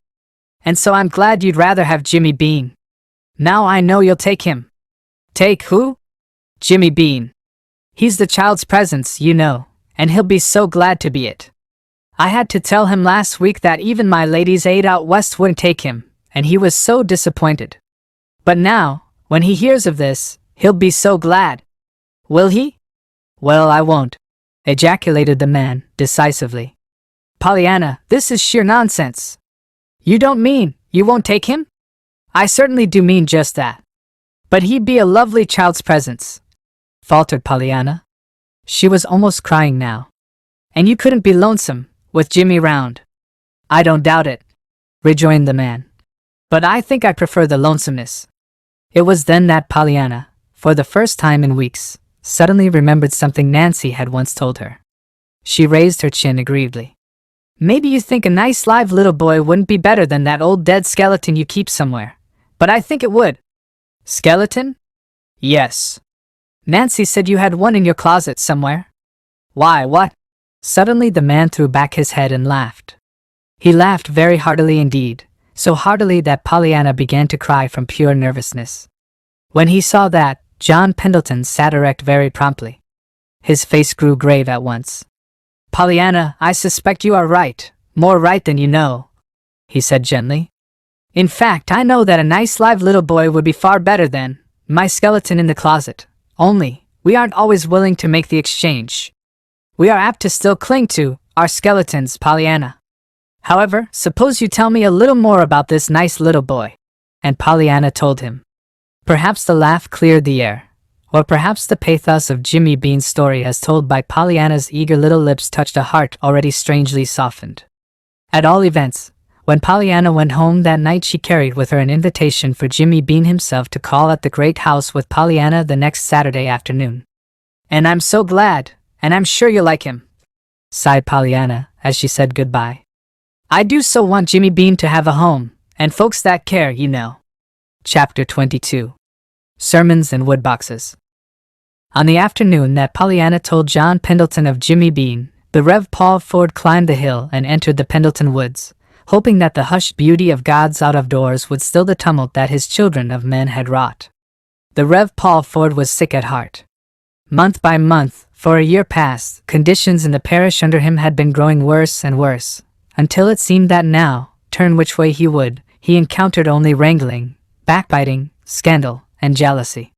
He had argued, pleaded, rebuked, and ignored by turns, and always and through all he had prayed, earnestly, hopefully.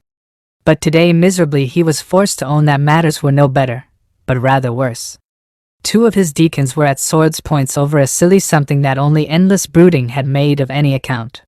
3 of his most energetic women workers had withdrawn from the Ladies' Aid Society because a tiny spark of gossip had been fanned by wagging tongues into a devouring flame of scandal. The choir had split over the amount of solo work given to a fancily preferred singer. Even the Christian Endeavor Society was in a ferment of unrest owing to open criticism of 2 of its officers. As to the Sunday school, it had been the resignation of its superintendent and 2 of its teachers that had been the last straw, and that had sent the harassed minister to the quiet woods for prayer and meditation. Under the green arch of the trees the Rev. Paul Ford faced the thing squarely. To his mind, the crisis had come. Something must be done, and done at once. The entire work of the church was at a standstill. The Sunday services, the weekday prayer meeting, the missionary teas, even the suppers and socials were becoming less and less well attended. True, a few conscientious workers were still left. But they pulled at cross purposes, usually, and always they showed themselves to be acutely aware of the critical eyes all about them, and of the tongues that had nothing to do but to talk about what the eyes saw. And because of all this, the Rev. Paul Ford understood very well that he, God's minister, the church, the town, and even Christianity itself was suffering, and must suffer still more unless. Clearly something must be done, and done at once. But what? Slowly the minister took from his pocket the notes he had made for his next Sunday's sermon. Frowningly he looked at them. His mouth settled into stern lines, as aloud, very impressively, he read the verses on which he had determined to speak. But woe unto you, scribes and Pharisees, hypocrites! For ye shut up the kingdom of heaven against men, for ye either go in yourselves, either suffer ye them that are entering to go in. Woe unto you, scribes and Pharisees, hypocrites! For ye devour widows' houses, and for a pretense make long prayer, therefore ye shall receive the greater damnation. Woe unto you, scribes and Pharisees, hypocrites!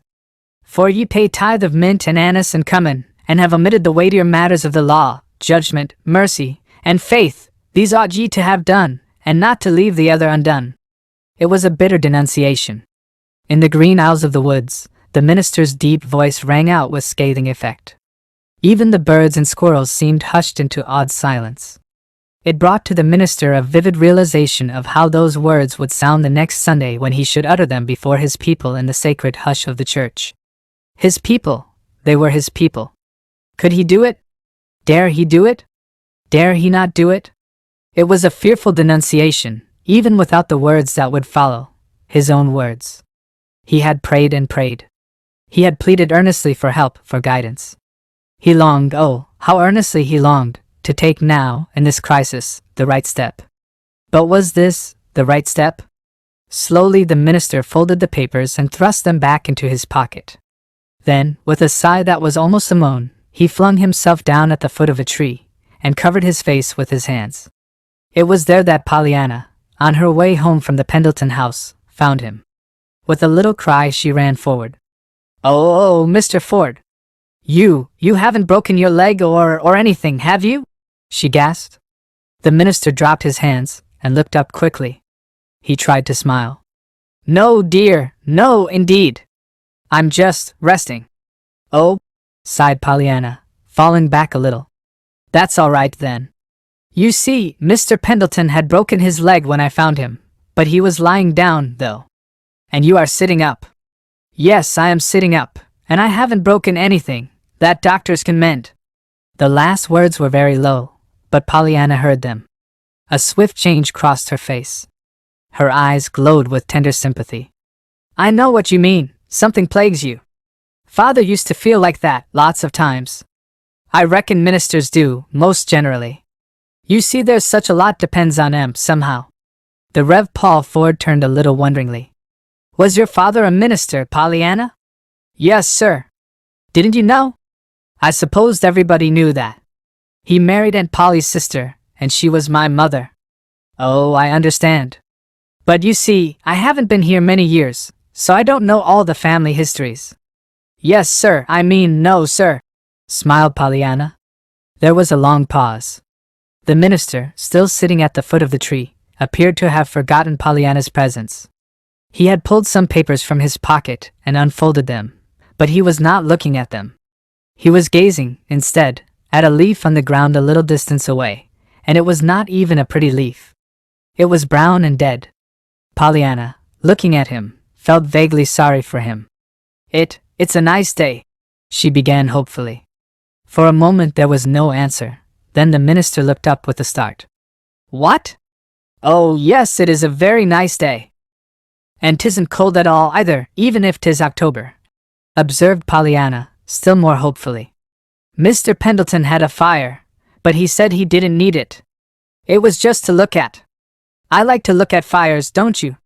There was no reply this time, though Pollyanna waited patiently, before she tried again, by a new route. Do you like being a minister? The Rev. Paul Ford looked up now, very quickly. Do I like? Why, what an odd question. Why do you ask that, my dear? Nothing, only the way you looked. It made me think of my father. He used to look like that, sometimes. Did he? The minister's voice was polite, but his eyes had gone back to the dried leaf on the ground.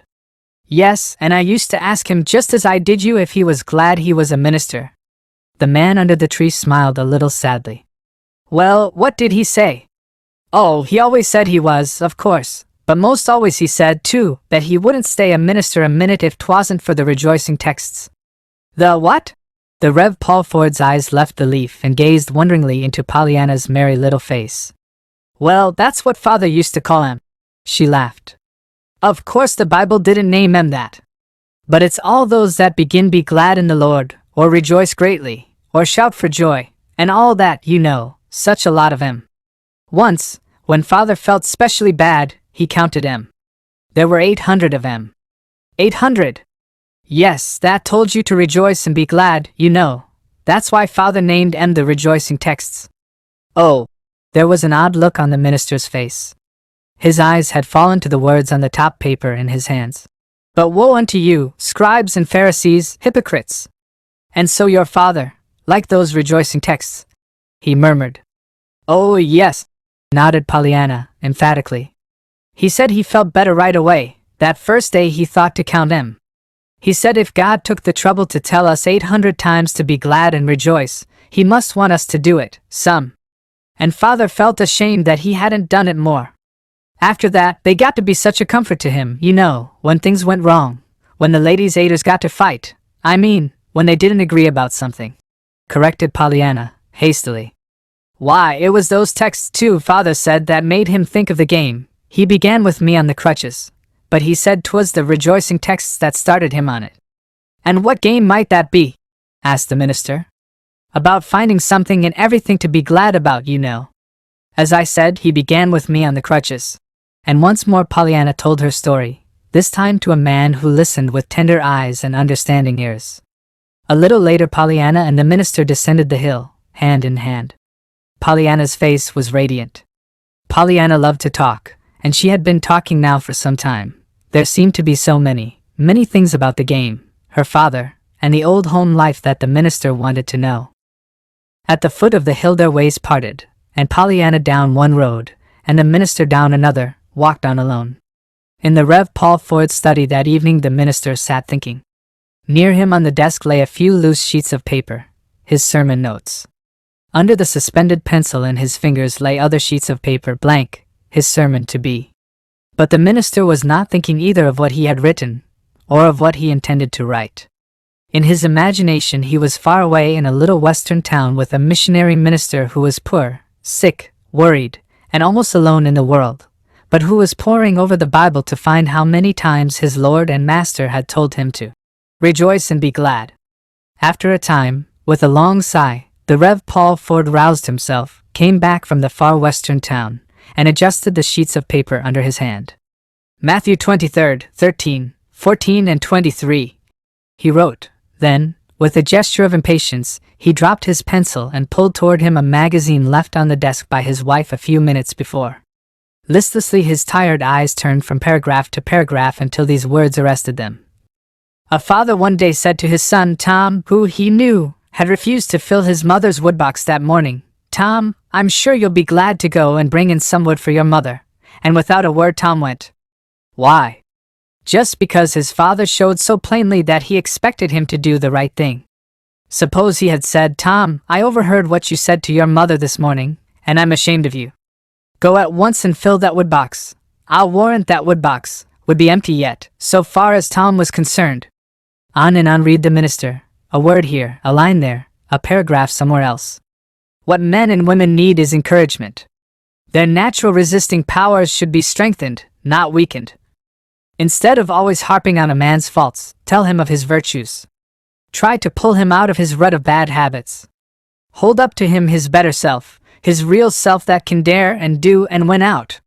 The influence of a beautiful, helpful, hopeful character is contagious, and may revolutionize a whole town. People radiate what is in their minds and in their hearts. If a man feels kindly and obliging, his neighbors will feel that way, too, before long. But if he scolds and scowls and criticizes, his neighbors will return scowl for scowl, and add interest. When you look for the bad, expecting it, you will get it. When you know you will find the good, you will get that. Tell your son Tom you know he'll be glad to fill that woodbox. Then watch him start, alert and interested. The minister dropped the paper and lifted his chin. In a moment he was on his feet, tramping the narrow room back and forth, back and forth. Later, some time later, he drew a long breath, and dropped himself in the chair at his desk. "God helping me, I'll do it," he cried softly. "I'll tell all my Toms I know they'll be glad to fill that woodbox. I'll give them work to do, and I'll make them so full of the very joy of doing it that they won't have time to look at their neighbors' woodboxes." And he picked up his sermon notes, tore straight through the sheets, and cast them from him, so that on one side of his chair lay, "But woe unto you," and on the other, "Scribes and Pharisees, hypocrites," while across the smooth white paper before him his pencil fairly flew, after first drawing one black line through Matthew 23, 13, 14 and 23. Thus it happened that the Rev. Paul Ford's sermon the next Sunday was a veritable bugle call to the best that was in every man and woman and child that heard it, and its text was one of Pollyanna's shining 800. Be glad in the Lord and rejoice, ye righteous, and shout for joy all ye that are upright in heart. Chapter 23. An accident. At Mrs. Snow's request, Pollyanna went one day to Dr. Chilton's office to get the name of a medicine which Mrs. Snow had forgotten. As it chanced, Pollyanna had never before seen the inside of Dr. Chilton's office. "I've never been to your home before. This is your home, isn't it?" she said, looking interestedly about her. The doctor smiled a little sadly. "Yes, such as 'tis," he answered, as he wrote something on the pad of paper in his hand. "But it's a pretty poor apology for a home, Pollyanna. They're just rooms, that's all, not a home." Pollyanna nodded her head wisely. Her eyes glowed with sympathetic understanding. "I know. It takes a woman's hand and heart, or a child's presence to make a home," she said. "Eh?" The doctor wheeled about abruptly. "Mr. Pendleton told me," nodded Pollyanna again, "about the woman's hand and heart, or the child's presence, you know. Why don't you get a woman's hand and heart, Dr. Chilton? Or maybe you take Jimmy Bean, if Mr. Pendleton doesn't want him." Dr. Chilton laughed a little constrainedly. "So Mr. Pendleton says it takes a woman's hand and heart to make a home, does he?" he asked evasively. "Yes. He says his is just a house, too. Why don't you, Dr. Chilton?" "Why don't I, what?" The doctor had turned back to his desk. "Get a woman's hand and heart. Oh, and I forgot." Pollyanna's face showed suddenly a painful color. "I suppose I ought to tell you. It wasn't Aunt Polly that Mr. Pendleton loved long ago, and so we aren't going there to live. You see, I told you it was, but I made a mistake. I hope you didn't tell anyone," she finished anxiously. "No, I didn't tell anyone, Pollyanna," replied the doctor, a little queerly. "Oh, that's all right then," sighed Pollyanna in relief. "You see, you're the only one I told, and I thought Mr. Pendleton looked sort of funny when I said I'd told you." "Did he?" The doctor's lips twitched. "Yes. And of course he wouldn't want many people to know it, when 'twasn't true. But why don't you get a woman's hand and heart, Dr. Chilton?" There was a moment's silence. Then very gravely the doctor said, "They're not always to be had, for the asking, little girl." Pollyanna frowned thoughtfully. "But I should think you could get 'em," she argued. The flattering emphasis was unmistakable. "Thank you," laughed the doctor, with uplifted eyebrows. Then, gravely again, "I'm afraid some of your older sisters would not be quite so confident. At least they haven't shown themselves to be so obliging," he observed. Pollyanna frowned again. Then her eyes widened in surprise. "Why, Dr. Chilton, you don't mean you didn't try to get somebody's hand and heart once, like Mr. Pendleton, and couldn't, did you?" The doctor got to his feet a little abruptly. There, Pollyanna, never mind about that now. Don't let other people's troubles worry your little head. Suppose you run back now to Mrs. Snow. I've written down the name of the medicine, and the directions how she is to take it. Was there anything else?" Pollyanna shook her head. "No, sir, thank you, sir," she murmured soberly, as she turned toward the door. From the little hallway she called back, her face suddenly alight. "Anyhow, I'm glad 'twasn't my mother's hand and heart that you wanted and couldn't get, Dr. Chilton. Goodbye." It was on the last day of October that the accident occurred. Pollyanna, hurrying home from school, crossed the road at an apparently safe distance in front of a swiftly approaching motor car. Just what happened, no one could seem to tell afterward. Neither was there anyone found who could tell why it happened or who was to blame that it did happen. Pollyanna, however, at 5 o'clock, was borne, limp and unconscious, into the little room that was so dear to her. There, by a white-faced Aunt Polly and a weeping Nancy, she was undressed tenderly and put to bed, while from the village, hastily summoned by telephone, Dr. Warren was hurrying as fast as another motor car could bring him. And you didn't need to more and look at her aunt's face. Nancy was sobbing to old Tom in the garden, after the doctor had arrived and was closeted in the hushed room. You didn't need to more and look at her aunt's face to see that TWA had no duty that was eating her. Your hands don't shake, and your eyes don't look as if he was trying to hold back the angel o' death himself, when you're just doing your duty. Mr. Tom, they don't. Is she hurt bad? The old man's voice shook. There ain't no tellin', sobbed Nancy. She lay back that white and still she might easy be dead. But Miss Polly said she wa'n't dead, and Miss Polly had oughter know, if any one would. She kept up such a listenin' and a feelin' for her heartbeats and her breath. Couldn't ye tell anythin' what it done to her, that? Old Tom's face worked convulsively. Nancy's lips relaxed a little. I wish ye would call it somethin', Mr. Tom, and somethin' good and strong, too. Drat it. Ter think of its runnin' down our little girl. I always hated the evil-smellin' things anyhow, I did. But where is she hurt? I don't know, moaned Nancy. There's a little cut on her blessed head, but 'tain't bad, that ain't, Miss Polly says. She says she's afraid it's infernally she's hurt. A faint flicker came into old Tom's eyes. I guess you mean internally, Nancy, he said dryly. She's hurt infernally, all right, plague take that automobile, but I don't guess Miss Polly'd be using that word, all the same. Eh? Well, I don't know, moaned Nancy, with a shake of her head as she turned away.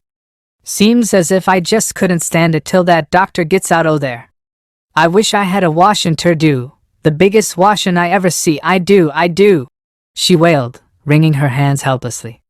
Even after the doctor was gone, however, there seemed to be little that Nancy could tell Mr. Tom. There appeared to be no bones broken, and the cut was of slight consequence.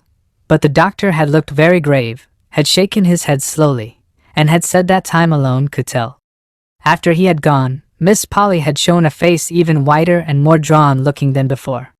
The patient had not fully recovered consciousness, but at present she seemed to be resting as comfortably as could be expected. A trained nurse had been sent for, and would come that night. That was all. And Nancy turned sobbingly, and went back to her kitchen.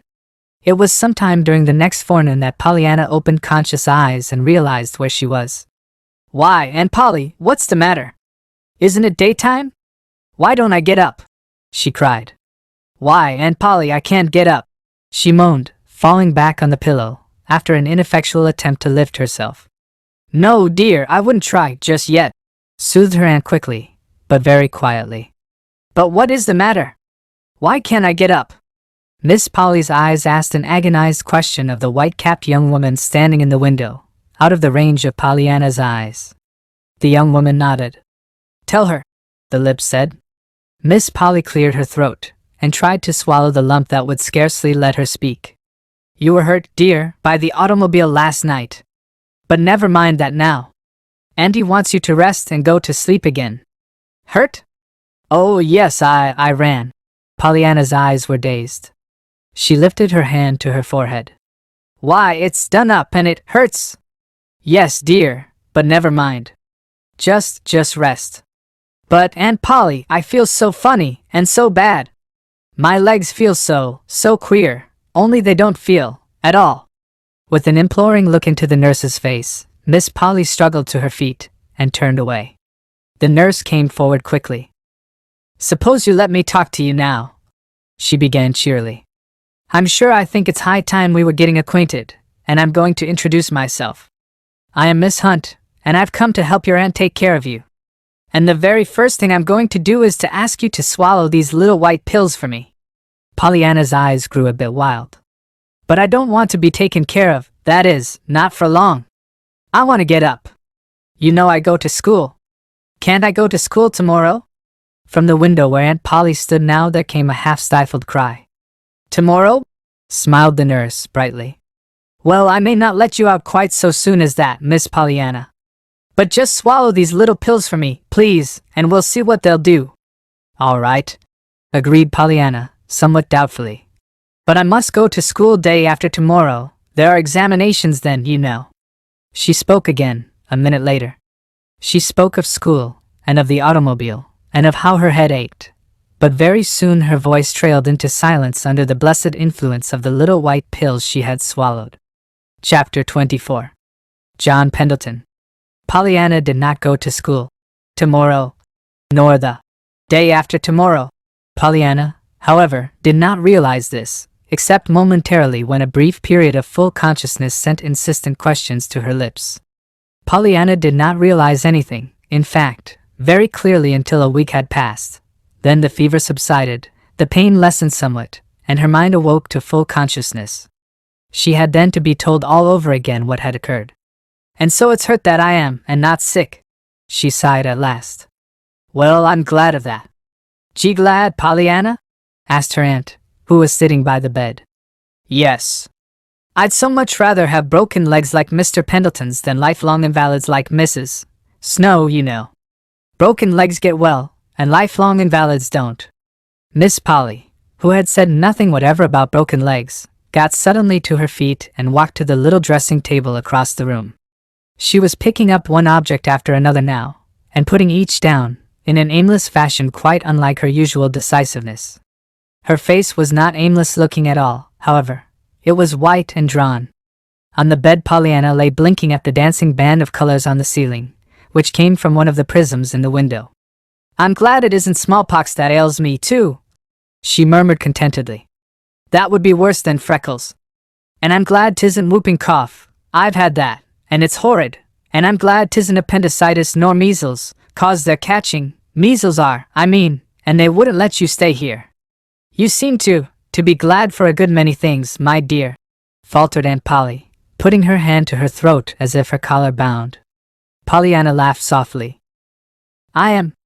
I've been thinking of em, lots of em, all the time I've been looking up at that rainbow. I love rainbows. I'm so glad Mr. Pendleton gave me those prisms. I'm glad of some things I haven't said yet. I don't know, but I'm most glad I was hurt. Pollyanna!" Pollyanna laughed softly again. She turned luminous eyes on her aunt. "Well, you see, since I have been hurt, you've called me dear lots of times, and you didn't before. I love to be called dear, by folks that belong to you, I mean. Some of the ladies' aiders did call me that, and of course that was pretty nice, but not so nice as if they had belonged to me, like you do." "Oh, Aunt Polly, I'm so glad you belong to me." Aunt Polly did not answer. Her hand was at her throat again. Her eyes were full of tears. She had turned away and was hurrying from the room through the door by which the nurse had just entered. It was that afternoon that Nancy ran out to old Tom, who was cleaning harnesses in the barn.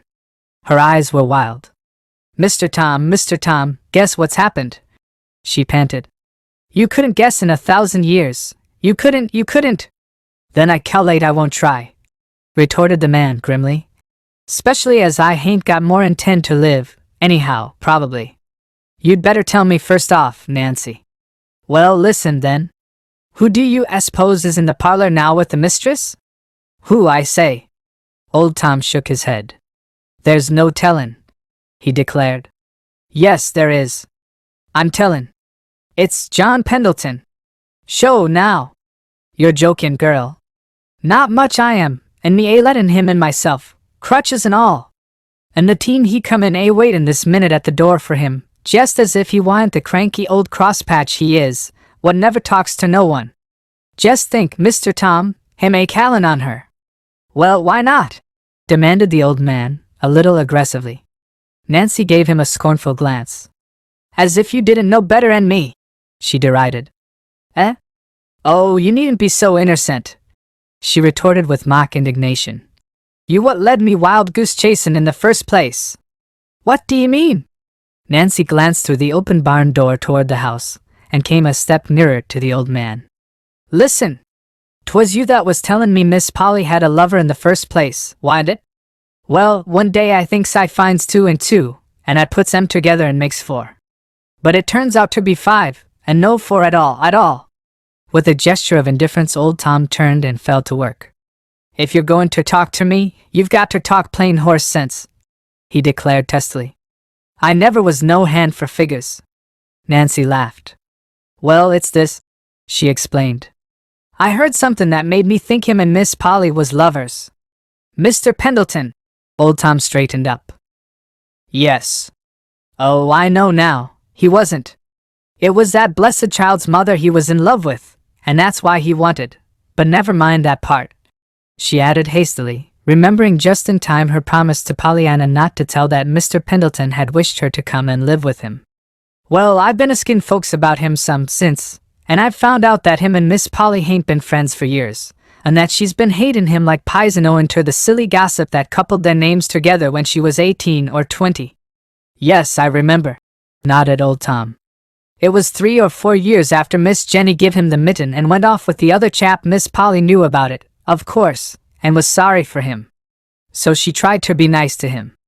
Maybe she overdid it a little. She hated that minister chap so who had took off her sister. At any rate, somebody begun to make trouble. They said she was running after him. Running after any man. Her, interjected Nancy. I know it, but they did, declared old Tom. And of course no gal of any spunk'll stand that. Then about that time come her own lover and the trouble with him.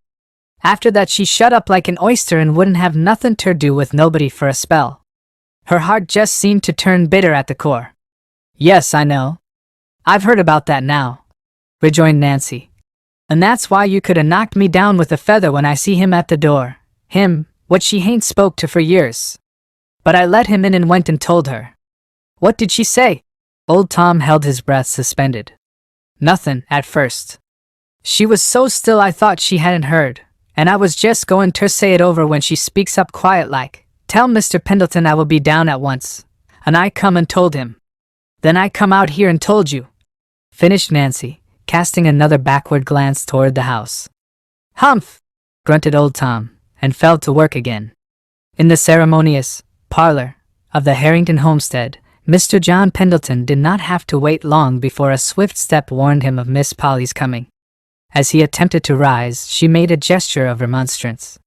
She did not offer her hand, however, and her face was coldly reserved. I called to ask for Pollyanna.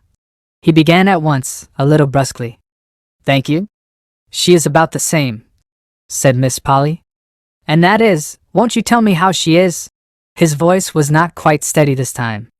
A quick spasm of pain crossed the woman's face. I can't, I wish I could.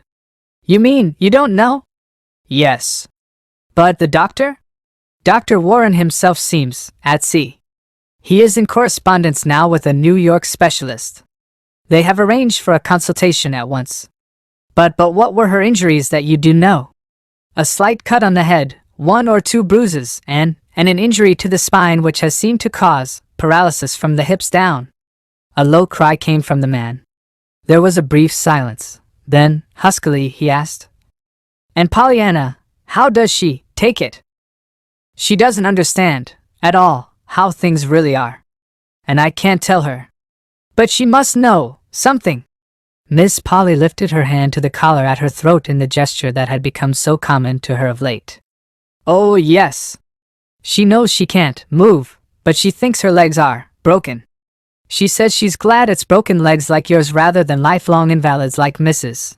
Snow's, because broken legs get well, and the other doesn't. She talks like that all the time, until it seems as if I should die. Through the blur of tears in his own eyes, the man saw the drawn face opposite, twisted with emotion. Involuntarily his thoughts went back to what Pollyanna had said when he had made his final plea for her presence. Oh, I couldn't leave Aunt Polly, now. It was this thought that made him ask very gently, as soon as he could control his voice. I wonder if you know, Miss Harrington, how hard I tried to get Pollyanna to come and live with me. With you, Pollyanna! The man winced a little at the tone of her voice, but his own voice was still impersonally cool when he spoke again. Yes. I wanted to adopt her, legally, you understand, making her my heir, of course. The woman in the opposite chair relaxed a little. It came to her, suddenly, what a brilliant future it would have meant for Pollyanna, this adoption, and she wondered if Pollyanna were old enough and mercenary enough to be tempted by this man's money and position. I am very fond of Pollyanna. The man was continuing. I am fond of her both for her own sake and for her mother's. I stood ready to give Pollyanna the love that had been 25 years in storage. Love. Miss Polly remembered suddenly why she had taken this child in the first place, and with the recollection came the remembrance of Pollyanna's own words uttered that very morning. I love to be called dear by folks that belong to you. And it was this love-hungry little girl that had been offered the stored-up affection of 25 years. And she was old enough to be tempted by love. With a sinking heart, Miss Polly realized that.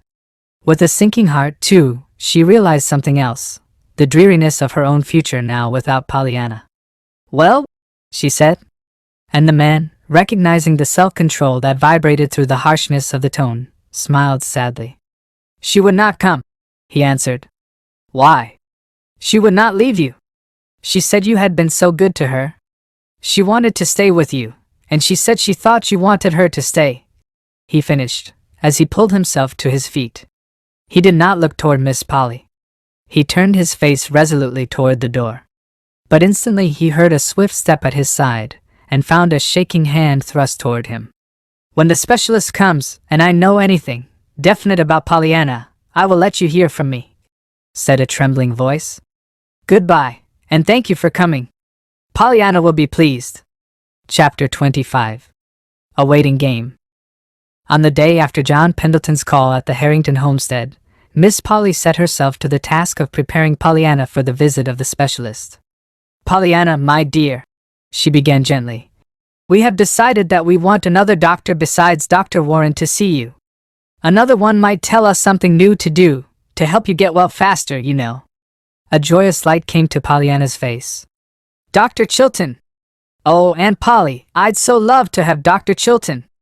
I've wanted him all the time, but I was afraid you didn't, on account of his seeing you in the sun parlor that day, you know, so I didn't like to say anything. But I'm so glad you do want him. Aunt Polly's face had turned white, then red, then back to white again. But when she answered, she showed very plainly that she was trying to speak lightly and cheerfully. Oh, no, dear! It wasn't Dr. Chilton at all that I meant. It is a new doctor, a very famous doctor from New York, who knows a great deal about hurts like yours. Pollyanna's face fell. I don't believe he knows half so much as Dr. Chilton. Oh, yes, he does, I'm sure, dear. But it was Dr. Chilton who doctored Mr. Pendleton's broken leg, Aunt Polly. If you don't mind very much, I would like to have Dr. Chilton, truly I would. A distressed color suffused Miss Polly's face. For a moment she did not speak at all, then she said gently, though yet with a touch of her old stern decisiveness. But I do mind, Pollyanna. I mind very much. I would do anything, almost anything for you, my dear. But for reasons which I do not care to speak of now, I don't wish Dr. Chilton called in on this case. And believe me, he cannot know so much about your trouble, as this great doctor does, who will come from New York tomorrow.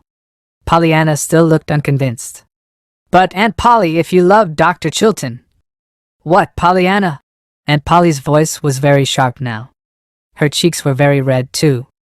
I say, if you loved Dr. Chilton, and didn't love the other one, sighed Pollyanna.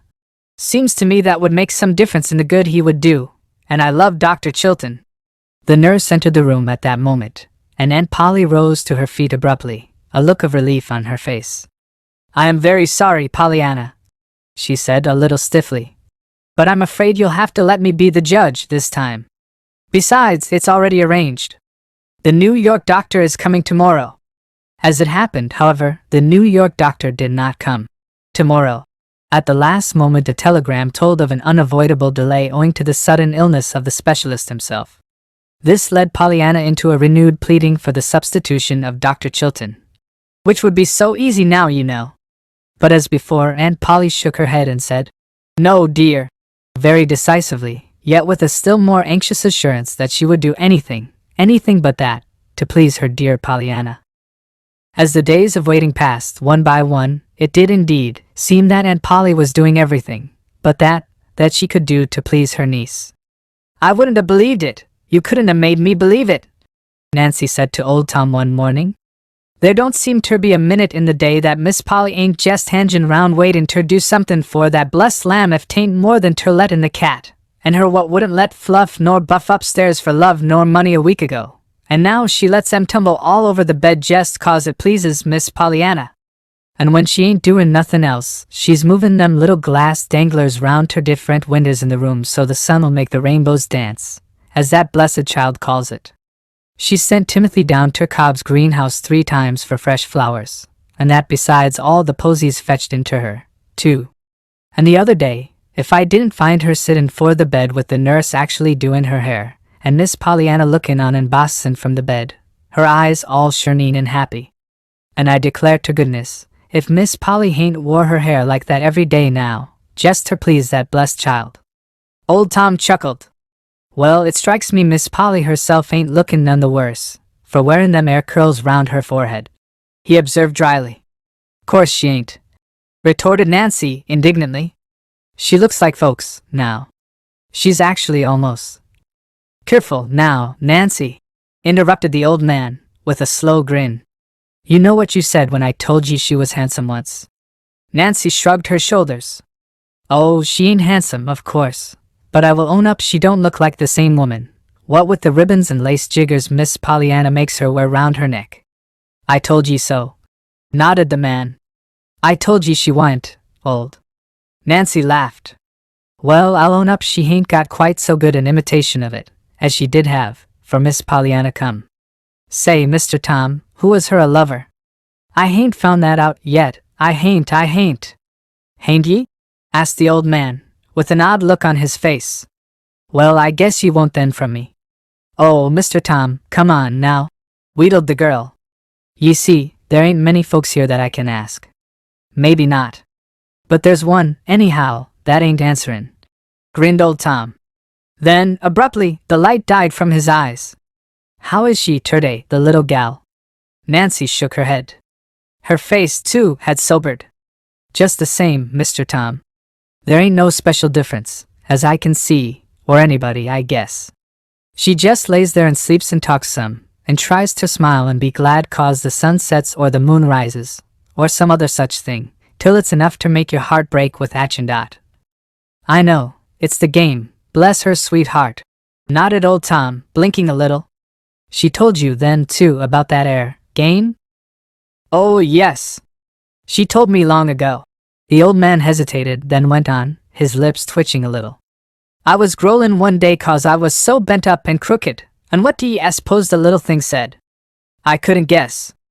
I wouldn't think she could find anything about that to be glad about. She did. She said I could be glad, anyhow, that I didn't have to stoop so far to do my weedin' 'cause I was already bent part way over. Nancy gave a wistful laugh. Well, I ain't surprised, after all. You might know she'd find something. We've been playin' it, that game, since almost the first, 'cause there wa'n't no one else she could play it with, though she did speak of her aunt. Miss Polly! Nancy chuckled. I guess you hain't got such an awful different opinion o' the mistress than I have. She bridled. Old Tom stiffened. I was only thinkin' 'twould be some of a surprise to her, he explained with dignity. Well, yes, I guess 'twould be then, retorted Nancy. I ain't sayin' what 'twould be now. I'd believe anything o' the mistress now, even that she'd take to playin' it herself. But hain't the little gal told her, ever? She's told everyone else, I guess. I'm hearin' of it everywhere now since she was hurted, said Tom. Well, she didn't tell Miss Polly, rejoined Nancy. Miss Pollyanna told me long ago that she couldn't tell her, 'cause her aunt didn't like to have her talk about her father, and 'twas her father's game, and she'd have to talk about him if she did tell it.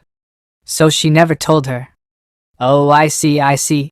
The old man nodded his head slowly. They was always bitter against the minister chap, all of them, 'cause he took Miss Jenny away from em.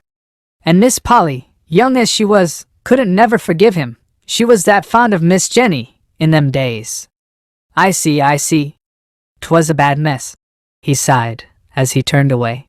Yes, 'twas, all round, sighed Nancy in her turn, as she went back to her kitchen. For no one were those days of waiting easy. The nurse tried to look cheerful, but her eyes were troubled. The doctor was openly nervous and impatient. Miss Polly said little, but even the softening waves of hair about her face, and the becoming laces at her throat, could not hide the fact that she was growing thin and pale. As to Pollyanna petted the dog, smoothed the cat's sleek head, admired the flowers and ate the fruits and jellies that were sent in to her, and returned innumerable cheery answers to the many messages of love and inquiry that were brought to her bedside. But she, too, grew pale and thin, and the nervous activity of the poor little hands and arms only emphasized the pitiful motionlessness of the once active little feet and legs now lying so woefully quiet under the blankets. As to the game, Pollyanna told Nancy these days how glad she was going to be when she could go to school again, go to see Mrs. Snow, go to call on Mr. Pendleton, and go to ride with Dr. Chilton, nor did she seem to realize that all this gladness was in the future, not the present. Nancy, however, did realize it, and cry about it, when she was alone. Chapter 26. A door ajar. Just a week from the time Dr. Mead, the specialist, was first expected, he came. He was a tall, broad-shouldered man with kind gray eyes, and a cheerful smile. Pollyanna liked him at once, and told him so. "You look quite a lot like my doctor, you see," she added engagingly. "Your doctor?" Dr. Mead glanced in evident surprise at Dr. Warren, talking with the nurse a few feet away. Dr. Warren was a small, brown-eyed man with a pointed brown beard. "Oh, that isn't my doctor," smiled Pollyanna, divining his thought. "Dr. Warren is Aunt Polly's doctor. My doctor is Dr. Chilton." "OH," said Dr. Mead a little oddly, his eyes resting on Miss Polly, who, with a vivid blush, had turned hastily away. "Yes." Pollyanna hesitated, then continued with her usual truthfulness. "You see, I wanted Dr. Chilton all the time, but Aunt Polly wanted you. She said you knew more than Dr. Chilton, anyway about broken legs like mine. And of course if you do, I can be glad for that. Do you?" A swift something crossed the doctor's face that Pollyanna could not quite translate. "Only time can tell that, little girl," he said gently. Then he turned a grave face toward Dr. Warren, who had just come to the bedside. Everyone said afterward that it was the cat that did it. Certainly, if Fluffy had not poked an insistent paw and nose against Pollyanna's unlatched door, the door would not have swung noiselessly open on its hinges until it stood perhaps a foot ajar. And if the door had not been open, Pollyanna would not have heard her aunt's words. In the hall the two doctors, the nurse, and Miss Polly stood talking. In Pollyanna's room Fluffy had just jumped to the bed with a little purring meow of joy when through the open door sounded clearly and sharply Aunt Polly's agonized exclamation. "Not that! Doctor, not that! You don't mean the child will never walk again!" It was all confusion then. First, from the bedroom came Pollyanna's terrified, "Aunt Polly, Aunt Polly!" Then Miss Polly, seeing the open door and realizing that her words had been heard, gave a low little moan and, for the first time in her life, fainted dead away. The nurse, with a choking "She heard," stumbled toward the open door. The two doctors stayed with Miss Polly. Dr. Mead had to stay. He had caught Miss Polly as she fell. Dr. Warren stood by, helplessly. It was not until Pollyanna cried out again sharply and the nurse closed the door, that the two men, with a despairing glance into each other's eyes, awoke to the immediate duty of bringing the woman in Dr. Mead's arms back to unhappy consciousness. In Pollyanna's room, the nurse had found a purring gray cat on the bed vainly trying to attract the attention of a white-faced, wild-eyed little girl. "Miss Hunt, please, I want Aunt Polly. I want her right away, quick, please." The nurse closed the door and came forward hurriedly. Her face was very pale. She can't come just this minute, dear. She will, a little later." "What is it? Can I get it?" Pollyanna shook her head. "But I want to know what she said, just now. Did you hear her? I want Aunt Polly, she said something. I want her to tell me 'tisn't true, 'tisn't true." The nurse tried to speak, but no words came. Something in her face sent an added terror to Pollyanna's eyes. "Miss Hunt, you did hear her. It is true." "Oh, it isn't true. You don't mean I can't ever walk again?" There, dear, don't, choked the nurse. "Perhaps he didn't know. Perhaps he was mistaken. There's lots of things that could happen, you know. But Aunt Polly said he didn't know. She said he knew more than anybody else about broken legs like mine." Yes, I know, dear, but all doctors make mistakes sometimes. Just don't think any more about it now, please don't, dear." Pollyanna flung out her arms wildly. "But I can't help thinking about it," she sobbed. "It's all there is now to think about. Why, Miss Hunt, how am I going to school or to see Mr. Pendleton or Mrs. Snow or anybody?" She caught her breath and sobbed wildly for a moment. Suddenly she stopped and looked up, a new terror in her eyes. "Why, Miss Hunt, if I can't walk, how am I ever going to be glad for anything?" Miss Hunt did not know the game, but she did know that her patient must be quieted, and that at once. In spite of her own perturbation and heartache, her hands had not been idle, and she stood now at the bedside with the quieting powder ready. There, dear, just take this," she soothed. And by we'll be more rested, and we'll see what can be done then. Things aren't half as bad as they seem, dear, lots of times, you know." Obediently, Pollyanna took the medicine and sipped the water from the glass in Miss Hunt's hand. "I know, that sounds like things Father used to say," faltered Pollyanna, blinking off the tears. "He said there was always something about everything that might be worse, but I reckon he'd never just heard he couldn't ever walk again. I don't see how there can be anything about that could be worse, do you?" Miss Hunt did not reply. She could not trust herself to speak just then. Chapter 27. 2 Visits. It was Nancy who was sent to tell Mr. John Pendleton of Dr. Meade's verdict. Miss Polly had remembered her promise to let him have direct information from the house. To go herself, or to write a letter, she felt to be almost equally out of the question. It occurred to her then to send Nancy. There had been a time when Nancy would have rejoiced greatly at this extraordinary opportunity to see something of the House of Mystery and its master. But today her heart was too heavy to rejoice at anything. She scarcely even looked about her at all. Indeed, during the few minutes she waited for Mr. John Pendleton to appear. "I'm Nancy, sir," she said respectfully, in response to the surprised questioning of his eyes, when he came into the room. "Miss Harrington sent me to tell you about Miss Pollyanna." "Well?" In spite of the curt terseness of the word, Nancy quite understood the anxiety that lay behind that short "Well?" "It ain't well, Mr. Pendleton," she choked. "You don't mean—" He paused, and she bowed her head miserably. "Yes, sir. He says she can't walk again, never." For a moment there was absolute silence in the room. Then the man spoke, in a voice shaken with emotion. "Poor little girl. Poor little girl." Nancy glanced at him, but dropped her eyes at once. She had not supposed that sour, cross, stern John Pendleton could look like that.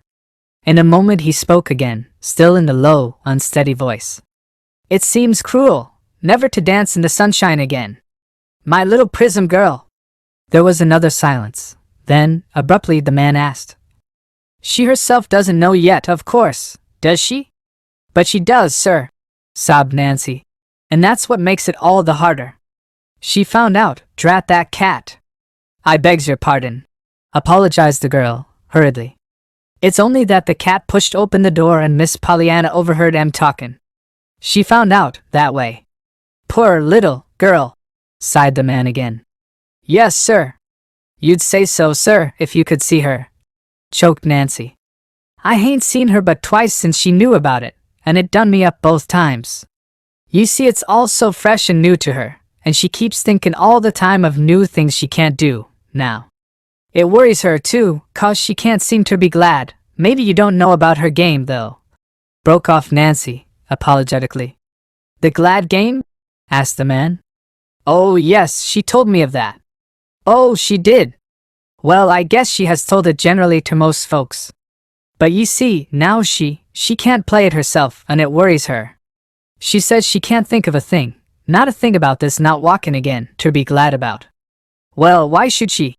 retorted the man, almost savagely. Nancy shifted her feet uneasily. "That's the way I felt too, till I happened to think it would be easier if she could find something, you know. So I tried to remind her." "To remind her? Of what?" John Pendleton's voice was still angrily impatient. Of how she told others to play at Miss Snow, and the rest, ye know, and what she said for them ter do. But the poor little lamb just cries and says it don't seem the same, somehow. She says it's easy to tell lifelong invalids how to be glad, but 'tain't the same thing when you're the lifelong invalid yourself and have to try to do it.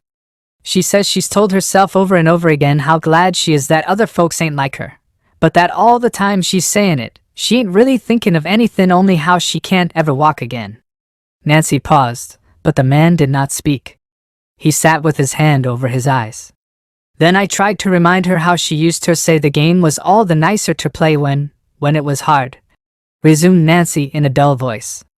"But she says that, too, is different, when it really is hard. And I must be going now, sir," she broke off abruptly.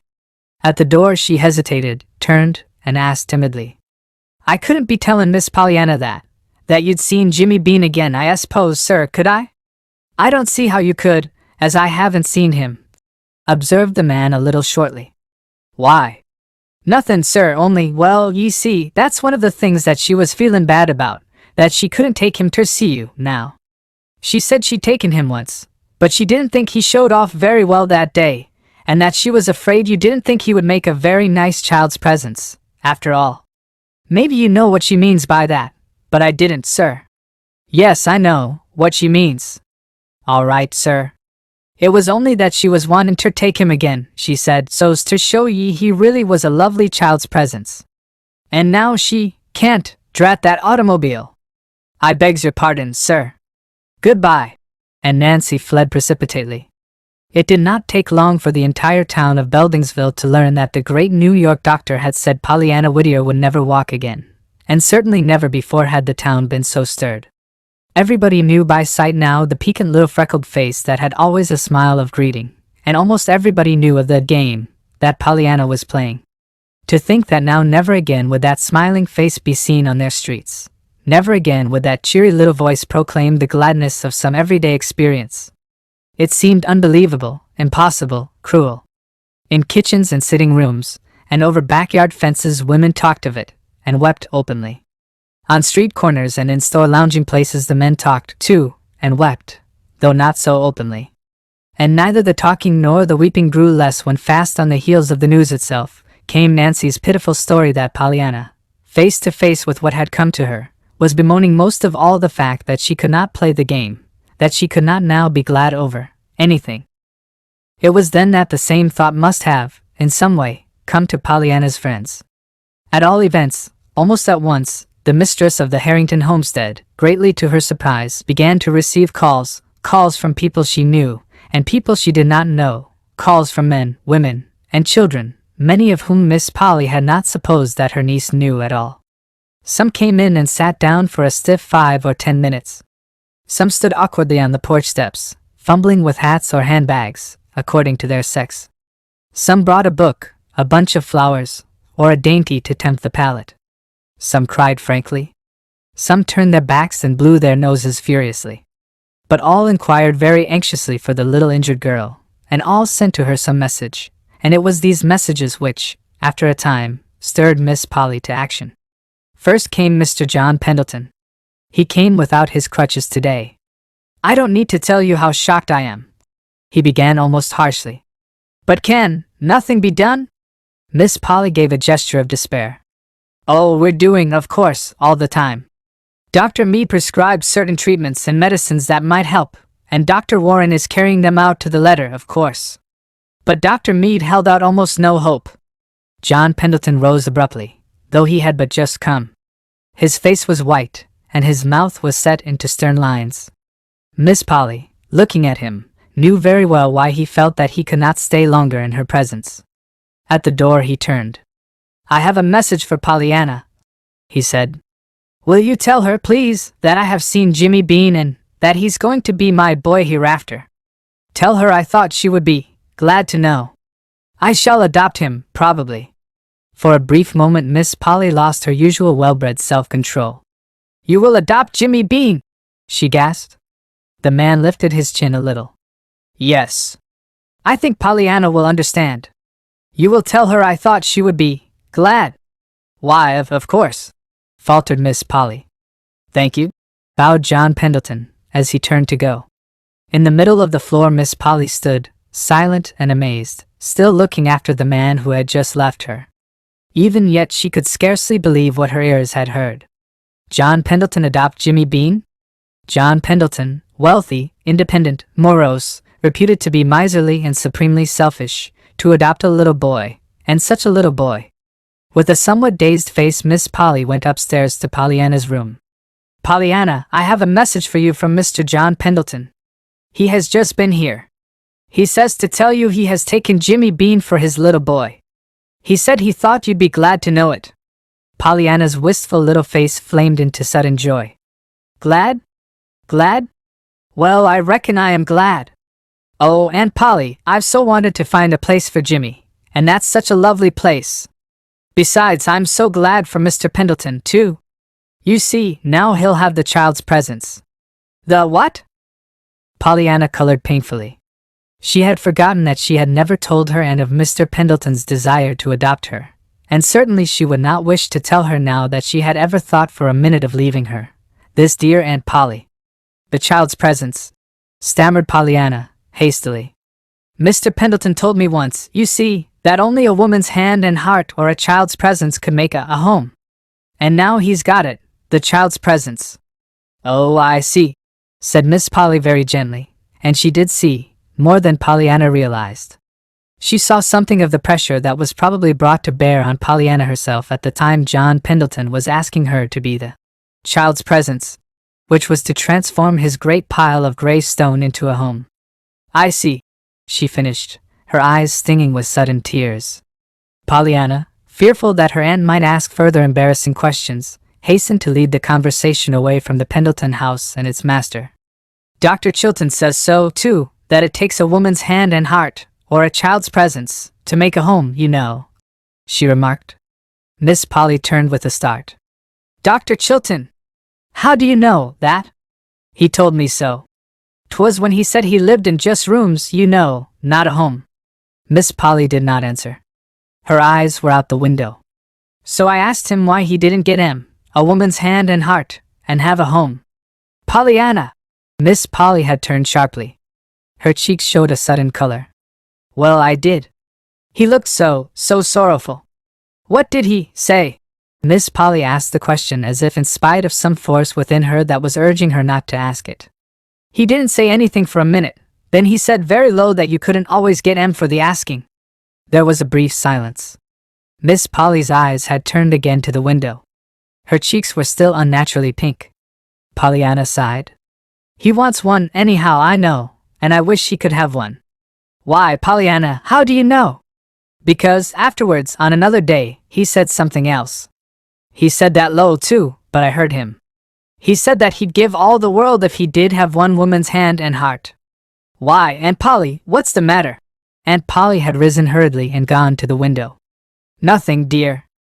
I was changing the position of this prism, said Aunt Polly, whose whole face now was aflame. Chapter 28. The Game and Its Players. It was not long after John Pendleton's second visit that Millie Snow called one afternoon. Millie Snow had never before been to the Harrington homestead. She blushed and looked very embarrassed when Miss Polly entered the room. I came to inquire for the little girl, she stammered. You are very kind. She is about the same. How is your mother? Rejoined Miss Polly, wearily. That is what I came to tell you, that is, to ask you to tell Miss Pollyanna. Hurried on the girl, breathlessly and incoherently. We think it's so awful, so perfectly awful that the little thing can't ever walk again. And after all she's done for us too, for mother, you know, teaching her to play the game, and all that. And when we heard how now she couldn't play it herself, poor little dear. I'm sure I don't see how she can, either, in her condition. But when we remembered all the things she'd said to us, we thought if she could only know what she had done for us, that it would help, you know, in her own case, about the game, because she could be glad, that is, a little glad. Millie stopped helplessly, and seemed to be waiting for Miss Polly to speak. Miss Polly had sat politely listening, but with a puzzled questioning in her eyes. Only about half of what had been said had she understood. She was thinking now that she always had known that Millie Snow was queer, but she had not supposed she was crazy. In no other way, however, could she account for this incoherent, illogical, unmeaning rush of words. When the pause came, she filled it with a quiet, I don't think I quite understand, Millie. Just what is it that you want me to tell my niece? Yes, that's it, I want you to tell her, answered the girl, feverishly. Make her see what she's done for us. Of course she's seen some things, because she's been there, and she's known mother is different. But I want her to know how different she is, and me too. I'm different. I've been trying to play it, the game, a little. Miss Polly frowned. She would have asked what Millie meant by this game, but there was no opportunity. Millie was rushing on again with nervous volubility. You know, nothing was ever right before, for mother. She was always wanting different. And really, I don't know as one could blame her much, under the circumstances. But now she lets me keep the shades up, and she takes interest in things, how she looks, and her nightdress, and all that. And she's actually begun to knit little things, reins and baby blankets for fairs and hospitals. And she's so interested, and so glad to think she can do it. And that was all Miss Pollyanna's doings, 'cause she told Mother she could be glad she'd got her hands and arms, anyway. And that made Mother wonder right away why she didn't do something with her hands and arms.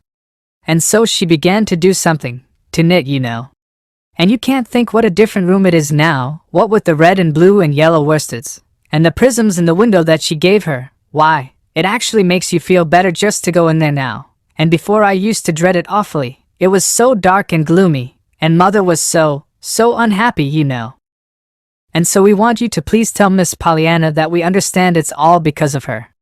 And please say we're so glad we know her, that we thought maybe if she knew it, it would make her a little glad that she knew us.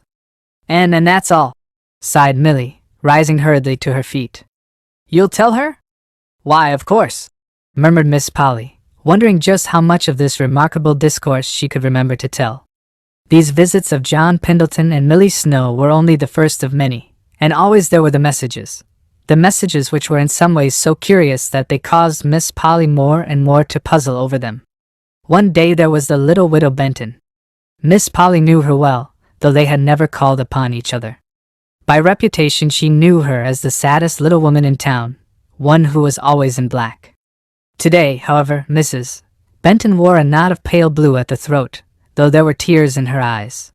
She spoke of her grief and horror at the accident. Then she asked diffidently if she might see Pollyanna. Miss Polly shook her head. I am sorry, but she sees no one yet. A little later, perhaps. Mrs. Benton wiped her eyes, rose, and turned to go. But after she had almost reached the hall door, she came back hurriedly. Miss Harrington, perhaps you'd give her a message, she stammered. Certainly, Mrs. Benton, I shall be very glad to. Still the little woman hesitated. Then she spoke. Will you tell her, please, that I've put on this, she said, just touching the blue bow at her throat.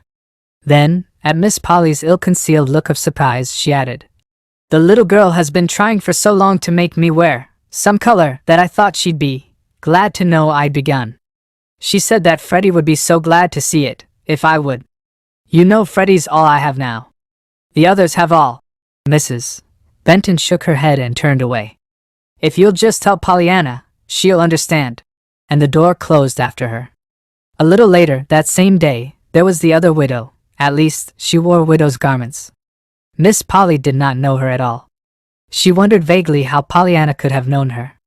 The lady gave her name as Mrs. Tarbell. I'm a stranger to you, of course, she began at once. But I'm not a stranger to your little niece, Pollyanna. I've been at the hotel all summer, and every day I've had to take long walks for my health. It was on these walks that I've met your niece. She's such a dear little girl. I wish I could make you understand what she's been to me. I was very sad when I came up here, and her bright face and cheery ways reminded me of my own little girl that I lost years ago. I was so shocked to hear of the accident, and then when I learned that the poor child would never walk again, and that she was so unhappy because she couldn't be glad any longer, the dear child, I just had to come to you. You are very kind, murmured Miss Polly. But it is you who are to be kind, demurred the other. I want you to give her a message from me. Will you? Certainly. Will you just tell her then that Mrs. Tarbell is glad now? Yes, I know it sounds odd, and you don't understand. But if you'll pardon me, I'd rather not explain. Sad lines came to the lady's mouth, and the smile left her eyes. Your niece will know just what I mean, and I felt that I must tell her. Thank you, and pardon me, please, for any seeming rudeness in my call, she begged, as she took her leave. Thoroughly mystified now, Miss Polly hurried upstairs to Pollyanna's room. Pollyanna, do you know a Mrs. Tarbell? Oh, yes. I love Mrs. Tarbell.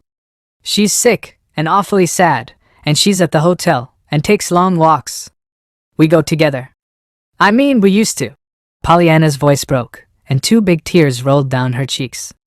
Miss Polly cleared her throat hurriedly. Will, she's just been here, dear. She left a message for you, but she wouldn't tell me what it meant. She said to tell you that Mrs. Tarbell is glad now. Pollyanna clapped her hands softly. Did she say that, really? Oh, I'm so glad. But Pollyanna, what did she mean? Why, it's the game, man. Pollyanna stopped short, her fingers to her lips. What game? And nothing much, and Polly, that is, I can't tell it unless I tell other things that I'm not to speak of. It was on Miss Polly's tongue to question her niece further, but the obvious distress on the little girl's face stayed the words before they were uttered. Not long after Mrs. Tarbell's visit, the climax came. It came in the shape of a call from a certain young woman with unnaturally pink cheeks and abnormally yellow hair, a young woman who wore high heels and cheap jewelry, a young woman whom Miss Polly knew very well by reputation, but whom she was angrily amazed to meet beneath the roof of the Harrington homestead. Miss Polly did not offer her hand. She drew back, indeed, as she entered the room. The woman rose at once. Her eyes were very red, as if she had been crying. Half defiantly she asked if she might, for a moment, see the little girl, Pollyanna. Miss Polly said no. She began to say it very sternly, but something in the woman's pleading eyes made her add the civil explanation that no one was allowed yet to see Pollyanna. The woman hesitated, then a little brusquely she spoke. Her chin was still at a slightly defiant tilt. My name is Mrs. Payson, Mrs. Tom Payson. I presume you've heard of me. Most of the good people in the town have, and maybe some of the things you've heard ain't true. But never mind that. It's about the little girl I came. I heard about the accident, and it broke me all up. Last week I heard how she could never walk again, and I wished I could give up my two uselessly well legs for hers. She'd do more good trotting around on them 1 hour than I could in 100 years. But never mind that. Legs ain't always given to the one who can make the best use of them, I notice. She paused and cleared her throat, but when she resumed her voice was still husky. Maybe you don't know it, but I've seen a good deal of that little girl of yours. We live on the Pendleton Hill Road, and she used to go by often, only she didn't always go by. She came in and played with the kids and talked to me, and my man, when he was home. She seemed to like it, and to like us. She didn't know, I suspect, that her kind of folks don't generally call on my kind. Maybe if they did call more, Miss Harrington, there wouldn't be so many of my kind, she added with sudden bitterness. Be that as it may, she came, and she didn't do herself no harm, and she did do us good, a lot o' good. How much she won't know, nor can't know, I hope, 'cause if she did, she'd know other things that I don't want her to know. But it's just this. It's been hard times with us this year, in more ways than one. We've been blue and discouraged, my man and me, and ready for most anything. We was reckoning on getting a divorce about now, and letting the kids well. We didn't know what we would do with the kids. Then came the accident, and what we heard about the little girl's never walking again. And we got to thinking how she used to come and sit on our doorstep and train with the kids, and laugh, and just be glad. She was always being glad about something, and then, one day, she told us why, and about the game, you know, and tried to coax us to play it. Well, we've heard now that she's fretting her poor little life out of her, because she can't play it no more, that there's nothing to be glad about. And that's what I came to tell her today, that maybe she can be a little glad for us, 'cause we've decided to stick to each other, and play the game ourselves. I knew she would be glad, because she used to feel kind of bad at things we said sometimes. Just how the game is going to help us, I can't say that I exactly see yet, but maybe 'twill. Anyhow, we're going to try, 'cause she wanted us to. Will you tell her? Yes, I will tell her, promised Miss Polly, a little faintly. Then, with sudden impulse, she stepped forward and held out her hand. And thank you for coming, Mrs. Payson, she said simply. The defiant chin fell. The lips above it trembled visibly. With an incoherently mumbled something, Mrs. Payson blindly clutched at the outstretched hand, turned, and fled. The door had scarcely closed behind her before Miss Polly was confronting Nancy in the kitchen. Nancy! Miss Polly spoke sharply.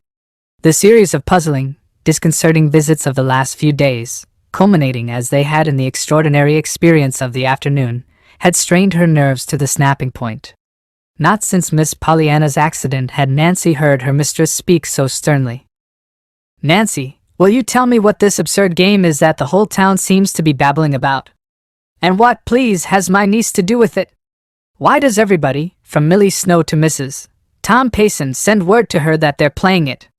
As near as I can judge, half the town are putting on blue ribbons, or stopping family quarrels, or learning to like something they never liked before, and all because of Pollyanna.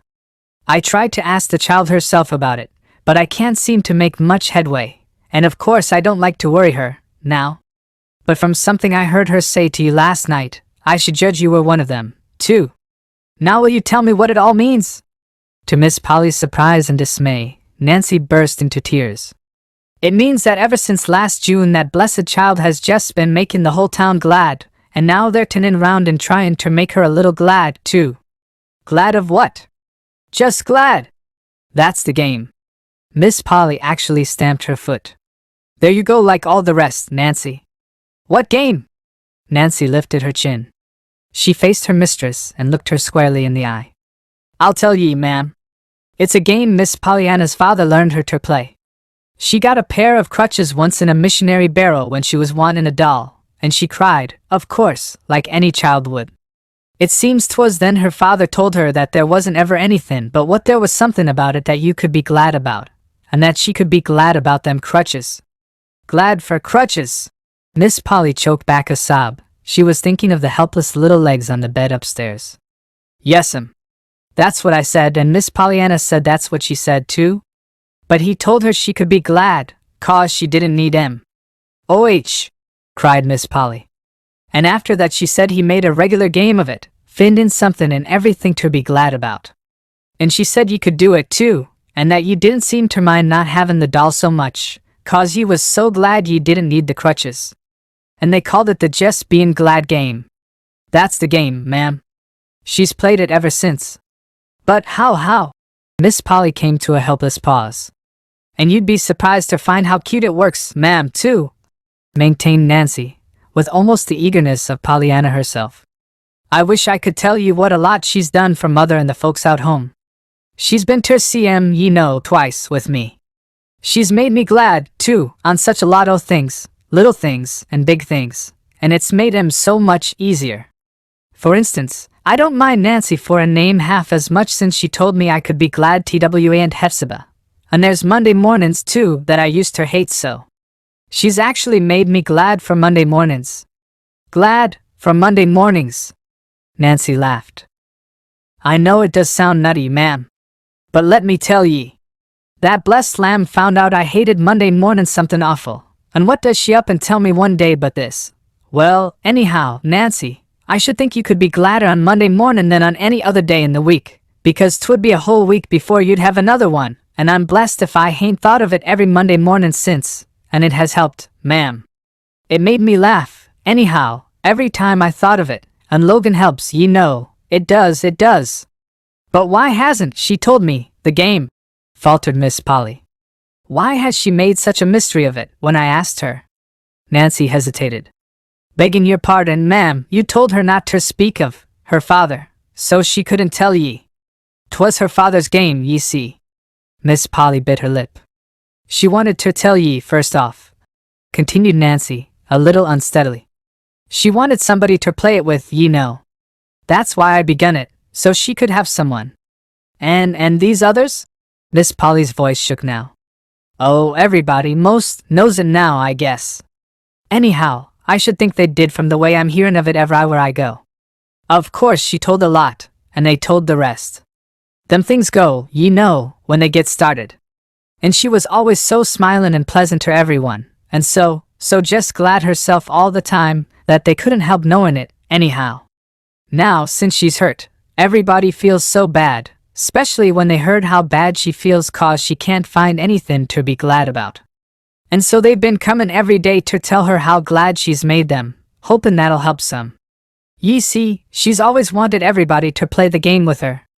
Well, I know somebody who'll play it, now, choked Miss Polly, as she turned and sped through the kitchen doorway. Behind her, Nancy stood staring amazedly. Well, I'll believe anything now, she muttered to herself.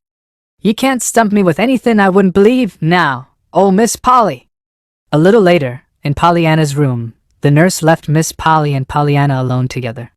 And you've had still another caller today, my dear, announced Miss Polly, in a voice she vainly tried to steady. Do you remember Mrs. Payson? Mrs. Payson? Why, I reckon I do. She lives on the way to Mr. Pendleton's, and she's got the prettiest little girl baby 3 years old, and a boy most 5. She's awfully nice, and so's her husband, only they don't seem to know how nice each other is. Sometimes they fight, they don't quite agree. They're poor too, they say, and of course they don't ever have barrels, 'cause he isn't a missionary minister, you know, well, he isn't. A faint color stole into Pollyanna's cheeks, which was duplicated suddenly in those of her aunt. But she wears real pretty clothes sometimes, in spite of their being so poor, resumed Pollyanna, in some haste. And she's got perfectly beautiful rings with diamonds and rubies and emeralds in them.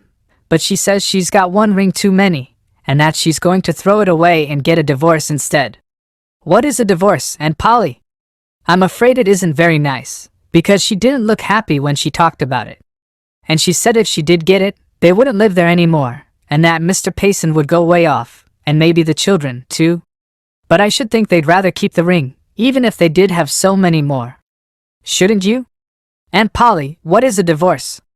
But they aren't going way off, dear, evaded Aunt Polly, hurriedly. They're going to stay right there together. Oh, I'm so glad. Then they'll be there when I go up to see, oh dear, broke off the little girl, miserably. Aunt Polly, why can't I remember that my legs don't go anymore, and that I won't ever go up to see Mr. Pendleton again? There, don't, choked her aunt. Perhaps you'll drive up sometime. But listen, I haven't told you yet all that Mrs. Payson said. She wanted me to tell you that they were going to stay together and to play the game, just as you wanted them to. Pollyanna smiled through tear-wet eyes. Did they? Did they really? Oh, I am glad of that. Yes, she said she hoped you'd be. That's why she told you, to make you glad, Pollyanna. Pollyanna looked up quickly. Why, Aunt Polly, you spoke just as if you knew. Do you know about the game, Aunt Polly? Yes, dear.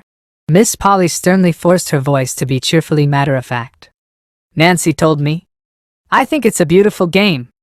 I'm going to play it now, with you. Oh, Aunt Polly, you? I'm so glad. You see, I've really wanted you most of anybody, all the time. Aunt Polly caught her breath a little sharply. It was even harder this time to keep her voice steady, but she did it. Yes, dear, and there are all those others too. Why, Pollyanna, I think all the town is playing that game now with you, even to the minister. I haven't had a chance to tell you yet, but this morning I met Mr. Ford when I was down to the village, and he told me to say to you that just as soon as you could see him, he was coming to tell you that he hadn't stopped being glad over those 800 rejoicing texts that you told him about. So you see, dear, it's just you that have done it. The whole town is playing the game, and the whole town is wonderfully happier, and all because of one little girl who taught the people a new game, and how to play it. Pollyanna clapped her hands. Oh, I'm so glad, she cried. Then, suddenly, a wonderful light illumined her face. Why, Aunt Polly, there is something I can be glad about, after all. I can be glad I've had my legs, anyway, else I couldn't have done that. Chapter 29. Through an open window. One by one the short winter days came and went, but they were not short to Pollyanna. They were long, and sometimes full of pain. Very resolutely these days, however, Pollyanna was turning a cheerful face toward whatever came. Was she not specially bound to play the game, now that Aunt Polly was playing it, too? And Aunt Polly found so many things to be glad about. It was Aunt Polly, too, who discovered the story one day about the 2 poor little waifs in a snowstorm who found a blown-down door to crawl under, and who wondered what poor folks did that didn't have any door. And it was Aunt Polly who brought home the other story that she had heard about the poor old lady who had only 2 teeth, but who was so glad that those 2 teeth hit. Pollyanna now, like Mrs. Snow, was knitting wonderful things out of bright-colored worsteds that trailed their cheery lengths across the white spread, and made Pollyanna, again like Mrs. Snow, so glad she had her hands and arms, anyway. Pollyanna saw people now, occasionally, and always there were the loving messages from those she could not see, and always they brought her something new to think about, and Pollyanna needed new things to think about. Once she had seen John Pendleton, and twice she had seen Jimmy Bean. John Pendleton had told her what a fine boy Jimmy was getting to be, and how well he was doing. Jimmy had told her what a first-rate home he had, and what bang-up folks Mr. Pendleton made, and both had said that it was all owing to her. Which makes me all the gladder, you know, that I have had my legs, Pollyanna confided to her aunt afterwards. The winter passed, and spring came. The anxious watchers over Pollyanna's condition could see little change wrought by the prescribed treatment. There seemed every reason to believe, indeed, that Dr. Meade's worst fears would be realized, that Pollyanna would never walk again. Beldingsville, of course, kept itself informed concerning Pollyanna, and of Beldingsville, one man in particular fumed and fretted himself into a fever of anxiety over the daily bulletins which he managed in some way to procure from the bed of suffering. As the days passed, however, and the news came to be no better, but rather worse, something besides anxiety began to show in the man's face, despair, and a very dogged determination, each fighting for the mastery. In the end, the dogged determination won, and it was then that Mr. John Pendleton, somewhat to his surprise, received one Saturday morning a call from Dr. Thomas Chilton. "Pendleton," began the doctor abruptly, "I've come to you because you, better than anyone else in town, know something of my relations with Miss Polly Harrington." John Pendleton was conscious that he must have started visibly. He did know something of the affair between Polly Harrington and Thomas Chilton, but the matter had not been mentioned between them for 15 years, or more. "Yes," he said, trying to make his voice sound concerned enough for sympathy, and not eager enough for curiosity. In a moment he saw that he need not have worried, however. The doctor was quite too intent on his errand to notice how that errand was received. "Pendleton, I want to see that child. I want to make an examination. I must make an examination." "Well, can't you?" "Can't I?" "Pendleton, you know very well I haven't been inside that door for more than 15 years. You don't know, but I will tell you, that the mistress of that house told me that the next time she asked me to enter it, I might take it that she was begging my pardon, and that all would be as before, which meant that she'd marry me. Perhaps you see her summoning me now, but I don't." "But couldn't you go, without a summons?" The doctor frowned. "Well, hardly.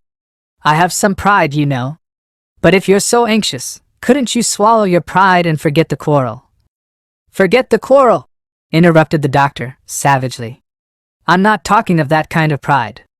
So far as that is concerned, I'd go from here there on my knees, or on my head, if that would do any good. It's professional pride I'm talking about. It's a case of sickness, and I'm a doctor. I can't butt in and say, 'Here, take me.' Can I?" "Chilton, what was the quarrel?" demanded Pendleton. The doctor made an impatient gesture, and got to his feet. "What was it? What's any lover's quarrel after it's over?" he snarled, pacing the room angrily. "A silly wrangle over the size of the moon or the depth of a river, maybe. It might as well be, so far as it's having any real significance compared to the years of misery that follow them. Never mind the quarrel. So far as I am concerned, I am willing to say there was no quarrel. Pendleton, I must see that child. It may mean life or death. It will mean, I honestly believe, 9 chances out of 10 that Pollyanna Whittier will walk again." The words were spoken clearly, impressively, and they were spoken just as the one who uttered them had almost reached the open window near John Pendleton's chair. Thus it happened that very distinctly they reached the ears of a small boy kneeling beneath the window on the ground outside. Jimmy Bean, at his Saturday morning task of pulling up the first little green weeds of the flower beds, sat up with ears and eyes wide open. "Walk! Pollyanna!" John Pendleton was saying. "What do you mean?" "I mean that from what I can hear and learn, a mile from her bedside, that her case is very much like one that a college friend of mine has just helped. For years he's been making this sort of thing a special study. I've kept in touch with him, and studied too, in a way. And from what I hear, but I want to see the girl." John Pendleton came erect in his chair. "You must see her, man. Couldn't you say through Dr. Warren?" The other shook his head. "I'm afraid not. Warren has been very decent, though. He told me himself that he suggested consultation with me at the first, but Miss Harrington said no so decisively that he didn't dare venture it again, even though he knew of my desire to see the child. Lately, some of his best patients have come over to me, so of course that ties my hands still more effectually. But Pendleton, I've got to see that child. Think of what it may mean to her, if I do. Yes, and think of what it will mean, if you don't." retorted Pendleton. But how can I, without a direct request from her aunt, which I'll never get? She must be made to ask you. How? I don't know. No, I guess you don't, nor anybody else. She's too proud and too angry to ask me, after what she said years ago it would mean if she did ask me. But when I think of that child, doomed to lifelong misery, and when I think that maybe in my hands lies a chance of escape, but for that confounded nonsense we call pride and professional etiquette, He did not finish his sentence, but with his hands thrust deep into his pockets, he turned and began to tramp up and down the room again, angrily. But if she could be made to see, to understand, urged John Pendleton. Yes, and who's going to do it? Demanded the doctor, with a savage turn. I don't know, groaned the other, miserably. Outside the window Jimmy Bean stirred suddenly. Up to now he had scarcely breathed, so intently had he listened to every word. Well, by jinx, I know, he whispered, exultingly. I'm a-goin' ter do it. And forthwith he rose to his feet, crept stealthily around the corner of the house, and ran with all his might down Pendleton Hill. Chapter 30. Jimmy takes the helm. It's Jimmy Bean. He wants to see ye, ma'am, announced Nancy in the doorway. Me? Rejoined Miss Polly, plainly surprised. Are you sure he did not mean Miss Pollyanna? He may see her a few minutes today, if he likes. Yes'm. I told him. But he said it was you he wanted. Very well, I'll come down. And Miss Polly arose from her chair a little wearily.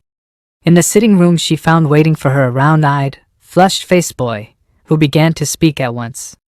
Ma'am, I suppose it's dreadful, what I'm doing, and what I'm saying, but I can't help it. It's for Pollyanna, and I'd walk over hot coals for her, or face you, or anything like that any time. And I think you would, too, if you thought there was a chance for her to walk again. And so that's why I come to tell ye that as long as it's only pride and E.T. something that's keepin' Pollyanna from walkin', why I knew you would ask Dr. Chilton here if you understood. W.A. Chat?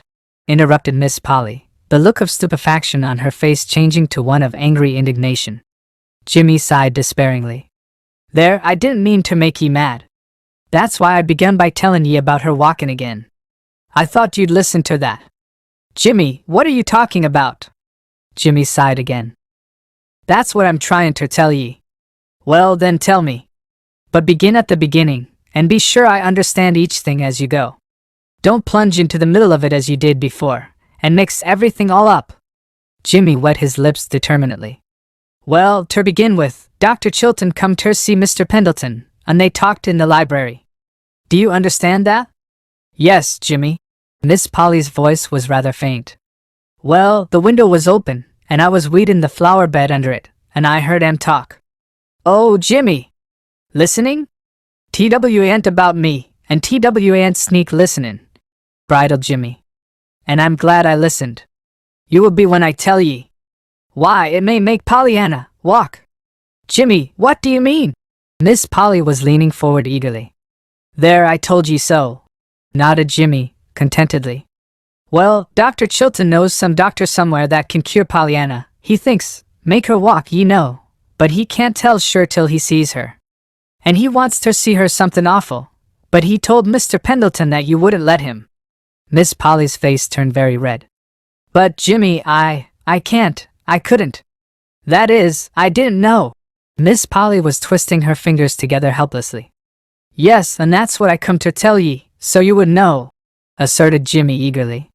They said that for some reason, I didn't rightly catch what, you wouldn't let Dr. Chilton come, and you told Dr. Warren so, and Dr. Chilton couldn't come himself, without you asked him, on account of pride and professional E.T., well, E.T. something anyway. And they was wishin' somebody could make you understand, only they didn't know who could, and I was outside the winder, and I says to myself right away, by jinx, I'll do it, and I come, and have I made ye understand? Yes, but Jimmy, about that doctor, implored Miss Polly, feverishly. Who was he? What did he do? Are they sure he could make Pollyanna walk? I don't know who he was. They didn't say. Dr. Chilton knows him, and he's just cured somebody just like her, Dr. Chilton thinks. Anyhow, they didn't seem to be doing no worryin' about him. 'Twas you they was worryin' about, 'cause you wouldn't let Dr. Chilton see her. And say, you will let him come, won't you? Now you understand? Miss Polly turned her head from side to side. Her breath was coming in little uneven, rapid gasps. Jimmy, watching her with anxious eyes, thought she was going to cry. But she did not cry. After a minute she said brokenly, "Yes, I'll let Dr. Chilton see her. Now run home, Jimmy, quick! I've got to speak to Dr. Warren. He's upstairs now. I saw him drive in a few minutes ago." A little later Dr. Warren was surprised to meet an agitated, flushed-faced Miss Polly in the hall. He was still more surprised to hear the lady say, a little breathlessly, "Dr. Warren, you asked me once to allow Dr. Chilton to be called in consultation, and I refused. Since then I have reconsidered. I very much desire that you should call in Dr. Chilton. Will you not ask him at once, please? Thank you." Chapter 31. A New Uncle. The next time Dr. Warren entered the chamber where Pollyanna lay watching the dancing shimmer of color on the ceiling, a tall, broad-shouldered man followed close behind him. "Dr. Chilton! Oh, Dr. Chilton, how glad I am to see you!" cried Pollyanna. And at the joyous rapture of the voice, more than one pair of eyes in the room brimmed hot with sudden tears. "But of course, if Aunt Polly doesn't want—" "It is all right, my dear, don't worry," soothed Miss Polly, agitatedly, hurrying forward. "I have told Dr. Chilton that I want him to look you over, with Dr. Warren, this morning." "Oh, then you asked him to come," murmured Pollyanna, contentedly. "Yes, dear, I asked him. That is, but it was too late." The adoring happiness that had leaped to Dr. Chilton's eyes was unmistakable, and Miss Polly had seen it. With very pink cheeks she turned and left the room hurriedly. Over in the window the nurse and Dr. Warren were talking earnestly. Dr. Chilton held out both his hands to Pollyanna. "Little girl, I'm thinking that one of the very gladdest jobs you ever did has been done today," he said in a voice shaken with emotion. At twilight a wonderfully tremulous, wonderfully different Aunt Polly crept to Pollyanna's bedside. The nurse was at supper. They had the room to themselves. "Pollyanna dear, I'm going to tell you, the very first one of all. Someday I'm going to give Dr. Chilton to you for your uncle. And it's you that have done it all. Oh, Pollyanna, I'm so happy. And so glad, darling." Pollyanna began to clap her hands. But even as she brought her small palms together the first time, she stopped and held them suspended. Aunt Polly, were you the woman's hand and heart he wanted so long ago? You were, I know you were. And that's what he meant by saying I'd done the gladdest job of all, today. I'm so glad. Why, Aunt Polly, I don't know, but I'm so glad that I don't mind, even my legs, now. Aunt Polly swallowed a sob. "Perhaps someday, dear." But Aunt Polly did not finish. Aunt Polly did not dare to tell, yet, the great hope that Dr. Chilton had put into her heart. But she did say this, and surely this was quite wonderful enough, to Pollyanna's mind. "Pollyanna, next week you're going to take a journey. On a nice comfortable little bed you're going to be carried in cars and carriages to a great doctor who has a big house many miles from here made on purpose for just such people as you are. He's a dear friend of Dr. Chilton's, and we're going to see what he can do for you." Chapter 32. Which is a letter from Pollyanna. "Dear Aunt Polly and Uncle Tom, oh, I can walk. I did today all the way from my bed to the window. It was 6 steps. My, how good it was to be on legs again. All the doctors stood around and smiled, and all the nurses stood beside of them and cried. A lady in the next ward who walked last week first peeked into the door, and another one who hopes she can walk next month was invited into the party, and she laid on my nurse's bed and clapped her hands. Even Black Tilly, who washes the floor, looked through the piazza window and called me honey, child, when she wasn't crying too much to call me anything. I don't see why they cried. I wanted to sing and shout and yell. Oh. Just think, I can walk. Now I don't mind being here almost 10 months, and I didn't miss the wedding, anyhow. Wasn't that just like you, Aunt Polly, to come on here and get married right beside my bed, so I could see you? You always do think of the gladdest things. Pretty soon, they say, I shall go home. I wish I could walk all the way there. I do. I don't think I shall ever want to ride anywhere anymore.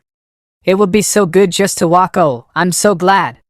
I'm glad for everything. Why, I'm glad now I lost my legs for a while, for you never know how perfectly lovely legs are till you haven't got them. I'm going to walk 8 steps tomorrow. With heaps of love to everybody. Pollyanna.